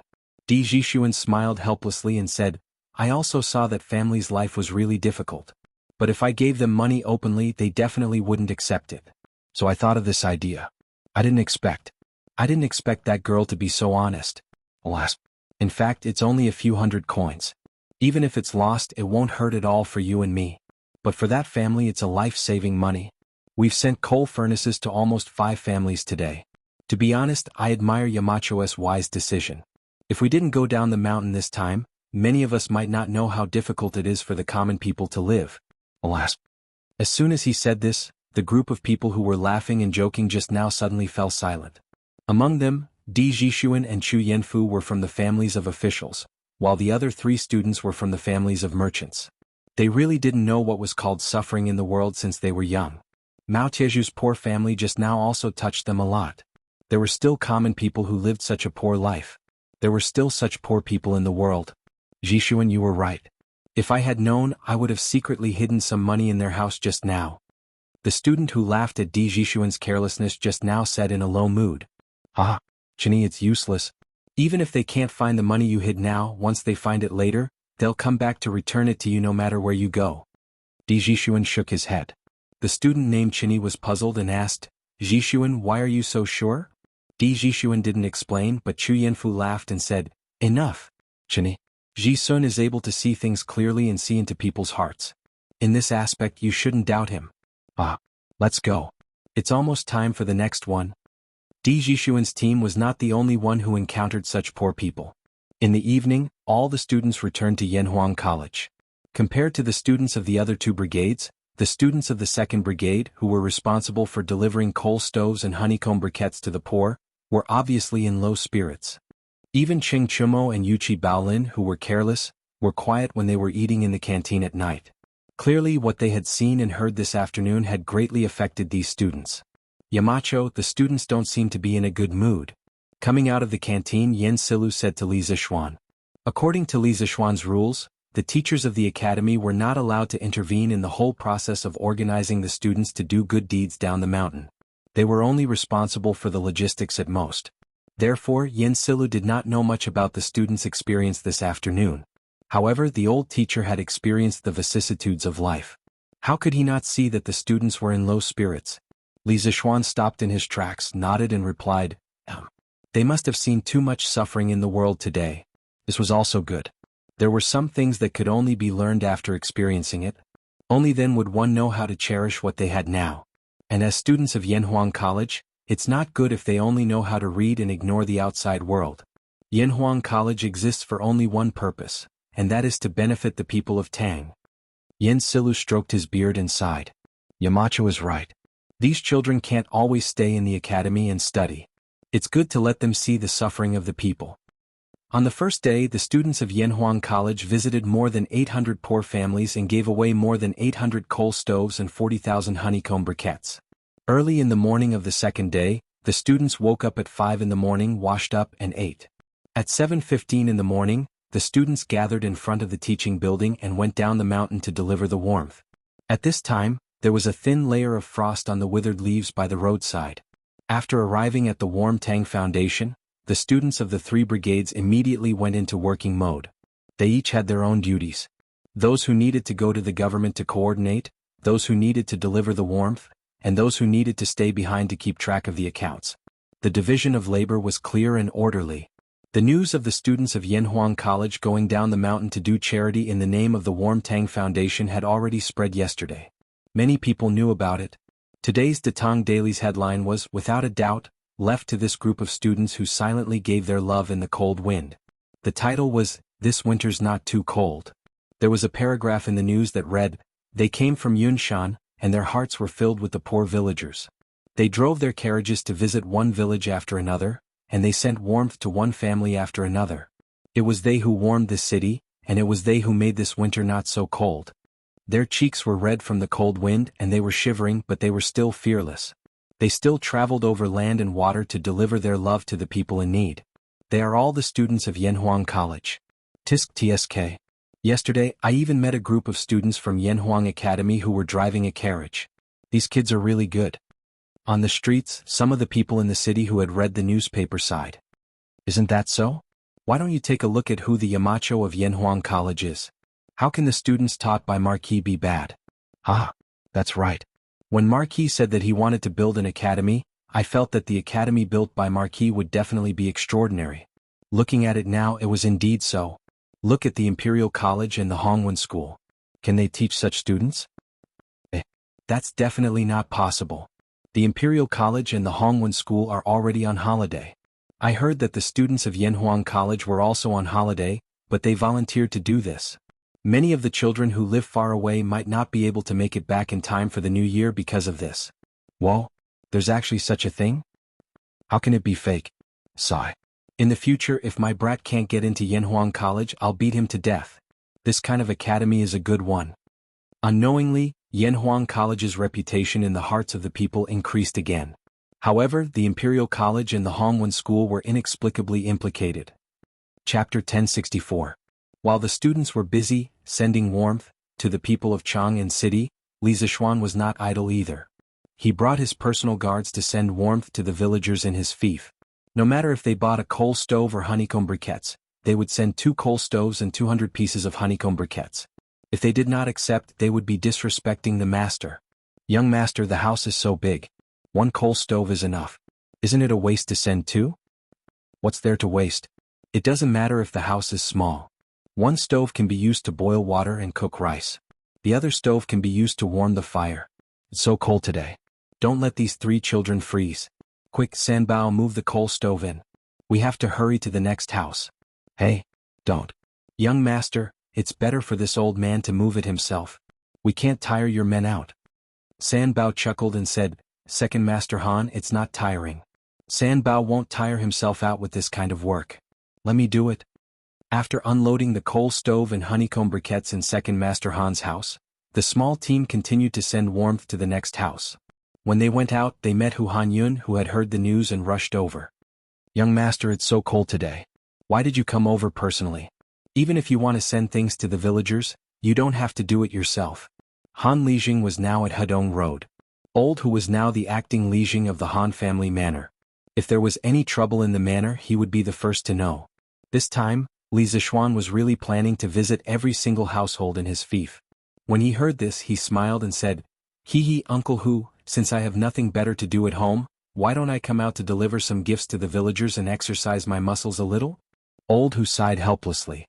He thought for a while and said, Hey, young master, the villagers appreciate your kindness. But there are more than 1,000 villagers in your fief. If you send them one by one, how long will you be able to do it? In this Old Hu's opinion, you can leave the Han family manor and the Plum village to this Old Hu. Everyone was the first to follow young master. Even if young master didn't go personally, everyone would still appreciate your kindness. His suggestion was mainly to lessen the burden on Li Zishuan. Among the 8 villages under Li Zishuan's control, the Han village and Plum village had the largest population. Without these 2 villages, Li Zishuan would have a much easier time. Ah, Uncle Hu, I appreciate your good intentions. However, this matter is not urgent. If I can't finish running in 1 day, I'll run for 2 days. If I can't finish running in 2 days, I'll run for 3 days. I can't just go to one house and not go to another, right? It just so happens that the academy doesn't have classes now, so I still have time. Li Zishuan said with a smile. Actually, he wasn't doing this because he had nothing better to do. Previously, when he was conferred the title of Marquis, Li Er had rewarded him with some land. Later on, he had merged into a few villages. Because he was busy with work, he didn't go there much, let alone know the villagers. As for those few villages, Wang Zhong had been taking care of them for him. Now that the academy had stopped classes, he could finally take some time out to walk around his fief. At the same time, he could also get to know the villagers in his house. Seeing that Li Zishuan was so insistent, Hu Hanyun knew that he couldn't persuade him anymore. He said, "Hey, since I've met young master, there's no need to trouble young master to personally send them to my house. I'll move them back myself." After saying that, he walked up and lifted a coal stove with one hand. The strength of his hands was not ordinary. "Ah, all right, I won't stand on ceremony with Uncle Hu." Li Zishuan laughed and said to Ah Fu, who was beside him, "Ah Fu, help Uncle Hu carry these honeycomb briquettes back. We'll go to the next house first. Catch up with us later." "Yes, young master." Ah Fu carried a bag of coal and left. Li Zishuan said to Pang Feiji, "Let's go. Next house." Although there were many villagers in the Han family village, they lived in close quarters. Therefore Li Zishuan ran from house to house and was done by noon. Lunch was naturally settled at the academy. The academy had indeed transferred half of the chefs away, but the other half were still cooking for the teachers who stayed in school. After resting at the academy for a while, Li Zishuan ordered Pang Feiji to bring some people to the workshop to get some things. Then they went to the 9th house in Yunshan, Li Gang's house. Li Gang was one of the earliest professors in Yanhuang College. Of course, he had the right to live in this house. When Li Zishuan separated the houses, he gave the 9th house to Li Gang. The number 9 represented longevity and health. He had put in a lot of effort in this. "Grandfather, why isn't it snowing this year?" "And Rin, why are you looking forward to it snowing?" "It's fun when it snows. When it snows and Rin can snowball." "Ha.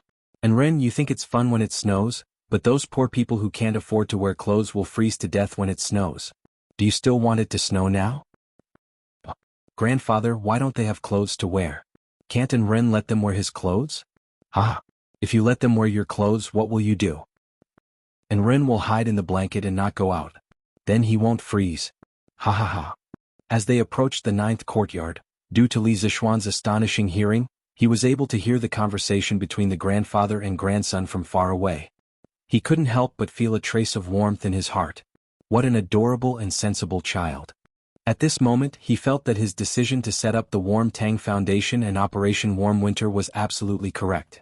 If even a child had the ambition to protect the poor people of the world, as an adult with a high position, if he still remained indifferent despite having the ability to do so, then wouldn't he have lived 2 lives in vain?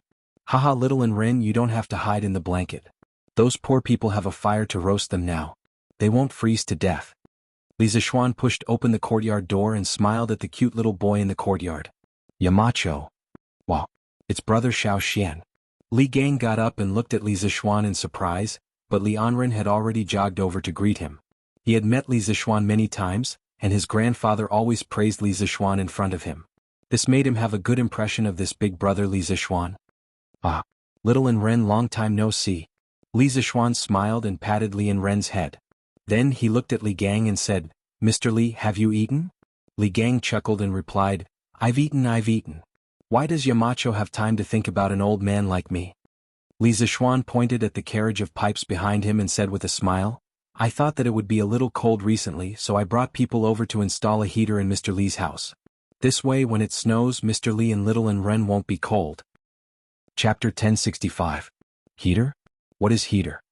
In the 9th courtyard of Yunshan, Li Gang looked at Li Zishuan and asked curiously, "Hee, Mr. Li, this heater is something that can make the house as warm as spring. Compared to burning charcoal, the warmth provided by this thing is more comfortable and safer. You will be able to feel it after it is installed." As Li Zishuan spoke, he called for Pang Feiji to bring people to install the heater in Li Gang's house. These people were all experienced now and could do it without his command. "Thank you, Yamacho." Li Gang was touched. Regardless of whether the heater was good or not, just the fact that Li Zishuan had brought people here and put in so much effort was enough to move him. "Brother Xiao Xian, can these iron pipes make the house warm? But it's clearly cold when I touch it."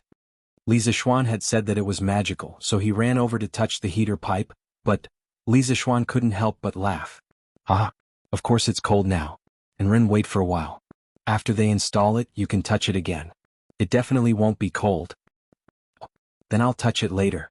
Compared to the Li residence, which occupied a huge area, the courtyard in Yunshan was not considered big. Therefore, Pang Feiji and the others used less than 2 hours to install the heater in Li Gang's house. Li Zishuan ordered, "Light it. Try to see if it leaks." "Yes, Marquis." Pang Feiji went to light the heater with ease. After about half an hour, the heater finally started burning. Li Zishuan's people quickly entered the house to check the pipes. After a while, after confirming that all the pipes were fine, Li Zishuan said to Li Gang, "Mr. Li, it's done.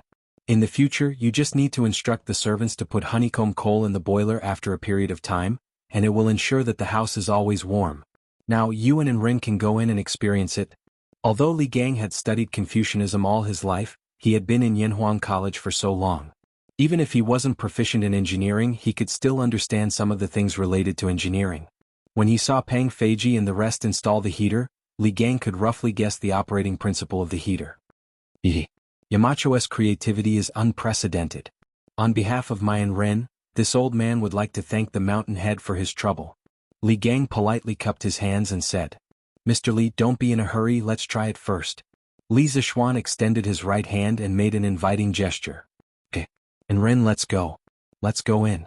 Li Gang pulled his son and walked into the house. While they were gossiping outside, the heater in the house had already heated up. Although it was not as warm as spring, they could still feel the warm air blowing against their faces when they walked in. Obviously, the inside of the house and outside of the house were two different worlds. "Wow. Grandfather, this house is so warm," Li Anren exclaimed and said excitedly. "This thing works too fast." Li Gang was also a little surprised. He turned to look at Li Zishuan, his face full of shock. Although he had roughly guessed the operating principle of the heater, he didn't expect it to work so quickly. It will be even warmer in a while. I have some other things to do in the afternoon, so I'll take my leave first. If there's anything wrong with the heater, just send someone to let me know, sir." After seeing that everything was fine, Li Zishuan said goodbye. He still had to go to Plum Village in the afternoon to send warmth to the villagers. "Okay. Take care, Yamacho." Li Gang nodded. "Brother Xiaoxian, why don't you have a cup of hot water before you go?" At this time, Li Anren walked over with a cup of hot water that was emitting white steam. Li Zishuan was afraid that the child would accidentally burn himself, so he hurriedly stepped forward and took the teacup, saying, "Anren, be good. You're all grown up now, so you have to take care of your grandfather, okay?" "Okay. And Ren will definitely." After coming down from Yunshan, Li Zishuan went to the workshop to get a few carts of warmth, and continued to send warmth. The students of Yanhuang College weren't idle either. Needless to say, the students of the 2nd Brigade had been rushing around in their carriages since morning. Unlike Li Zishuan's situation, the villagers on the list they got from the government rarely lived together, so they had to travel a long distance to deliver the warmth. Naturally, it wasn't as convenient as Li Zishuan's method of delivering the warmth from door to door. After more than a day of hard work, the 1st Brigade was almost done contacting the government. Li Tai now had a list of the poor people in more than 20 counties near Chang'an. In total, there were about 20,000 households. What was even more amusing was that Li Tai even received a list of poor people from some counties not near Chang'an. They hoped that Li Tai could ask the foundation to help them. Li Tai could only put the list aside helplessly. Their mission now was mainly in Chang'an City and the 20 counties around Chang'an. According to the current speed of the 2nd Brigade's warmth delivery, it would take at least a month to send all the poor people on the list. There were less than 20 days left until the new year. Li Tai wanted to help all the poor families before the new year.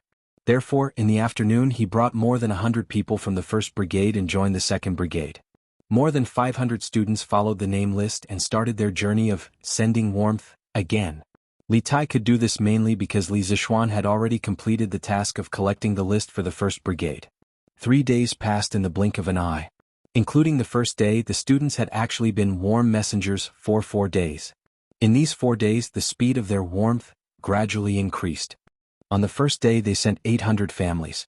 On the second day they sent 1,200 families. On the third day they sent 1,500 families. On the fourth day they sent 2,000 families. In total they sent 5,500 families. On the morning of the 5th day, when the students gathered in front of the teaching building, Li Zishuan looked at the group of children. Although they looked tired, their eyes were full of determination and perseverance. He couldn't help but say loudly, "I know that these 4 days have been very hard for you. You have traveled mountains and rivers, you have braved the cold wind, and many of you have blisters on the soles of your feet. But until now no one has quit. You are all good. I, Li Zishuan, am very proud to have a group of students like you. Do you still remember what I said at the beginning of school? I said that the purpose of Yanhuang College was to establish a heart for heaven and earth, and establish a life for the people. Now you have done it. What you are doing now is to establish a heart for heaven and earth, and establish a life for the people. This year's winter in Chang and city is not too cold because of your efforts. Chapter 1066. Set your heart for the heavens and earth, set your life for the people. Inherit the lost knowledge of the past and create peace for all ages. These were the famous words of the Northern Song Dynasty's Confucian master, Zhang Zai. During the second year of the Northern Song Dynasty's Xinzong, Zhang Zai became a professor at Chongwen Academy. Later, his brother Zhang Jin was convicted of opposing Wang Engshi's reform. Zhang Zai resigned and returned to his hometown, where he made a living by lecturing and writing books in the local Chongsho courtyard. After Zhang Zai's death, people changed the name of Chongsho Courtyard to Henku Academy in his memory. Zhang Zai's famous words were magnificent and had a large structure. China's modern philosophy master, Feng Yulan, called them the 4 lines of Henku. Looking at Zhang Zai's life, he was summoned twice and became an external official 3 times. He wrote books and established a school, but he was poor all his life. After his death, he was so poor that he didn't even have a coffin to bury himself. Fan Wenjingong wrote in the famous book, Yang Tower Records, that those who live high in the temple worry about the people. Those who live far away worry about the ruler. Henku Academy's Mr. Henku was an official when he advanced and a sage when he retreated. He used his actions to open up a new era of Confucianism. History was always fair. Those who see the vanity of the world as passing smoke and have the people of the world in their hearts, although they may have been poor when they were alive, after brushing away the dust of history, behind them will stand a historical monument that will be honored for generations to come. This was the logic of history. Although Li Zixuan founded engineering, he didn't completely oppose Confucianism. He admired some of the great Confucians from the bottom of his heart. He was also very willing to accept some of the advanced ideas in Confucianism. Zhang Zai's 4 lines of Henku was used by him as the school's motto. The sea can accommodate hundreds of rivers and the tolerance is great. If engineering wanted to develop for a long time, it needed a soul. If it only relied on the accumulation of skills, it couldn't be passed down. And if a new school of thought wanted to have a complete soul, it was not something that could be done in a day. This was a long-term process of accumulation. Li Zixuan was not a big shot who specialized in philosophy or education in his previous life. What he could do now was to absorb the cultural essence of other schools of thought to enrich his knowledge. This was also the reason why he had invited famous scholars like Li Gang and Yan Silu, as well as leaders and elites like Mo Huai and Mo Lingwei to teach at the academy. Establishing a heart for the heavens and earth, establishing a life for the people. These 2 sentences were like 2 bowls of incomparably delicious chicken soup for the soul, causing the souls of the students to be sublimated in an instant. All of a sudden, the exhaustion on their bodies seemed to have been swept away. All of them were full of energy and fighting spirit as they went down the mountain to do good deeds. Li Zixuan continued to send warmth to the villagers in his fief. There was only 1 village left, and he estimated that he would be able to finish running it by the morning. Now, the villagers in his fief could be said to have completely become Li Zixuan's die-hard fans. If they heard someone say anything bad about Li Zixuan while walking outside, they would stop in their tracks and argue with the other party for a long time. This was the aspiration of the people. This was the invincible benevolence. The next day, under Ma Zhou's arrangement, Li Zixuan's speech to the students yesterday morning was edited by Ma Zhou and published on the Datong Daily's headlines. The title was, Establishing a Heart for the Heavens and Earth, Establishing a Life for the People. Marquis Yong, Anne's hope for all the teachers and students of Yanhuang College. There was a paragraph in the news that read, The heavens and earth have no heart, but people have hearts. The heart of a person is to be born with a benevolent heart of universal love and help the people, and the heart of a saint like the Grand Duke. Using rational cognition to think about the principles of all things in the heavens and earth, this is establishing a heart for the heavens and earth. Mencius said, Those who do their best know their nature. Know their nature and know the heavens. Keep a heart, nurture a nature and so do the heavens. Live a long life, cultivate the body to wait for it and so establish a life. A sage's aspiration is to establish a life for the people and our compatriots, so that there is nothing in the world that cannot be found. Only then can it be complete and cannot be satisfied with just oneself or a few gentlemen settling down and living their lives. Such an atmosphere is establishing a life for the people. Recently, There was a lot of news on Datang Daily about Yanhuang College's students running around and helping the needy. The people now had a good impression of Yanhuang College. After they saw this headline, although they didn't quite understand what Ma Zhou meant by writing a bunch of people, they felt that it was very awesome. This was probably what it meant to not understand clearly. But when the scholars saw this news, they couldn't remain calm. Establishing a heart for the heavens and earth, establishing a life for the people. What great courage! What a broad-minded mind! In a 3-story house near the Imperial College, Kang Yingda was holding the latest issue of Datang Daily. His hands were trembling. Other than shock, there was also a trace of regret on his face. Establishing a heart for the heavens and earth, establishing a life for the people? This person has such a big tone. Grandfather, who said this? A youth beside Kang Yingda raised his head and asked. Sigh. Kang Yingda sighed and shook his head without saying anything. At this point there was no point in thinking too much. Li Zixuan was already walking further and further away from the Confucian school. This was a person who was gradually establishing a sect. In the past, Kang Yingda didn't particularly care about this new school of thought. This was because he felt that although it was the opposite of Confucianism, it only had a skeleton and didn't have a soul. Even if it could create a lot of advanced tools, it couldn't compare with Confucianism that had been passed down for nearly 1,000 years. But now, Kang Yingda felt an inexplicable sense of crisis in his heart. This was because Li Zixuan was injecting a soul into engineering. And in this soul, there was a shadow of Confucianism. Inclusive, learned from other strong points and could be used for oneself. This kind of opponent was often more terrifying than those talented and arrogant opponents. Establishing a heart for the heavens and earth, establishing a life for the people. What kind of place is Yanhuang College? After reading the headlines on Datang Daily, the scholars couldn't help but have such doubts in their hearts. Previously they had regarded engineering as a different kind of school. But now, why did it have a hint of Confucianism in it?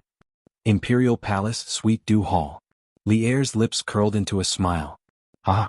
Establishing a heart for the heavens and earth, establishing a life for the people. Guanyin made, this kid has such a big tone. Zhang Sun tightened the fox fur coat on her body and tilted her head to look at the newspaper in Li Er's hand. After a while she smiled and said, Your Majesty, the Marquis of Yong, and is very knowledgeable and ambitious. He's really a talent for governing the country. I congratulate Your Majesty on getting such a talent. Li Er couldn't help but laugh. Ah! If that kid hears Guanyin Maid praising him like this, his mouth will definitely be crooked from laughing. Chapter 1067. Husband, I've been looking at the Warm Tang Foundation's accounts for the past 2 days and found some problems. When it was almost noon, Han Yushi took an account book and found Li Zixuan in West Courtyard. There were only 2 alleys between Yongla Lane and Anyi Lane, where the Warm Tang Foundation's headquarters was located.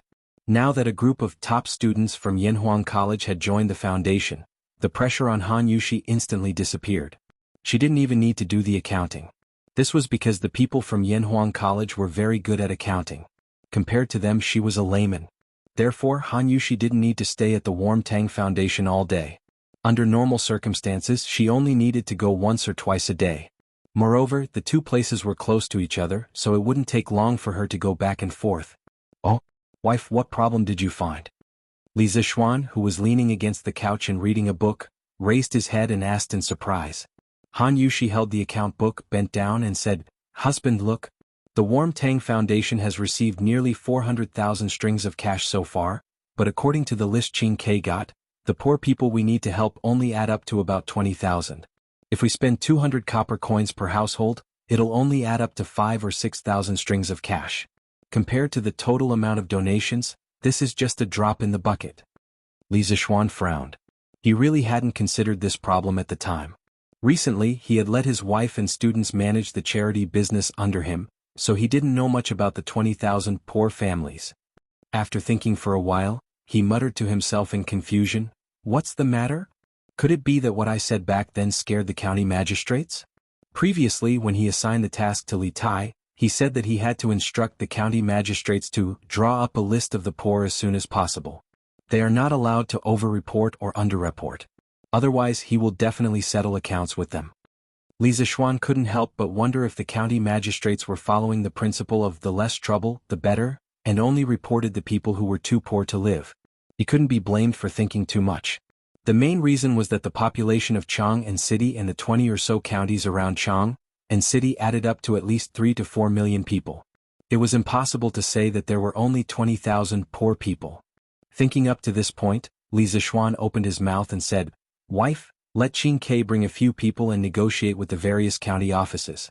Order the county magistrates to compile a more detailed list of the poor commoners. As long as they can't afford to buy coal stoves or honeycomb briquettes, they must all be on the list. Not a single one can be left out. These few days I will personally go to each county to check. If I find any missing people, I will report it to His Majesty. The Ministry of Official Personnel Affairs will also lower the results of their examination this year." The so-called examination was the examination of the achievements of the officials in China's ancient imperial court. It was also called the examination of achievements, examination of merits, etc. The examination of achievements originated from Yaoshan. It was followed by many generations and recorded in many historical books. During the Sui and Tang dynasties, the examination system was already very perfect. Especially with the establishment of the imperial examination system to elect officials, the examination system for officials was further perfected. It had a very positive effect on the improvement of the governance of the officials at that time. From the examination system established in the beginning of the Tang dynasty, civil and military officials and exiled officials above the 9th rank had to go through a small examination every year. Every 4 years or 3 or 5 years, a big examination would be held. The contents of the examination were 4 virtues and 27 virtues. It could be seen that the examination was very detailed. Li Zishuan's move could not be said to be not ruthless. He directly grasped the weakness of the local officials. Unless you had no ambition and only wanted to be a small county magistrate forever, you would definitely care about the examination of the imperial court every year. Husband, are you saying that the county magistrates all over the country underreported? Han Yushi blinked and asked. Li Zishuan grunted and nodded. I estimate that they underreported by at least 3 to 4 times. Of course, this is only one problem. Other than underreporting, I feel that we should slightly increase the aid given to the poor people. We can give them more clothes or food. After all, this autumn harvest has reduced the production of many places. Wife, what do you think? Yes. This concubine thinks so too. Han Yushi nodded excitedly. Li Zishuan smiled and said, even so, there will definitely be a lot of money left. But that's fine. This year we will help the poor people around Chang'an City. Next year we will help the people even further away. Besides, if there is a natural disaster in the future, the money from the Warm Tang Foundation will become life-saving money. Speaking of natural disasters, Li Zishuan's eyes suddenly became deep. He was no longer the young boy who had just arrived in Chang, and without any foundation. His status was higher and his ability was greater. Correspondingly, he could do more things and play a greater role. This natural disaster, I'm definitely going to take care of it. If Li Zishuan had only wanted to help his own family survive the locust plague, then he now wanted to help the entire Tang Empire survive the locust plague. After living in the Tang dynasty for almost a year, he had completely fallen in love with this era and the people of this era. The Tang dynasty was a complex that Chinese people could never get around, and Li Zishuan was no exception. It was because of this that he had previously pushed for the imperial court's policy of reducing taxes by raising chickens, and the policy of exchanging grain with the South. Yes. Then I'll go to the foundation now to make the arrangements. Han Yushi did not know that Li Zishuan's thoughts had drifted far away. She responded and prepared to leave. Li Zishuan quickly pulled her back and said, Hey, it's already noon, let's go after lunch. Anyway, Qin Ke is probably not back yet. Yes, husband, you're right. Then let's have hot pot for lunch. I think father, mother, and grandmother all like it. Yes, I like it too. I feel like the whole family is very happy eating hot pot together. After saying that, Han Yushi went to the kitchen to ask the cook to prepare. Now, Li Zishuan did not need to do it personally in the Li mansion to eat delicious hot pot. However, the mutton rolls still needed Li Zishuan to cut them personally. This was because there were not many people in Chang'an who were as good at cutting as Li Zishuan. An hour later, in the main hall of the Li mansion, the whole family gathered together to eat hot pot. This time, Qing Yaojin did not join in the fun, but the 2 brothers came. Gosh, what are you guys eating? It smells so good. Xiao Xian, are you there? Qin Ke, what a coincidence. You're here too? He didn't know if Li Qingqian and Li Tai had made an appointment, but they just so happened to meet at the entrance of the Li estate's main hall at this time. Chapter 1068. Greetings to Your Highness the Crown Prince, Your Highness King Wei. The people eating hot pot in the room were interrupted by the two people's exclamation. Yi Guozhong and old Madam Yi had never seen Li Qingqian before. After Yi Yuzhu whispered to them, they quickly stood up and bowed to Li Qingqian and Li Tai. No need to be so polite. No need to be so polite. This must be the previous head of the Yi clan of Nanyang, right? This one has heard of you before. Yi Guozhong was flattered, and said, to be known by your highness the crown prince, this old man is honored. Li Qingqian quickly waved his hand and said with a smile, He. This one and the Marquis of Yong, and are good friends, so head ye need not be so polite. Everyone continued to eat. Li Tai could finally get a word in. He licked his lips and said with a greedy expression, Yamacho, what is this eating method? It looks so satisfying. If it wasn't for Li Qingqian being here, Li Tai would have already sat down and started eating without a care for his image. However, in this situation he had to be reserved and restrain himself. Otherwise, Li Qingqian, as the eldest brother, would definitely scold him. Li Zishuan glanced at the little fatty who was about to drool and said, Qingke, if you haven't eaten lunch, then come and eat with us.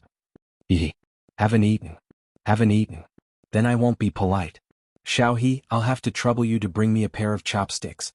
As expected, Li Tai unceremoniously moved a stool and sat next to Li Zishuan. For the sake of food, this guy's tone of speaking to Xiaohe was 3 times more polite.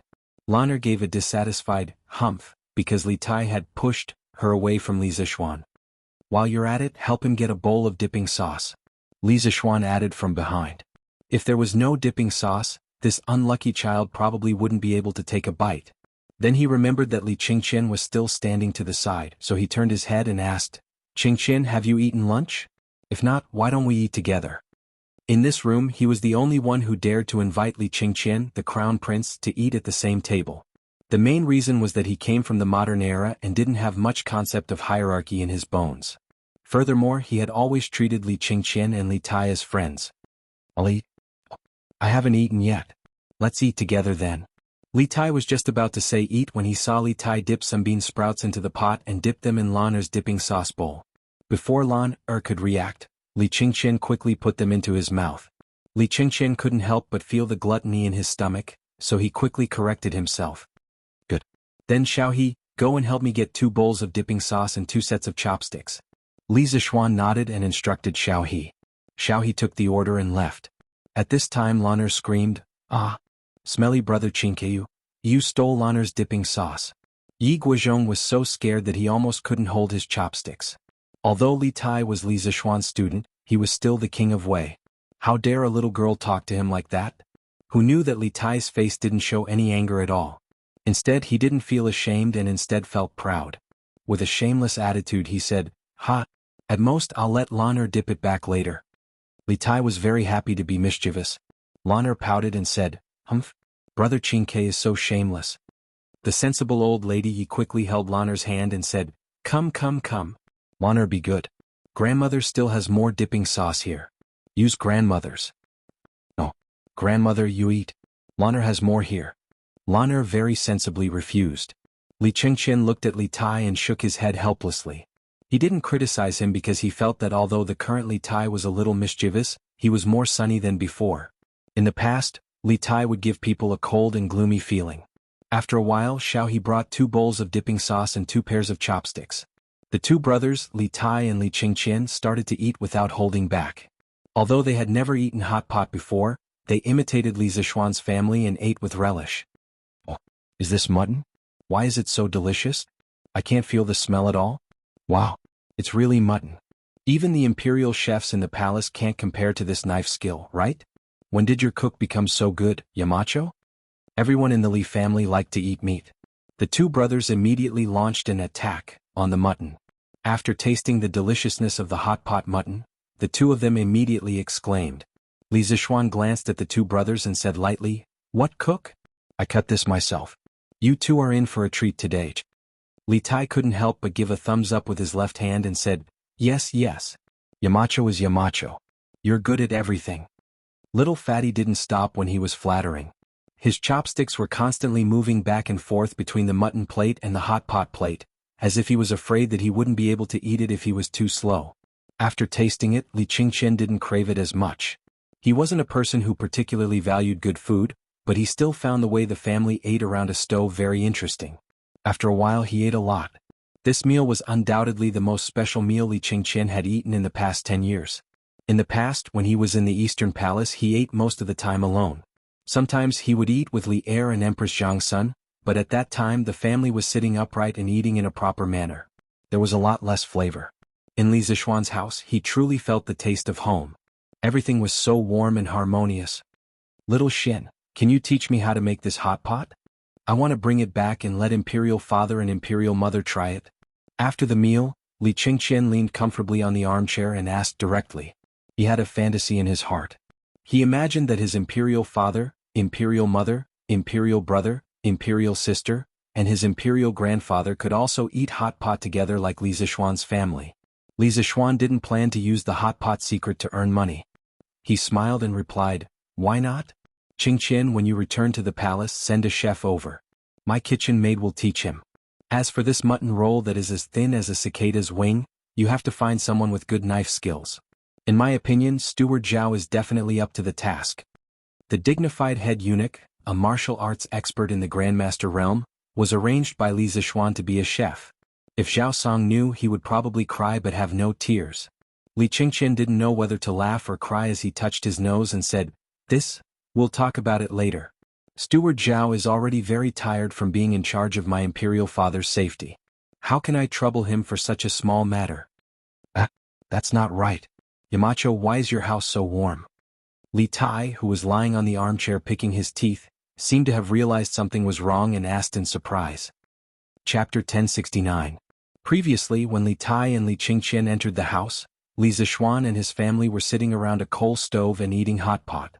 Although the two brothers felt that the house was very warm, they only thought that it was because there was a stove in the house.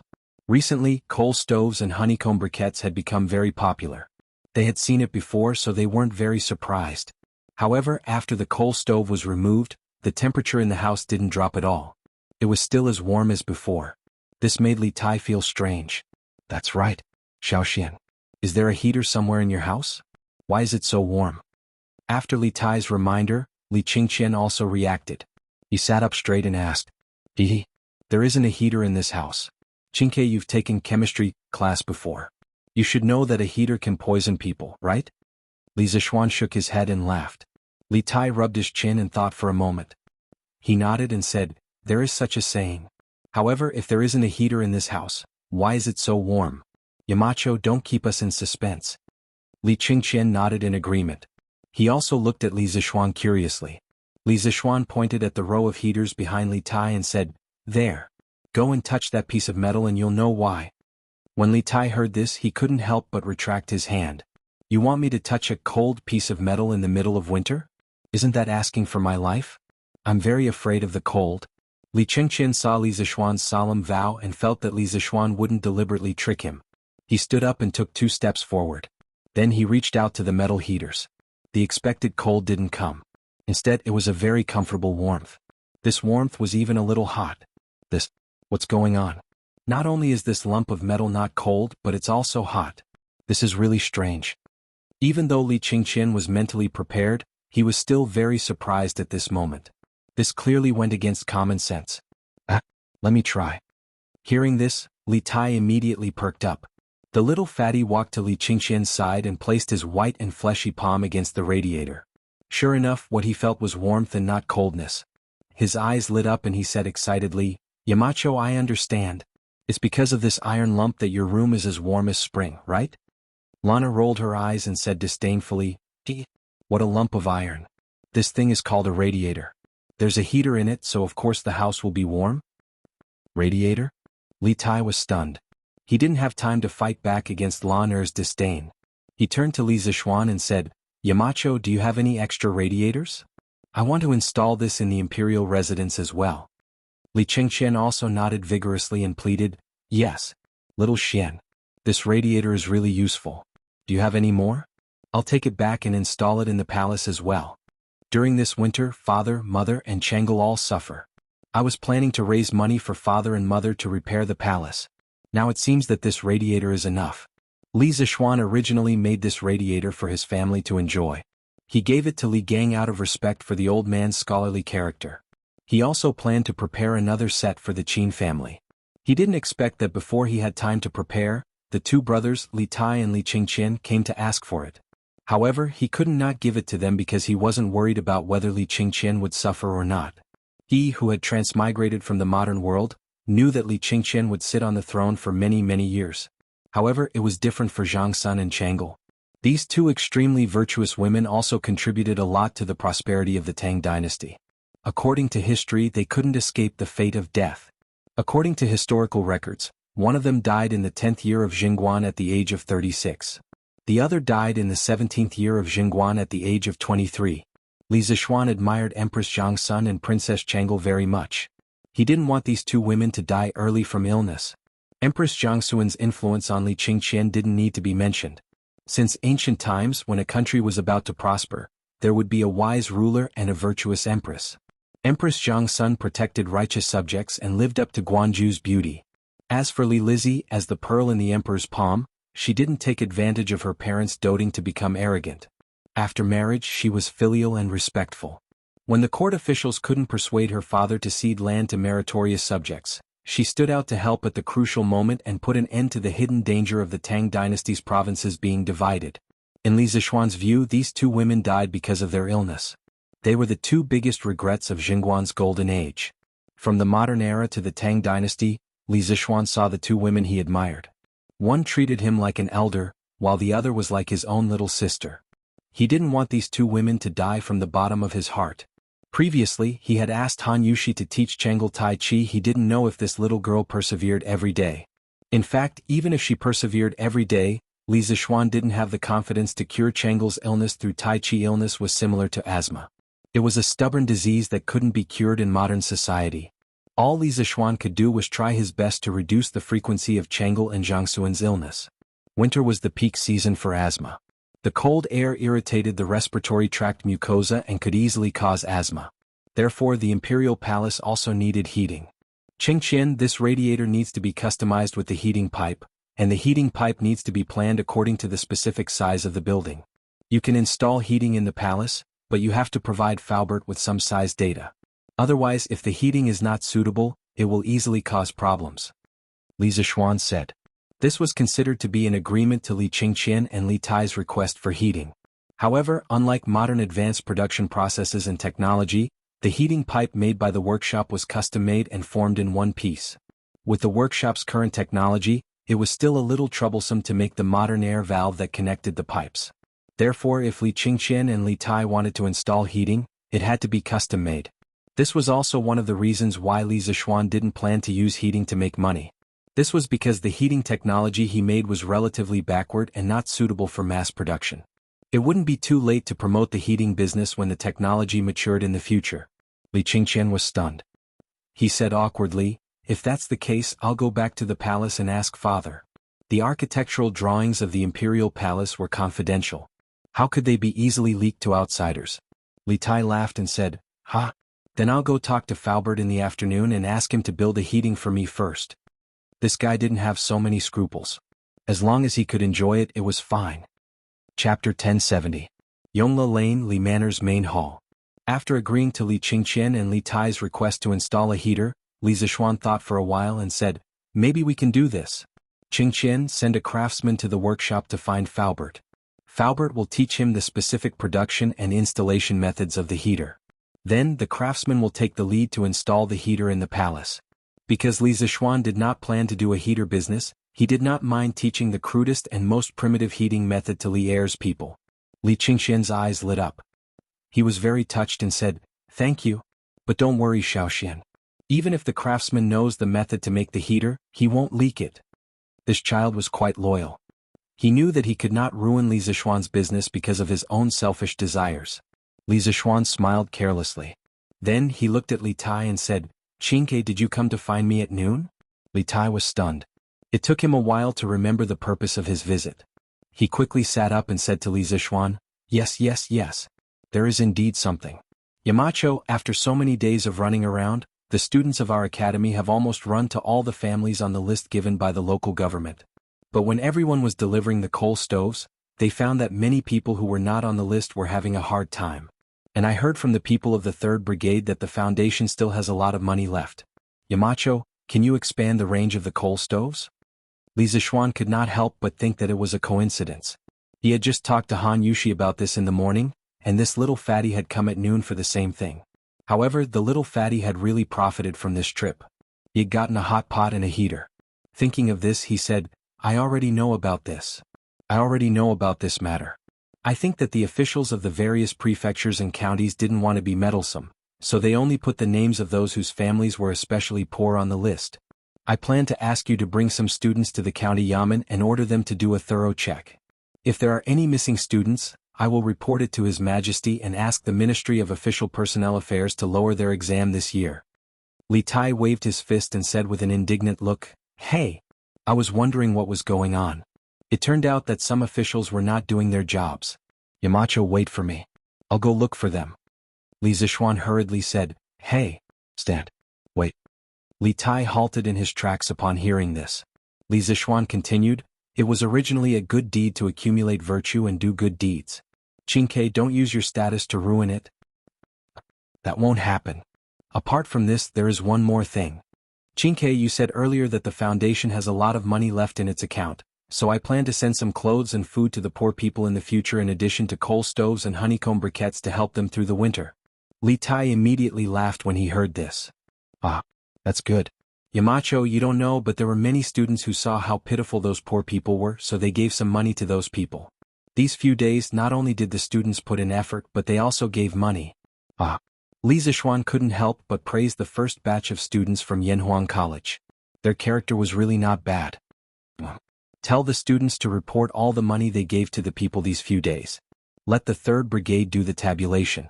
When this matter is over, I will return all the money to them. Li Zishuan waved his hand and said generously. Ah, that's good. Yamacho, I'll go back to the Foundation first. After eating and drinking to their heart's content, Li Tai said his goodbyes and left. Li Zishuan looked at Li Qingqian. Li Qingqian looked embarrassed and said, Ahem. If it wasn't for Qingke, I would have forgotten that I came here today to talk to you about something. Li Zishuan smiled and said, What is it? Li Qingqian said slowly, Recently when I was in the palace, I often heard news of Yanhuang College's students running around to help the needy. Father is usually very busy and may not have the time to pay attention to these things, but as the heir to the throne, he also wants to do something for this matter. Xiaoxian, do you still need manpower? The East Palace has 100 guards, 30 eunuchs, and more than 50 carriages at your disposal.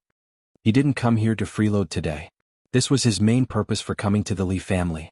However, he was attracted by the hot pot and the heater and forgot his purpose. Li Qingqian had already put it this way. How could Li Zishuan still have any reason to disagree? He smiled and said, Sure. It just so happens that the tasks on the shoulders of the students will become heavier. Qingqian, the people in your East Palace will be assigned to Qingke later. One more person meant one more force. Moreover, the guards in the East Palace could be considered martial arts experts. One guard was almost equivalent to 3 students. After the warm, people expanded, the Foundation just happened to be lacking manpower. With the help of the East Palace, they would be able to complete the warm winter operation before the end of the year. Good. Then I'll take my leave first. Li Qingqian stood up and cupped his hands. He originally came here to send people off, but in the end it could be said that he gained a lot. Not only did he get the recipe for the hot pot, but he also got the heater. This trip was really worth it. After Li Qingqian left, Mo Zhong came to inform him that Sun Simiao was looking for him. Li Zishuan could only sit in the carriage and go to Yunshan. Selling sesame cakes. Fragrant and crispy sesame cakes. 3 copper coins for 1. 3 copper coins for 1.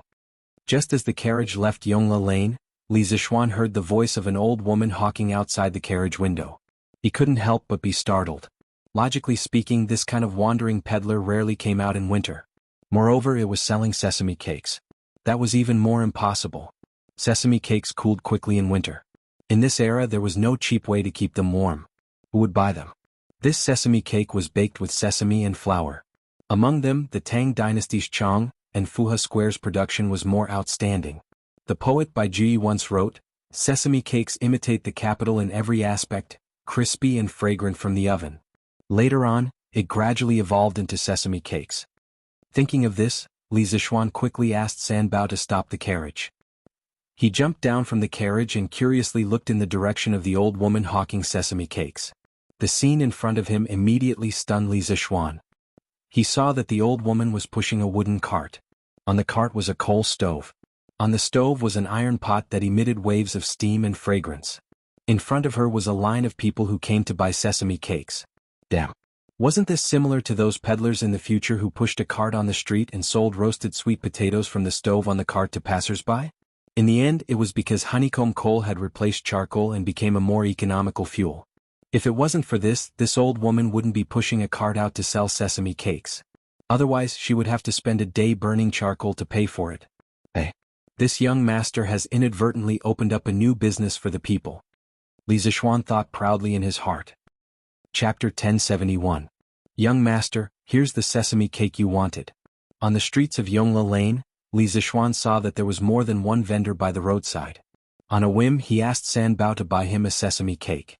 Since he hadn't eaten his fill in the afternoon, he wanted to try the sesame cake from the Tang dynasty. More than half of the mutton from lunch went into Li Tai's stomach. Li Zixuan took the sesame cake from San Bao. It was slightly hot to the touch. He opened it and took a sniff. He smelled the aroma of roasted flour and sesame. He smiled and said to San Bao, "All right. Let's go to Yunshan." After that, he boarded the horse carriage and was ready to enjoy the authentic Tang dynasty sesame cake in the carriage. "All right, young master," San Bao replied. Soon the horse carriage started moving again. Most of the roads from Chang and to Yunshan were paved with cement. The road was wide and flat. The horse carriage sped along and arrived at Yunshan in less than half an hour. Li Zixuan had already finished his sesame cake. He got off the horse carriage and walked towards the third courtyard where Sun Simiao was staying. The courtyard was very lively. Other than Hu Jing, Professor Wang, Professor Qin, and their two disciples were all there. "Yo, Yamacho is here." In the courtyard, Professor Wang, Professor Qin, and the rest greeted Li Zixuan when they saw him. "Oh, it's quite lively here today." Li Zixuan smiled and greeted everyone. He then looked at Sun Simiao and asked, "Taoist Master Sun, I heard that you were looking for me?"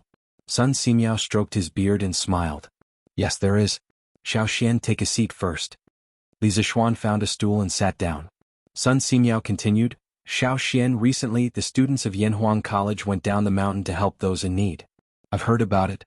I'm very glad that Taoism has a junior like you." Li Zixuan was stunned. Sun Simiao's words meant that he thought that he was doing so much to increase the reputation of the Dao sect. However, the actual situation was not like that. He had asked his students to do this because he could not stand the sight of so many poor people around him. In addition, it was also convenient for his students to gain experience. He had never thought of increasing the reputation of Taoism. Although he was also a member of the Dao sect and had a good impression of the Dao sect, those were two different things. When he was doing this, he did not have such thoughts. "Priest son, I just want to help the poor people around me. This has nothing to do with factions." No matter. Being compassionate to others and forgiving to others, you have done this after all." Sun Simiao waved his hand with a smile and said, "Little Xian, you're leading your students to do good deeds at the foot of the mountain, but I can't always be idle on the mountain. She actually told me an idea yesterday. I think it's not bad, so I want to share it with you." Li Zixuan's eyes flashed. He smiled and said, "Priest son, you want to go down the mountain to provide free medical treatment for the poor people, right?" Actually, free medical treatment had a long history.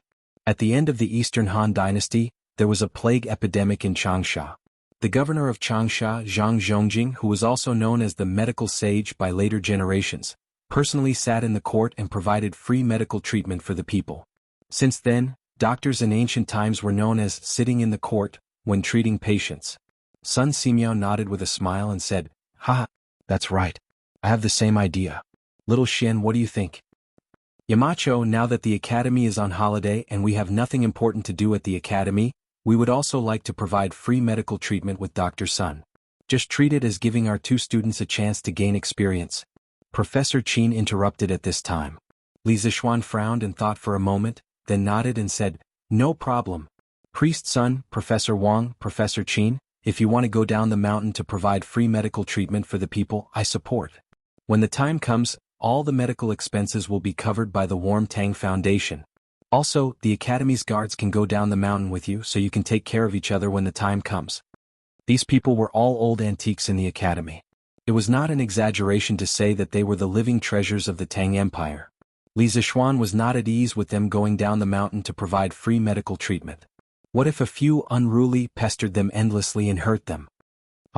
Since this is little Shen's good intentions, then this poor Taoist will not decline. I plan to follow Brother Qin, Brother Wang, and the others to the 22 surrounding provinces and counties. I will also stay near the county government of each province and county for a day, so I hope that little Shen can help me spread this news in advance on Datong Daily, so that the poor people who need medical treatment will not miss it. This last sentence was Sun Simiao's main purpose. He did not look for Li Zishuan for the medical expenses. He thought back to when he was wandering the world alone, with no one to sponsor him with medicinal herbs. Didn't he save so many poor people by himself? The main reason was that he now had 2 Xinglin experts by his side to help him.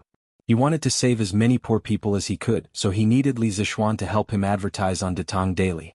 If not for this, he would have already brought Hu Jing down the mountain to provide free medical treatment. Li Zishuan smiled and said, "All right. Priest son, tell me about your free medical treatment itinerary in a while, then I will ask Mr. Ma to put it in the most prominent position on Datong Daily.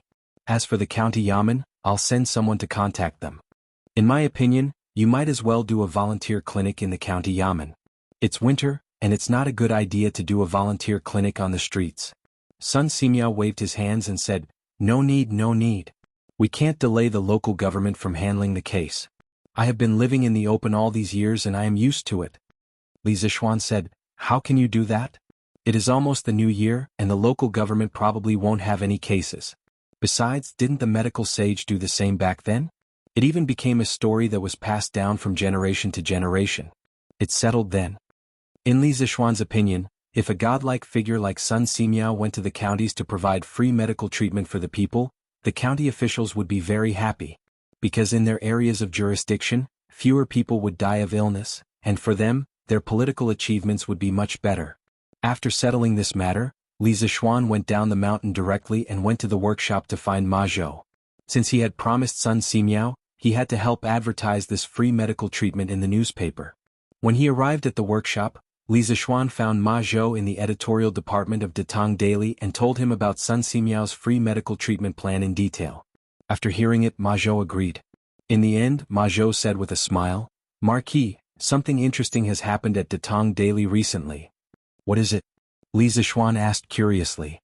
2 days ago, the authors of Zhang Xiaohua's biography of a cultivator, and The Long Way to Immortality, came to find me. They said that they wanted to donate all the money they received this month and next month to the Nuantang Foundation.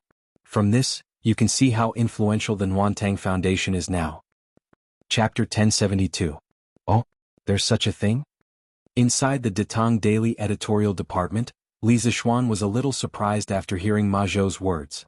He only knew that the Warm Tang Foundation's charity storm had spread to the palace, to the homes of the civil and military officials, to the private merchants and to the common people, but he didn't expect it to spread to the novel circle. This indeed showed that the Warm Tang Foundation's charity effect was very impressive. However, the authors of Zhang Xiaohua's biography of a cultivator, and The Long Journey to Immortality, Chen Tianhua and Liao Feichen, were both students of Yanhuang College. It was very likely that they had been influenced by helping the poor in various provinces and counties, so they donated money to charity. This didn't really explain the problem. Outsiders might not know that Chen Tianhua and Liao Feichen were the authors of these 2 novels, but how could Li Zishuan and Ma Zhou, the 2 most powerful people in the Datong Daily editorial department, not know? Li Zishuan wouldn't criticize his students for writing novels while attending school to earn money, as long as it didn't affect their studies. Moreover, he had also written novels when he was in university in his previous life, but it was a flop. Otherwise, he wouldn't have had to worry about finding a job when he graduated. Tomorrow, put a paragraph at the top of Datong Daily Udahua Jianghu to publicize Chen Tianhua and Liao Feichen's charity work. Tell all the authors that if anyone is willing to donate their rewards like them, Datong Daily will not take any commission and will donate the full amount. According to the rules, the editorial department will take a 50% commission for the rewards received by the authors. Li Zishuan thought for a while and said. Ma Zhou smiled and replied, "Yes, Marquis." Li Zishuan chatted with Ma Zhou for a while. Just as he was about to leave, he suddenly remembered something and said, "By the way, Brother Ma, the headline on Datong Daily today is very good. Brother Ma, you have a deep chest and a poetic mind. No wonder Mr. Li Gang has been praising you. Ma Zhou was stunned, then he waved his hand and said modestly, Marquis is overpraising. It's not that Ma Zhou wrote it well but that Marquis said it well. Ma Zhou was enlightened and benefited a lot from those two sentences. Establish your heart for the heavens and earth, establish your life for the people. Ah, Brother Ma, you're too modest. I can't write that splendid essay of yours. Li Zishuan smiled and walked 2 steps with his hands behind his back. Suddenly he stopped and said, Actually, there are 2 more sentences after these 2 sentences. Oh? Please enlighten me, Marquis. Ma Zhou's eyes lit up, like a hungry man seeing a peerless beauty. He stared at Li Zishuan with burning eyes. Li Zishuan sighed and said softly, the complete 4 sentences should be, establish your heart for the heavens and earth, establish your life for the people, inherit the lost knowledge for the past saints, and establish peace for all ages. After that, he shook his head and walked out of the door, leaving Ma Zhou in a daze. Mr. Wang? Why are you here? After leaving the Datang Daily Editorial Department building, Li Zishuan inadvertently caught a glimpse of a familiar figure coming out of the ironworks yard in the west.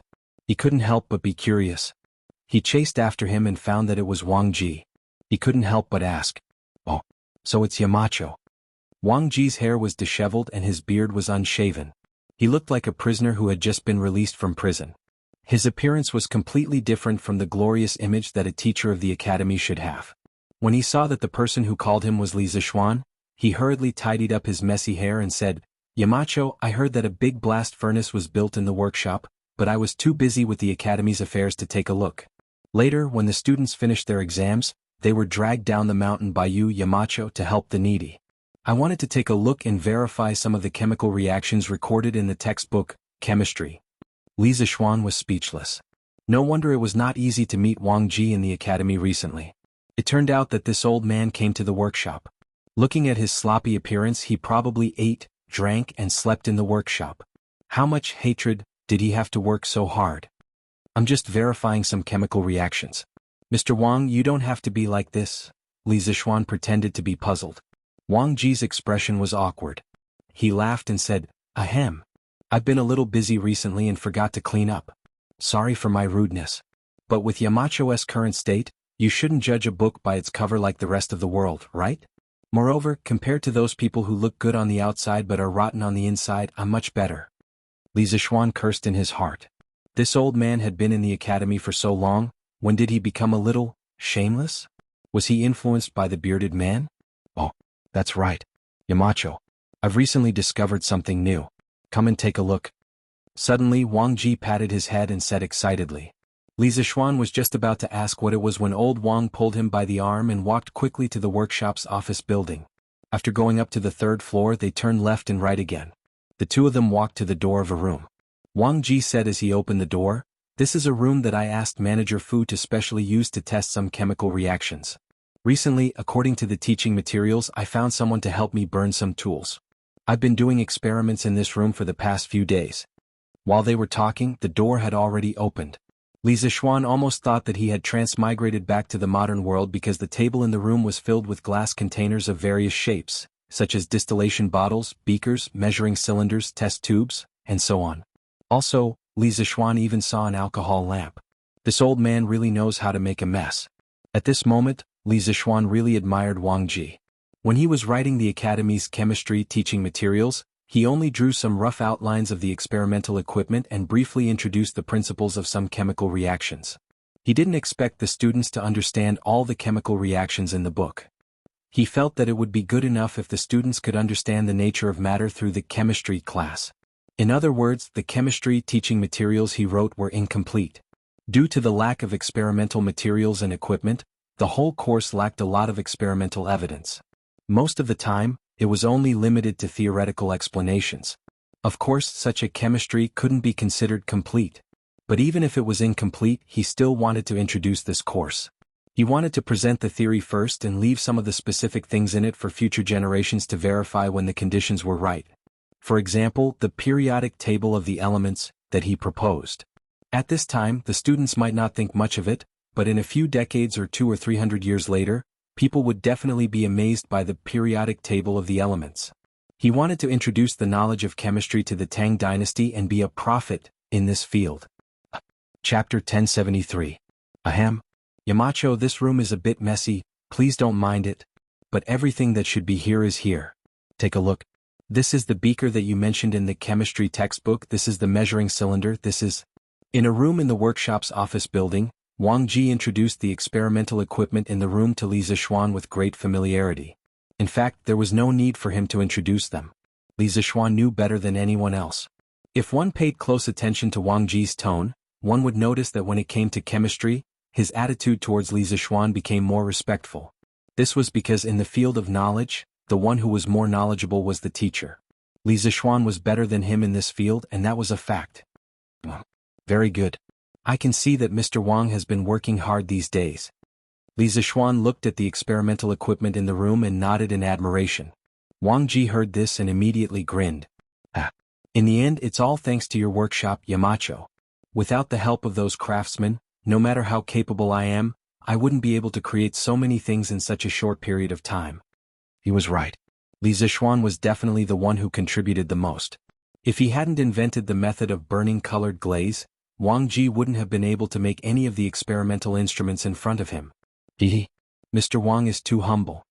Li Zixuan laughed and then asked, Mr. Wang, have you been living in this room for the past few days? This was because he saw a very simple wooden bed in the corner of the room. When he thought about how this old man in front of him was doing experiments day and night in this cold weather, Li Zixuan felt a little sad. A scientific worker shouldn't be treated like this. But this was Wang Ji's usual style. When Yanhuang College was first established and recruited the first batch of teachers, Wang Ji wanted to win the bet with Yan Silu and prove that he was worthy of the high salary of the college and the position of the head of the chemistry department.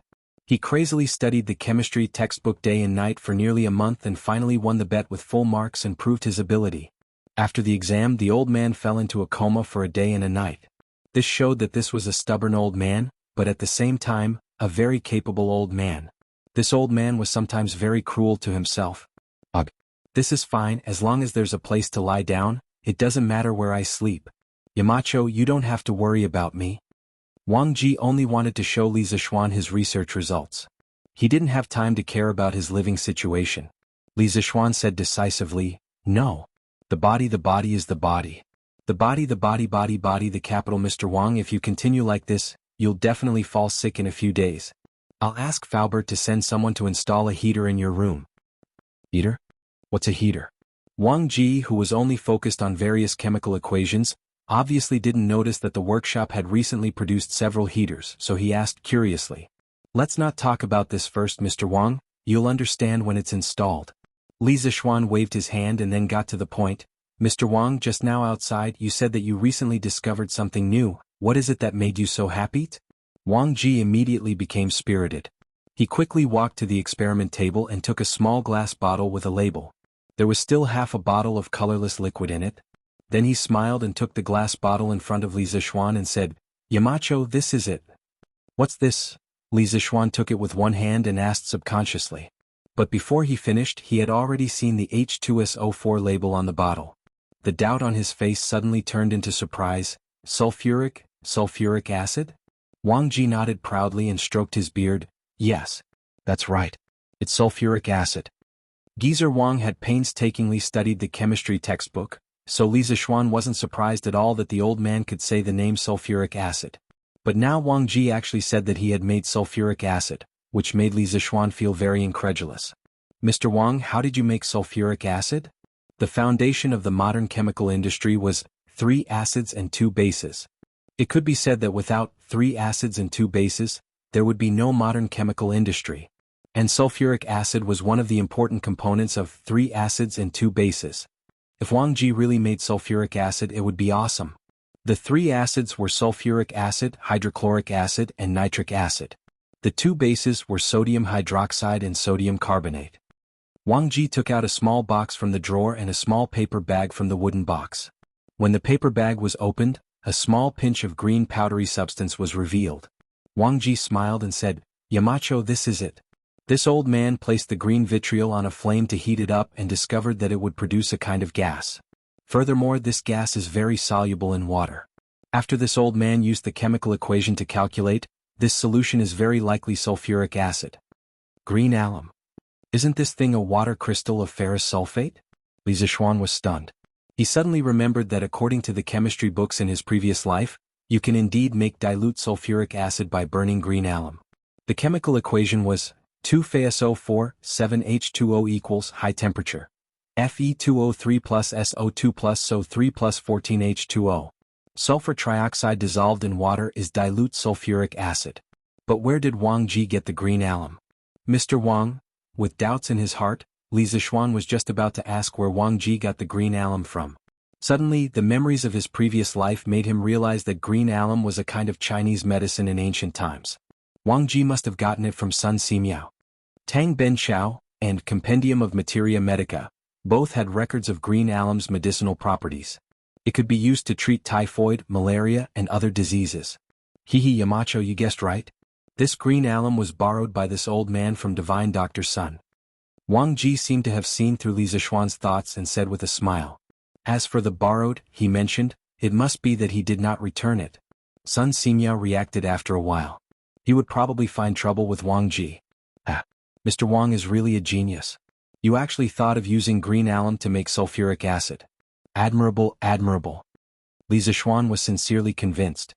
This chemical reaction might not be difficult for a modern person like him, but Wang Ji, an ancient person, could actually make dilute sulfuric acid by himself. That was really amazing. At any time, creation was much more difficult than innovation. Wang Ji laughed and said, "You're too kind. This is all thanks to your chemistry textbook, Yamacho, that gave me a lot of inspiration. Also, some of my experiences in my early years also gave me a lot of help." Chapter 1074.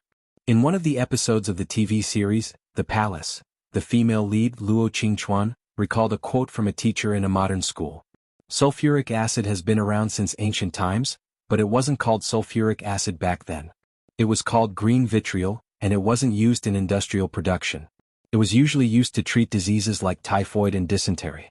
According to historical records, thieves in ancient times would burn the green vitriol collected from pharmacies and make it into a liquid. The liquid would corrode the walls of rich families and steal from them. Sulfuric acid had been widely used more than 1,000 years ago. Although green vitriol could be used to make sulfuric acid, there was something wrong with the description in the TV series. According to the Compendium of Materia Medica, green vitriol was a traditional Chinese medicine that could treat diseases like typhoid and malaria. However, green vitriol couldn't be burned, so it was definitely wrong to use it to make sulfuric acid. In the first chemistry laboratory in Tang Dynasty, the latter half of Wang Ji's sentence made Li Zixuan curious. He asked, "What happened in your early years? What did you do in your early years, Mr. Wang?" Wang Ji blushed and said, "I used to be a Taoist priest in my early years and I used to make elixirs." Li Zixuan widened his eyes and looked at Wang Ji as if he was looking at an alien. He asked, "Mr. Wang, you used to make elixirs?" He only knew that Wang Ji was good at writing and used to be a Taoist priest, but he didn't expect this old man to be an alchemist. The academy had really picked up a treasure, a ghost. A ghost. Wang Ji was embarrassed. He coughed and said, "Ahem. That's all in the past, Yamacho, don't mention it again. Don't mention it again." Now that Wang Ji had studied chemistry, he finally understood how ridiculous his alchemy was. The elixirs he made were just poisonous pills. If it weren't for Li Zixuan asking about it today, he would definitely not have mentioned the matter of refining pills all those years ago. In his opinion, this matter should be considered a stain in his life. Li Zixuan pursed his lips into a smile and said, "Ha, then I won't mention it. Mr. Wang, please continue." Wang Ji glanced at Li Zixuan with hidden bitterness before he continued. "Back then, when this old man was refining pills, I once threw green vitriol into the furnace. As a result, a small piece of the furnace was corroded. A few days ago, this old man suddenly thought of this matter. Combined with the chemistry textbook that Yamacho wrote, I felt that the reason why the furnace was corroded was probably because the green vitriol was decomposed under high temperature, producing sulfuric acid." Li Zixuan had a complicated expression on his face. In his previous life he had read a post on Chieba saying, "Why did Western alchemy develop into chemistry while Eastern alchemy only left behind some illusory elixirs?" In fact, this conclusion was a little too one-sided. The alchemists of ancient China were not completely useless. They invented gunpowder, sulfuric acid, and discovered oxidation reduction, metal displacement and acid-base neutralization reactions. For example, the Eastern Jin dynasty's alchemist Guhong successfully summed up the saying, Cinnabar is burned into mercury, and when it accumulates, it becomes cinnabar. This was the first time that humans had used chemical methods to obtain a substance that was exactly the same as a natural product. It could be said to be a great creation. From the Han Dynasty to the Tang Dynasty, many alchemists recorded that copper could be replaced by iron in a sulfuric acid solution. This method was called the copper immersion method. It did not require high-temperature smelting to obtain copper powder. It was easy to operate and the cost was lower. It was the world's earliest metal displacement reaction. In the Tang Dynasty, during the Kaiyuan era, the alchemist Gu Gongzi recorded in his Yellow Emperor's 9 Cauldrons Divine Pill Scripture, the 9th volume of the refining stone gallbladder essence extraction method. It was the dry distillation of stone gallbladder, CuSO4, 5H2O, to obtain sulfuric acid. This was the world's earliest documented sulfuric acid production case. Western alchemists, on the other hand, originally refined copper, iron, lead and other base metals into precious gold and silver to increase their wealth. In the Middle Ages of the West, alchemists believed that all metals were composed of mercury and sulfur. Mercury was the origin of all metals, sulfur was the common component of all combustible substances, and gold and silver contained the purest mercury and sulfur. Therefore, in their view, the difference between ordinary metals and precious gold and silver was mainly in the ratio and purity of mercury and sulfur. Using a kind of philosopher's stone, the nature of the metal could be changed, and the base metals could be transformed into precious metals. This kind of philosopher's stone was revered as the wise man's stone. It was sacred and had magical properties. Countless alchemists went through thousands of mountains and rivers, and tried their best to find the legendary wise man's stone. In this way, alchemists had been engaged in this kind of useless labor in the mineral, plant and animal world for a long time. From the ancient Greek era to the Middle Ages, people spent more than 1,000 years on alchemy experiments. In the end, the dream of refining stone into gold did not come true.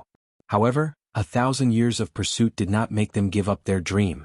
Therefore, from this point of view, the alchemy of the Western Middle Ages represented the spirit of scientific inquiry. Perhaps this was why the alchemy of the West, after continuous development, finally found its home on the path of science, while the alchemy of our country and the Arab countries, although developed earlier, remained in the primitive form of chemistry. Looking at Western alchemy dialectically, it could be seen that Western alchemy, from the early days of blindly chasing stone into gold, developed to the later days of exploration and knowledge of natural substances, had ups and downs and finally died out. However, without the early alchemists' painstaking exploration, it was likely that there would not be modern chemistry. The 16th-century English philosopher Francis Bacon once made a fair and reasonable evaluation of the contribution of alchemy to science. He said, "The painstaking perseverance of alchemists in searching for gold has led their descendants to many useful inventions and beneficial experiments, and indirectly led chemistry to the bright road." To some extent, the ancient Western alchemists and Eastern alchemists were a group of ancient chemistry supergeniuses. However, many alchemists' life goal was to refine elixirs, so many of their useful inventions were not widely used for a long time, such as gunpowder. Now, Wang Ji had gradually evolved from a traditional alchemist to an alchemist who was constantly seeking knowledge. His life goal was no longer to refine elixirs, but to seek knowledge and exploration. Many people may not believe it, but the titan of physics, Newton, in addition to the dazzling titles of physicist, mathematician, and dynamicist, he also had a little-known title, which was alchemist. Yamacho, this old man has a question. When sulfur is directly burned, why can't sulfur dioxide continue to react with oxygen in the air to form sulfur trioxide? Chapter 1075. Sulfur burned in the air to produce sulfur dioxide. Wang Ji was wondering why he couldn't use the reaction between sulfur dioxide and oxygen to produce sulfur trioxide and sulfuric acid. Not only had he thought about it, but he had also done a lot of experiments recently, all of which ended in failure. Li Zixuan heard this and couldn't help but secretly praise Wang Ji. This old man was very talented in the field of chemistry. He could even comprehend by analogy. Mr. Wang, it's not that sulfur dioxide can't continue to react, but if they want to react further, they need a catalyst. This is mentioned in the second volume of Chemistry. Using sulfur dioxide to produce sulfuric acid was the most commonly used method in modern industry. The raw material was pyrite, the main component was ferrous sulfide, which was calcined at high temperature to produce sulfur dioxide. Under the action of the catalyst and high temperature, sulfur dioxide formed sulfur trioxide, which was absorbed by 98.3% sulfuric acid to produce pyrosulfuric acid. Finally, water was added to produce sulfuric acid. Catalyst? What kind of catalyst can catalyze the reaction between the two? In the first volume of chemistry, there was an introduction to catalysts, but Wang Ji didn't know what catalyst could catalyze the oxidation of sulfur dioxide. Platinum or vanadium pentoxide? Li Zixuan thought for a while and said lightly, Platinum? Vanadium pentoxide? Yamacho, where can I buy these two things? Wang Ji frowned and asked. Li Zixuan smiled helplessly and said, these two things aren't sold anywhere. Especially the first one, as far as I know, it's very rare in the whole world. As for vanadium pentoxide, it can be extracted from the ammonium metavanadate in the vanadium ore, but as of now, no one in Tang Dynasty knows the use of the vanadium ore, let alone where the vanadium ore is. Wang Ji immediately said anxiously, Yamacho, it doesn't matter if no one knows. We can send people to look for it. With this catalyst, we can produce sulfuric acid in large quantities. The current method of producing sulfuric acid from green alumina isn't suitable for mass production. He had heard Li Zixuan mention the importance of sulfuric acid several times before. After spending so much time together, Wang Ji deeply understood a principle. If Li Zixuan said it was important, then it must be important. Li Zixuan said that platinum and vanadium pentoxide could catalyze the further reaction of sulfur trioxide with oxygen, so it must be possible. Unlike normal students, Wang Ji, who had read the chemistry textbook and had personally done a lot of experiments, was completely convinced by Li Zixuan's knowledge in chemistry. At this time, Li Zixuan closed his eyes and fell into deep thought. Seeing this, Wang Ji quickly shut his mouth and did not dare to disturb him again. Actually, Li Zixuan was trying to recall which area had the most vanadium ores on the mineral distribution map from his previous life. If it wasn't for the fact that he now had super abnormal spiritual power, he wouldn't have been able to recall this thing at all. After a full quarter of an hour, Li Zixuan finally opened his eyes and said, What Mr. Wang said just now makes sense. The vanadium mine is very important to the workshop's future technological advancement. We must send someone to look for it. I've just deduced that there should be a lot of vanadium mines in the Jianan circuit. The so-called Jianan circuit mainly referred to the modern-day Sichuan region. Back then, after the Qin dynasty destroyed Ba and Shu, they implemented the system of prefectures and counties in Sichuan. Ba and Shu prefectures were established in the former Ba and Shu prefectures. In the 5th year of the reign of Emperor Wu of Han, the Sichuan region was designated as Yi Province. In the 1st year of Jingguan, Li Er abolished the system of prefectures and changed Yi Province to Jianan circuit. In modern-day China, vanadium mines were distributed in 19 provinces, cities and autonomous regions. Among them, Sichuan had the most, with nearly 13 million tons of vanadium ore reserves. Searching for vanadium ores was a time-consuming and laborious task. However, it wasn't only Wang Ji who wanted to send people to look for them. Li Zixuan also wanted to send people to look for vanadium ores as soon as possible. As a modern person, no one understood the importance of sulfuric acid more than him.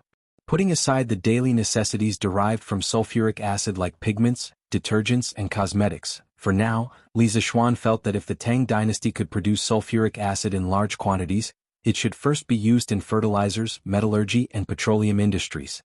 These three industries were all inseparable from sulfuric acid. When the conditions were ripe, they could also use sulfuric acid to introduce batteries. With sulfuric acid, it would be much easier to manufacture electric scooters. Going off topic, the production of nuclear fuel for nuclear reactors, the preparation of titanium, aluminum and other alloy materials used in reactors, as well as titanium alloys used in rockets, supersonic jets, and man-made satellites were all directly or indirectly related to sulfuric acid. Sulfuric acid was really the cornerstone of the national defense industry. When Wang Ji heard Li Zixuan say that there was a vanadium mine in the Jianan circuit, he couldn't help but be delighted. He exclaimed in admiration, Could it be the disciple of spiritual master Ling Su? This old man admires Yamacho's geomancy. Old Wang thought that this result was really calculated by Li Zixuan. In addition, he had also heard about Fu Bin's previous trip to Hudong circuit to look for vanadium ores. Therefore he was even more impressed with Li Zixuan. Alright. Mr. Wang, you go ahead with your work. Let's talk about the vanadium mine after the new year. You also have to pay attention to your rest during this period. Don't tire your body out. Li Zixuan felt a little guilty under Wang Ji's fanatical and worshipful gaze and hurriedly ran away. Although sulfuric acid was very important, the new year was equally important. The Chinese people's feelings towards the new year had not weakened for thousands of years. Li Zixuan didn't want to send people to Sichuan to look for vanadium ores at this critical juncture near the end of the year. Ma Zhou was very efficient. In the afternoon he had written a beautiful article about the free medical consultation. After Li Zixuan read it, he couldn't help but secretly sigh, how can a golden fish be a fish in a pond? This small temple of his would probably not be able to accommodate a great Buddha like Ma Zhou in a few years. There were some things that he could change, but there were some that he couldn't. A person like Ma Zhou who was full of talent would definitely become a country's prime minister in the end. The next day, Datang Daily's headlines announced that with the support of the Warm Tang Foundation, Sun Simiao and 2 former doctors from the Imperial Physician Department were planning to hold a free medical consultation in the surrounding counties of Chang and City. When the news spread, thousands of people cheered. Regardless of whether it was modern or ancient times, there were many people who couldn't afford to fall sick. They didn't even dare to fall sick because sometimes, a seemingly insignificant illness could very well drag down an entire family. Now that Sun Simiao, the Tang Empire's publicly recognized miracle doctor, was planning to hold a free medical consultation, many families with patients would be reborn because of this free medical consultation. How could the people not be happy? Those who knew the news spread it everywhere. In an instant, the people of Chang and City and its surrounding areas were beaming with joy as if it was the new year. Chapter 1076. This morning, Sun Simiao and his group arrived at the Lantian County Yamen first. This was the first stop of their volunteer medical treatment trip. They chose this place mainly because it was close to Yunshan. The county magistrate of Lantian County had already received the news, so he personally came out of the Yamen to welcome them. There were desks, tables and chairs in the yard of the county Yamen. Everyone entered the county Yamen. Sun Simiao and the other doctors took their seats one by one, while Mo Zhong and the other academy guards stood on both sides. Sun Simiao smiled and said, County Magistrate I'm ready. Don't delay your work. County Magistrate he was a middle-aged scholar in his 40s. He had a small beard on his chin and did not have a big belly like the other officials. He looked like an easygoing person. It's fine. It's fine. There haven't been any cases in the Yamen recently. I've also learned some medical knowledge since I was young. Today I can learn from Dr. Sunday. It won't delay my work. Li Zixuan had sent people to greet the county magistrates of the 22 counties in Chang, and yesterday afternoon. They must treat Sun Simiao and his group well and ensure the safety of Sun Simiao, Dr. Qin, Dr. Wang and the others. Lantian County was where most of Li Zixuan's fiefdom was located. Strictly speaking, County Magistrate he was a subordinate of Li Zixuan. Today all the Yamen runners were present. No matter what the reason was, they were all summoned back by County Magistrate he. It could be said that the Yamen was on full alert today to prevent any troublemakers from offending Sun Simiao. Yes. Since that's the case, please let the people waiting outside in. Sun Simiao frowned slightly. Due to his long years of cultivation and traveling, he did not like to deal with local officials. He was not used to County Magistrate he's enthusiasm. No problem.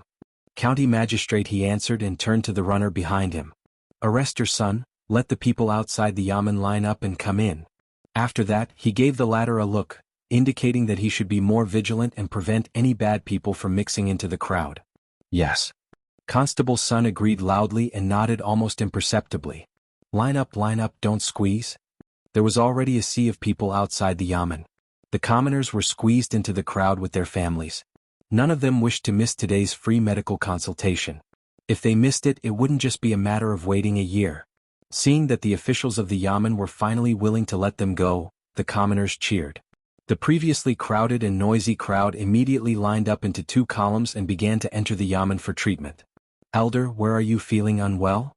Divine Dr. Sun, this old woman's leg hurts day and night. Please take a look. Not long after, the free clinic officially began. In front of Sun Simiao sat a white-haired old lady. Behind the old lady stood a woman. She must be her daughter-in-law or daughter. Does it hurt here? No. Here? Right. Does it hurt here? Ouch, it hurts a little too. Sun Simiao stood up and walked to the old lady. He pinched a few spots on the old lady's right leg. After confirming the location of the injury, he sat back down and said, the main reason for this is that your body is too damp. Coupled with the cold weather, it's only natural that such symptoms would appear. I'll prescribe you a cream to remove dampness and remove cold. Apply it to your leg when you go back. The old lady and the woman behind her were overjoyed. They thanked him profusely. Thank you, Divine Dr. Sun. "Thank you, divine Dr. Sun." Sun Simiao smiled. After a while, he finished writing the prescription and said, "Please go to the side to get the herbs." Next. The two were stunned. After looking at Hu Jing and the pile of herbs behind him, they finally understood that Sun Simiao was not only treating them and writing prescriptions, he was also giving them herbs for free. "Thank you, divine Dr. Sun." The two of them were moved to tears. They thanked Sun Simiao again and almost knelt down before him. Sun Simiao waved his hand and said, "No need to thank me. If you want to thank someone, thank the emperor and those who donated money to the Warm Tang Foundation." In the palace, after the morning court, a doctor from the Imperial Physician Department asked to see Li Er. He told Li Er about Sun Simiao and the others' tour for free medical treatment on Datang daily. He also asked Li Er to allow the doctors from the Imperial Physician Department to join in. When Li Er heard the news, he immediately agreed.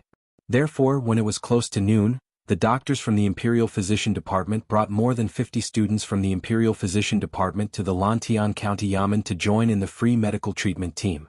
When the citizens heard the news, they couldn't help but kneel in front of the palace and chant, "His Majesty is benevolent." At this time, seeing so many doctors entering the county Yamen, the citizens who came later and were at the back of the line finally stopped worrying that they wouldn't be able to get their turn. "Divine Dr. Sun, my wife caught a cold a few days ago. Today her forehead suddenly became hot. Please give her some medicine to save her." In the afternoon, a middle-aged man carried a woman whose eyes were closed and whose face was red. He staggered to Sun Simiao and cried bitterly. Sun Simiao's eyes narrowed. He said, "Then quickly help her sit up. This poor Taoist will take her pulse." However, the man's expression changed. He said, "Taoist son, my wife has a fever without a doubt. Why do I need to take her pulse? You can just give her some medicine to reduce her fever. Besides, men and women shouldn't touch each other." "What? The so-called fever is what people in modern times call a fever. How dare you?" Seeing that the man was becoming more and more outrageous, County Magistrate he finally couldn't help but scold him. At this time, County Magistrate he really wanted to take the man down and interrogate him. However, he also knew that there were many citizens here. If he were to take the man down rashly, it would likely cause panic. After thinking about it, he suppressed the anger in his heart and said, "Where did you come from? How dare you speak so rudely in front of this official and divine Dr. Sun? Doctors don't differentiate between men and women. If you're afraid of treatment, why did you bring your wife here to see a doctor?" The man lay on the ground and complained with snot and tears, "Lord, it's not that I'm being nosy. It's just that my wife doesn't like to be touched by other men. Now my wife's cold has worsened. Her fever hasn't subsided and she's unconscious. I beg Lord and divine Dr. Sun to be kind and give my wife some medicine. I beg the two of you." Hearing him cry so miserably, many people in the yard began to whisper. Obviously, some of them had begun to sympathize with the man. County Magistrate he's face froze. At this time he also believed that the man was evil. However, the other side was Sun Simiao. If he stood on the man's side, wouldn't he be disrespecting Sun Simiao? However, if he didn't do so, once the people's hearts changed, he would lose his official position. Chapter 1077. "Ah, what's so difficult about that? You come and take the pulse of this madam." In the front yard of the Lantian County Yamen, when County Magistrate he was caught in a dilemma and didn't know how to choose, Sun Simiao glanced at the unconscious woman in the man's arms and said coldly, "Hey, that's right. As the saying goes, a famous teacher produces a brilliant student. Dr. Sun's medical skills are outstanding. Since this young lady is under Dr. Sun's tutelage, her medical skills will definitely not be bad." County Magistrate he's eyes lit up as he said with a smile. The most important thing was that this way he didn't have to be caught in the middle. "Yes, master." Hu Wei responded and handed the work in her hands to a student from the Imperial Physician Department. Then she walked towards the sick woman. Who knew that the middle-aged man would quickly hug the woman in his arms tightly at this time, guarding against Hu Wei as if she was a bad person. He said, You're not allowed to come over. You're not allowed to take my wife's pulse." County Magistrate his face darkened and said unhappily, "How can you be so ungrateful? Previously you said that your wife doesn't like to touch the opposite sex. Dr. Sun and I both understand that. But now this young lady is taking your wife's pulse. What are you objecting to?" The man's face was a little flustered at first, but then he forced himself to calm down and said, She's just a little girl who's still wet behind the ears. What does she know about medical treatment? I can't let her take care of my wife." Otherwise, when she's not good enough, she might diagnose my wife with other diseases. She's a righteous person. Letting her take care of my wife is like disregarding human life. You presumptuous. County magistrate. He was so angry that smoke was almost coming out of his 7 orifices. He pointed at the man and secretly looked at Sun Simiao and Hu Wei's faces. Seeing that the two of them weren't angry, he couldn't help but feel relieved. Then he said sternly, "As far as I know, Miss Hu is Dr. Sun's last disciple. She has treated many people and can be said to have superb medical skills. Don't be unreasonable here, or don't blame me for being rude to you." Actually, at this moment, County Magistrate, he already felt that there was something wrong with the man in front of him. However, it was only a feeling. He had no evidence. Otherwise, he would have ordered the bailiffs to arrest him. Seeing that County Magistrate, his tone was not good, the man's voice suddenly weakened a little, but he still didn't want Hu Gong to check his wife's pulse. He argued, even if she is Dr. Sun's disciple, she is only in her teens. How can her medical skills be so good? I don't want her to come see me. Divine Dr. Sun, if you really have the heart of a bodhisattva, then please give me some antipyretic medicine. If you don't want to give me the medicine, I'll take my wife to the doctor in Chang and City. Sun Simiao narrowed his eyes and remained unmoved. At this moment, Hu Gong smiled and said, "Brother, it's not that my master doesn't want to prescribe medicine for you, but as a doctor he can't prescribe medicine without personally diagnosing the patient. If my master prescribes medicine only based on your one-sided statement, then he is disregarding human life. Moreover, not all fevers are caused by a cold. As far as I know, heavy humidity, night sweats, internal injuries, blood and qi not flowing smoothly, and visceral dysfunction can all cause fevers. So brother, if you really want the best for your wife, then let me check your wife's pulse." As soon as she said this, Dr. Wang, Dr. Qin, and the other doctors of the Imperial Physician Department couldn't help but nod their heads. They secretly praised Sun Simiao's ability to teach his disciple, which was as good as his medical skills. However, the man wasn't in such a good mood at this moment. He still stubbornly said, "I don't care. What do you know about medical treatment as a little girl? What do you know about checking the pulse?" County Magistrate, he flew into a rage and was about to order the arrest when Hu Gong beat him to it and said, "Brother, you keep saying that I'm young and don't know how to treat illnesses, then I have to introduce myself." Then she looked at the bustling commoners in the courtyard and said loudly, "Fellow villagers, my name is Hu Gong. Before April this year, I was just a blind girl who couldn't see anything. Fortunately, my master saved me and I became his disciple. Although I don't dare to say that I've saved all the people in the world, I've actually cured at least a few hundred people. In August this year, my master and I traveled to Liang province and there was a plague there. It was my master and I who helped the local medical officials and suppressed the plague. So, brother, tell me, do I have the qualifications to treat your wife?" Hu Jing's beautiful face, coupled with her extremely clean voice, made the people present feel as if they had experienced a spring rain. Those who were in a bad mood also felt their moods lighten up at this moment. "Wow, this girl is amazing. She's been studying medicine for less than a year and she can actually cure a plague. Tisk. Aren't you spouting nonsense? How can Dr. Sun's disciple be bad? I remember now. Isn't this the fairy doctor who was rumored in Liang province?" "Fairy doctor? Yes, that's her." Some of the commoners recognized Hu Gong and the crowd immediately exclaimed. When the middle-aged man heard the discussions and cheers, his face was as black as ink. He could no longer speak. "Brother, if you don't believe me, then I'll treat you first." Hu Gong laughed. "Treat me? I'm not sick. I'm going to bring my wife to Chang and City to seek treatment. Get out of the way." The man picked up the woman in his arms and was about to leave. "Brother, your lips are purplish red, which means that your liver has been burning and your temper has been irritable recently. Are the 3 inches below your side often swollen and painful? And you don't have an appetite?" Hu Gong blurted out.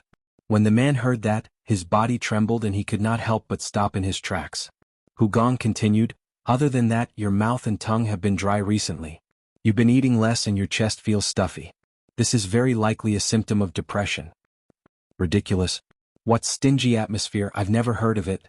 This little girl is spouting nonsense again." The middle-aged man angrily rebuked. The few doctors present shook their heads. Hu Gong chuckled and explained, "As the saying goes, the 5 viscera and 6 bowels, the major meridians and small meridians circulate endlessly day and night. It must rely on the qi in the chest to mediate. In the human body, there is a stream of qi in the chest that governs the breathing of the lungs. It supports the whole body and boosts the spirit. This is the qi, also known as the qi. Spirit, chi and spirit. All three are indispensable. Clap, clap, clap. Good, good, good. Priest's son, you've taken in a good disciple. Dr. Chin, who was sitting at the back and watching the development of the situation, could not help but clap his hands and exclaim, "You've been studying medicine for less than a year and you're so familiar with medicine. You have such talent in medicine. Even I am ashamed of my inferiority." Ah. Chapter 1078. Wow. The fairy doctor is indeed amazing. Why do I feel that this person is here to cause trouble? This person looks familiar. I think I've seen him somewhere before. The middle-aged man's ignorance was publicly slapped in the face by who? The commoners discussed animatedly while the middle-aged man's face turned green and white. He was about to fly into a rage out of humiliation. Constable's son, who was guarding the door, seemed to have thought of something. His expression changed as he instructed his subordinates. Then he quickly walked to County Magistrate He and whispered a few words into his ear. County Magistrate He was startled. Then his eyes spat fire as he scolded in a low voice, "Bastard! Why didn't you say so earlier?" Just as Constable's son was about to open his mouth to explain, he heard who say something earth-shattering, shocking everyone in the courtyard. "Also, this big brother, your wife is only asleep. Why did you say that she's sick?" Asleep? These three words were no different from a deep-water bomb that blew up the tranquil courtyard of the yamen. What does the fairy doctor mean? What does she mean by asleep? Could it be that this woman isn't sick at all? Is this man here to cheat the medicine? But this woman's face is red and there are beads of sweat on her forehead. It's obvious that she has a fever. The commoners were dumbfounded as they discussed animatedly. "Nonsense. You bunch of quacks. I'm going to Chang and to get medicine for my wife." A bunch of quacks. The man's expression changed greatly as he roared angrily. Then, he carried the woman in his arms and turned to rush out of the yamen. "Man, capture this person for this official." County Magistrate He's face was covered with frost as he ordered hatefully. Yes. There were already many people in the courtyard and there were 4 or 5 yamen runners at the door. In such a short time, the man was still carrying the woman in his arms and could not rush out no matter what. Under the watchful eyes of the yamen runners, the middle-aged man was caught before he could escape. "Let me go. My lord, don't believe this girl. She's slandering me. My wife really has a fever. Let me go quickly. I still have to save my wife." The man was still unwilling to give up and tried to gain the sympathy of the public by pretending to be pitiful. But at this time the wife he was talking about had been pulled away, who actually supported the woman to lean against the chair. Taking this opportunity, she took the woman's pulse. Seeing this, the middle-aged man's face turned pale with a whoosh. "Let go. You damned girl, quickly let go of my wife. Murder. You're treating human lives like grass."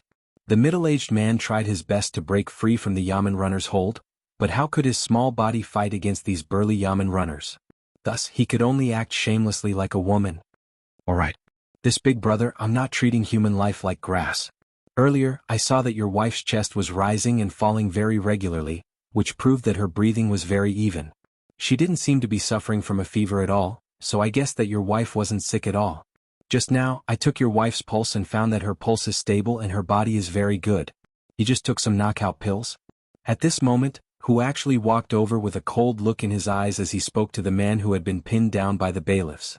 "Knockout pills?" Everyone was stunned again. County Magistrate He couldn't hold it in anymore and shouted, "Guiziming, how dare you? You actually swindled your way to the county yamen. You're looking down on me?" Guiziming? Is that the scholar Gua who drinks and gambles every day and eventually lost all his ancestral wealth? Ha! If County Magistrate didn't remind me, I wouldn't have known. Now that he reminded me, you don't say this person looks quite like Guiziming. What do you mean by look like? They're obviously the same person. But why would this guy want to drug his wife and trick divine Dr. Sun? What else could it be? Isn't it because he wants to swindle a few sets of herbs to treat fever from Dr. Sun? If he takes them out and sells them, he can at least earn a few hundred copper coins. Hiss. This son of AB*TCH is really a bastard. How could he do such a wicked thing? If old Master Gua's spirit is in heaven, wouldn't he be angered to death? That's right. Dr. Sun was kind enough to treat us for free, and this son of AB*TCH actually did such a despicable thing. If my son is as useless as this scholar Gua, I'll beat him to death. That young lady is also a pitiful person. She hasn't even enjoyed a few days of happiness after marrying into the Gua family, and the Guo family's wealth has been squandered away by this Guiziming. This Guiziming would beat her up every time he gets drunk. How pitiful. Sigh. That's right.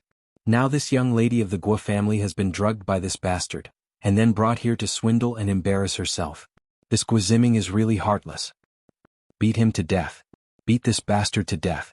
County magistrate, he only knew the true identity of this middle-aged man after Constable Sun's report. His scolding caused many of the commoners in the crowd to recognize Guiziming.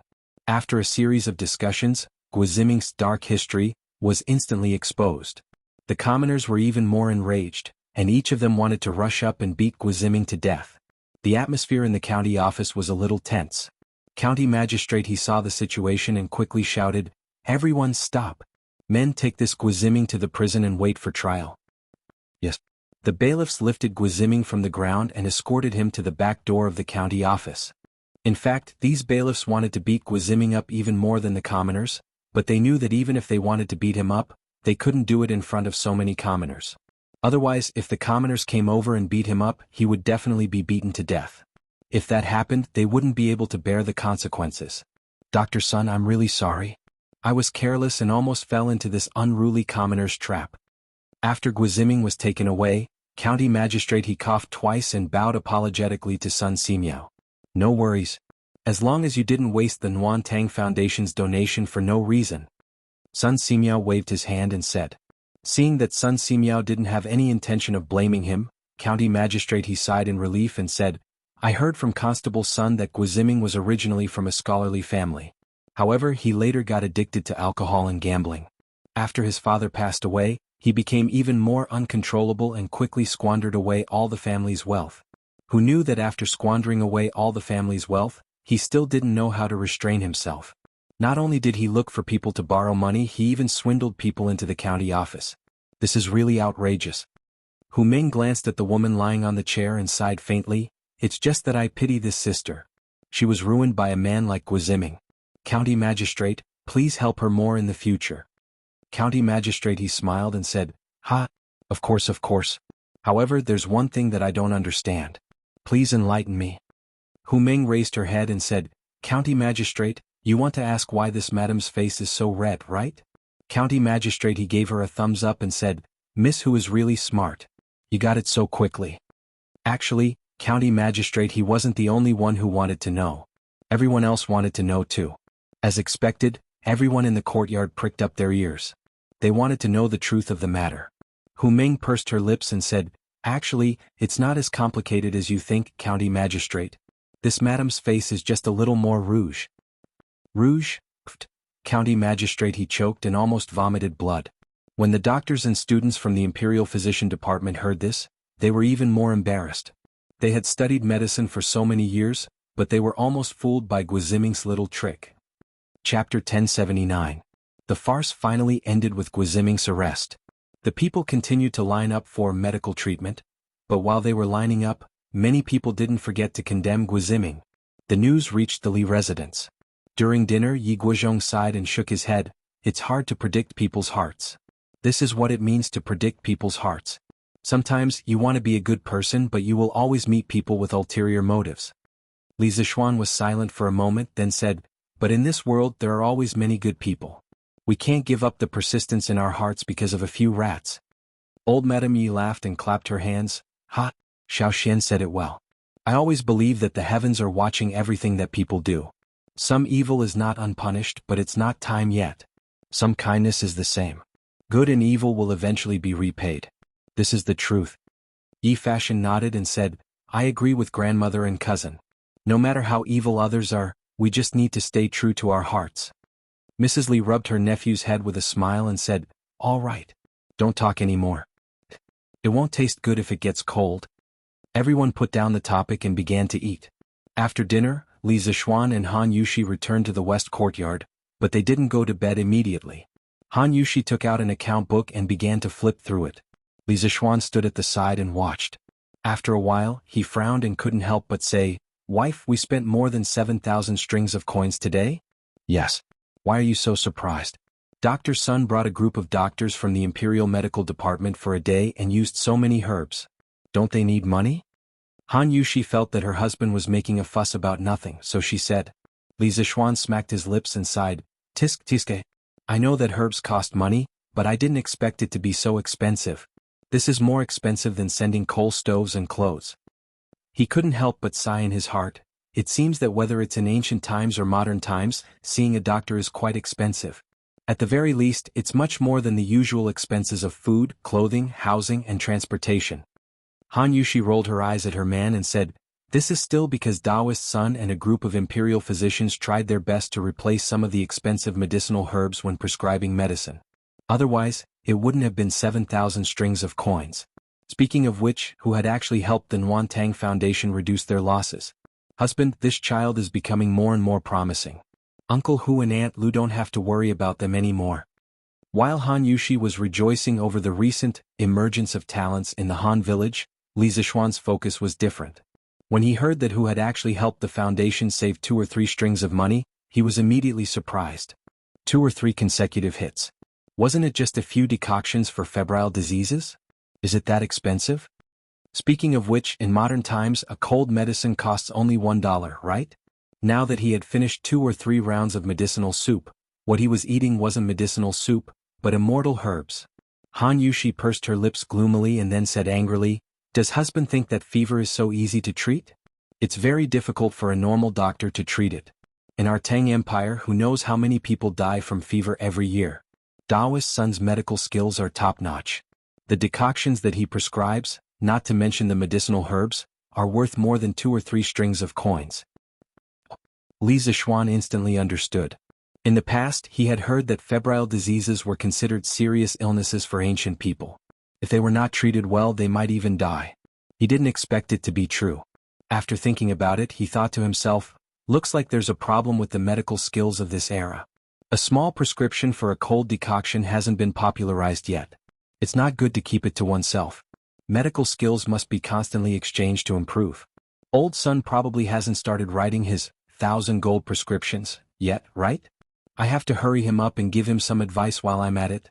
When the time comes, once he settles down to write his book, he won't have time to wander around. He can also leave behind a medical canon for all the doctors in Tang Empire. It's killing 2 birds with 1 stone. Hey, hubby. While he was lost in thought, Li Zishuan felt his arm being shaken twice. He took a closer look and realized that it was Han Yushi calling him. He came back to his senses. Oh, my wife, what's the matter? Han Yushi rolled her eyes and had no choice but to repeat herself. She said, I'm asking hubby, you used Leather Knight to write a record of a mortal's journey to immortality in the newspaper. Now do you want to donate some money? Hubby, what were you thinking about just now? Why were you so lost in thought? Donate money? Oh. My wife, did you read today's Datang Daily? When Li Zishuan heard this, he knew that Han Yushi had read the notice on Datang Daily, Dehua Jianghu, about the author donating money to the editorial department. He didn't know whether to laugh or cry. Was his wife addicted to doing charity? She was asking him for money instead. But when he thought about it, it was quite interesting. He had 2 identities now. Han Yushi was asking Leather Knight for money. Logically speaking, there was nothing wrong with that. Wife, those authors are donating the rewards they received this month or next month. Your hubby has finished writing the novel, but I haven't received any rewards. How should I donate? The main reason was that he felt that the foundation wasn't short of money now. Otherwise he would definitely donate all the rewards he received. When Han Yushi heard this, she snorted. Who said there's no more? I heard from Steward Ma that although hubby's novel was finished last month, there were still many people who gave hubby rewards this month. Up until now, there were already a few thousand strings of coins. Li Zishuan was slightly surprised. Then he looked at Han Yushi's cute wrinkled nose and couldn't help but scratch her nose. He said dotingly, Okay. I'll do as you say. My wife, you can tell Steward Ma yourself. Sigh. My wife, you're really a little money grubber. The Nguyen Tang Foundation hired you as the vice president. They really picked up a treasure. Ah. Didn't they pick up a treasure? How could the manager of a charity foundation use his own family's money for charity? Han Yushi grabbed Li Zishuan's hand and said unhappily, Hubby, aren't I just accumulating merit for our future children? Li Zishuan shuddered.